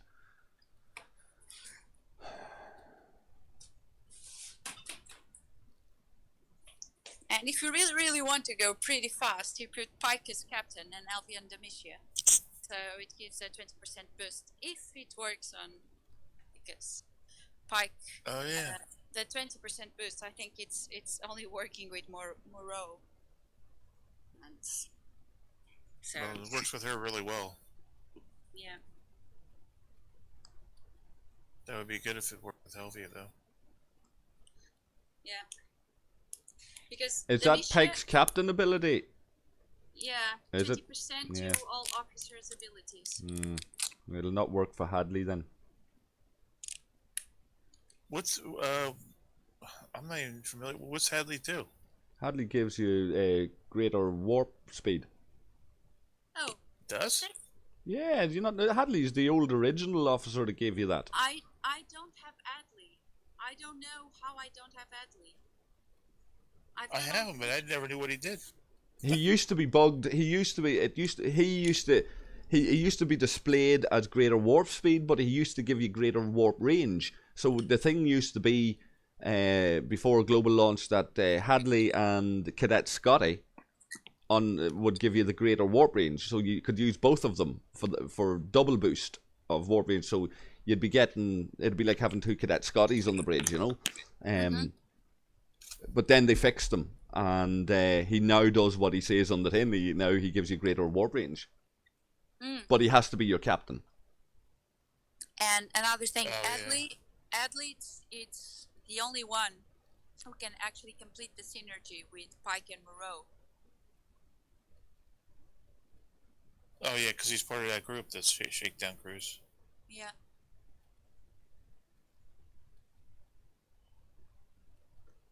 Yeah, but if you put Hadley as captain, then you're not going to get the Pike benefit. No. Hmm. But it gives synergy to Pike and Moreau if you want. Right. I don't have him, so I just know what he does. I have him unlocked, but I don't seem to get shards from.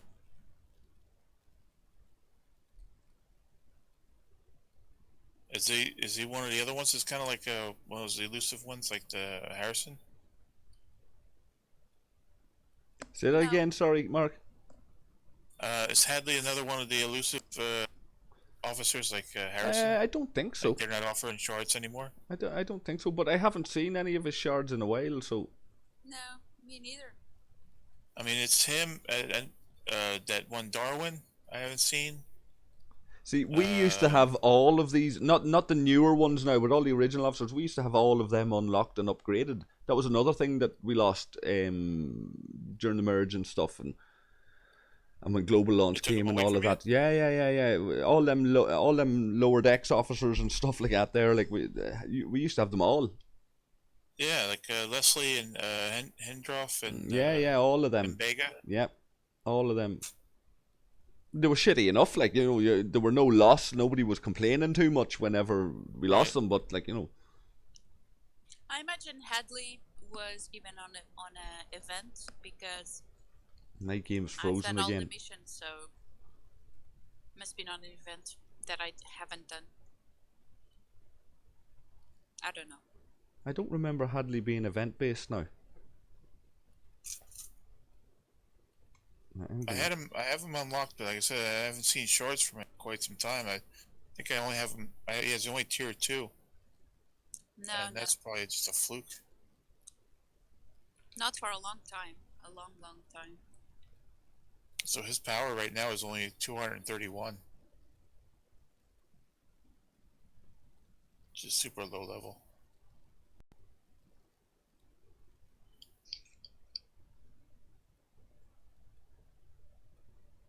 The only one that's any lower than that is Mbega. He's only 82.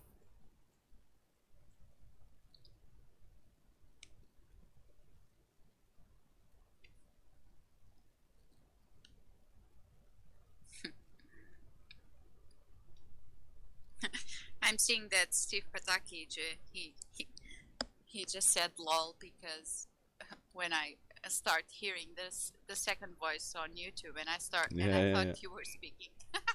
He just about finished the auger back on server 1. It took him 5 months of grinding it. Yeah. I'm gonna have to close this game. Maybe this is the gods telling me to start to wind it up. Yeah, I'm gonna have to drive home. I need to get out of this office. Are you at work, are you? Yeah, I was waiting for a customer to come by, and after he left, I just got into the black hole of the internet. Yep. Sucked me right in. The trans warp. Yeah, exactly.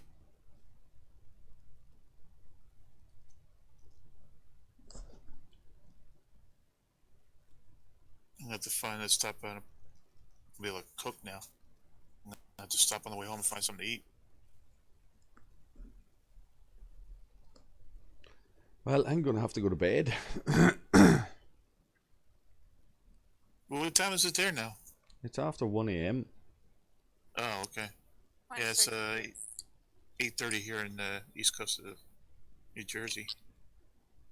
I'll finish off this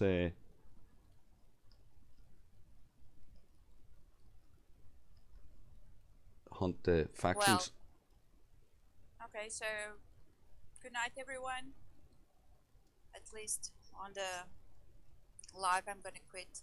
Yeah, no, I'm gonna wrap it up. I'm gonna wrap it up because I need to get into my station when this my shields are down after he hit me. He's probably hacking me, like, that's probably why the game crashed. He's probably using some sort of hack on me, you know. What? Is that Scotty's workshop still the thing? I haven't heard of Something Scotty's in a they while. replaced it.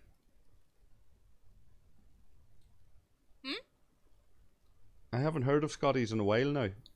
Yeah. Or was there something that replaced it? Not that I've heard.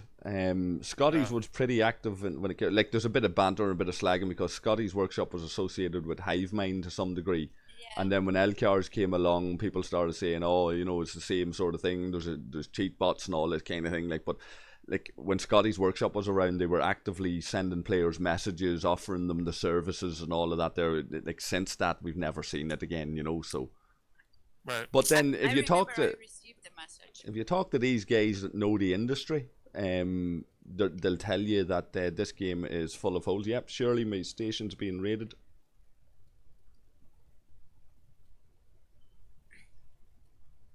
Somebody hit it again. Who was it?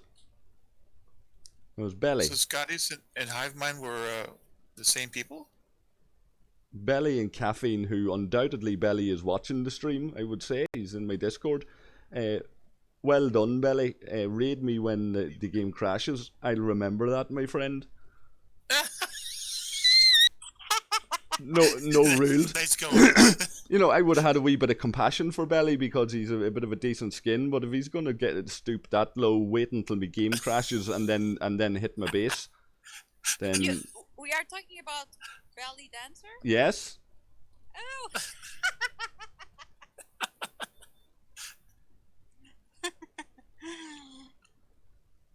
Oh, this game gets on my nerves sometimes when it comes to... Sometimes. That's being generous.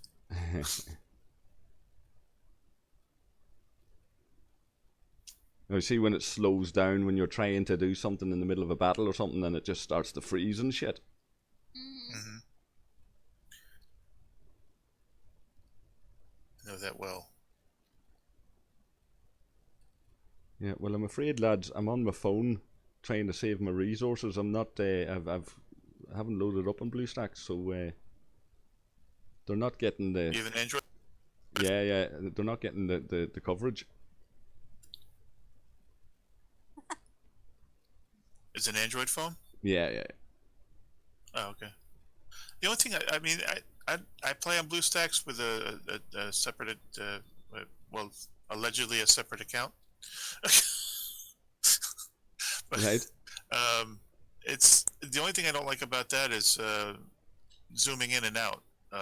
It's pretty tricky. All right, yeah, it's not nice. I don't even know how. I mean, I've got a scroll. It doesn't seem to work with scrolling or with zooming. Jesus, these lads have picked the wrong time to raid me. Sorry, Mark. That's right. So if they had it eased up, I could have been streaming this shit because they're hitting me fucking.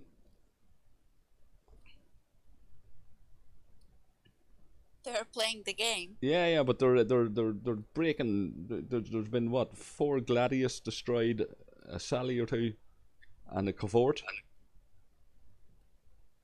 I'd like to have been able to show that off, you know. Yeah, right. If I'm gonna get hit, I want to be able to. Yeah, I want to be able to show like the lads smashing their ships off my base and getting nothing, you know.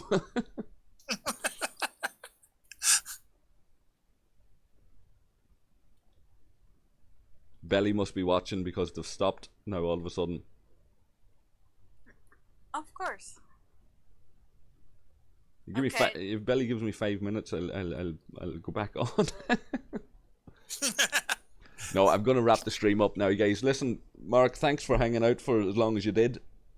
Oh, no problem. And thanks for dropping in, Inesias, and all the other guys, Heck and TripleHHH and Jansen, and am I missing anybody? Anybody else drop in? Beyond was here. Yeah.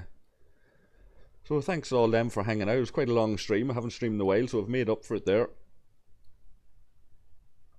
Thanks for having me. Yeah. And I'll chat to you soon.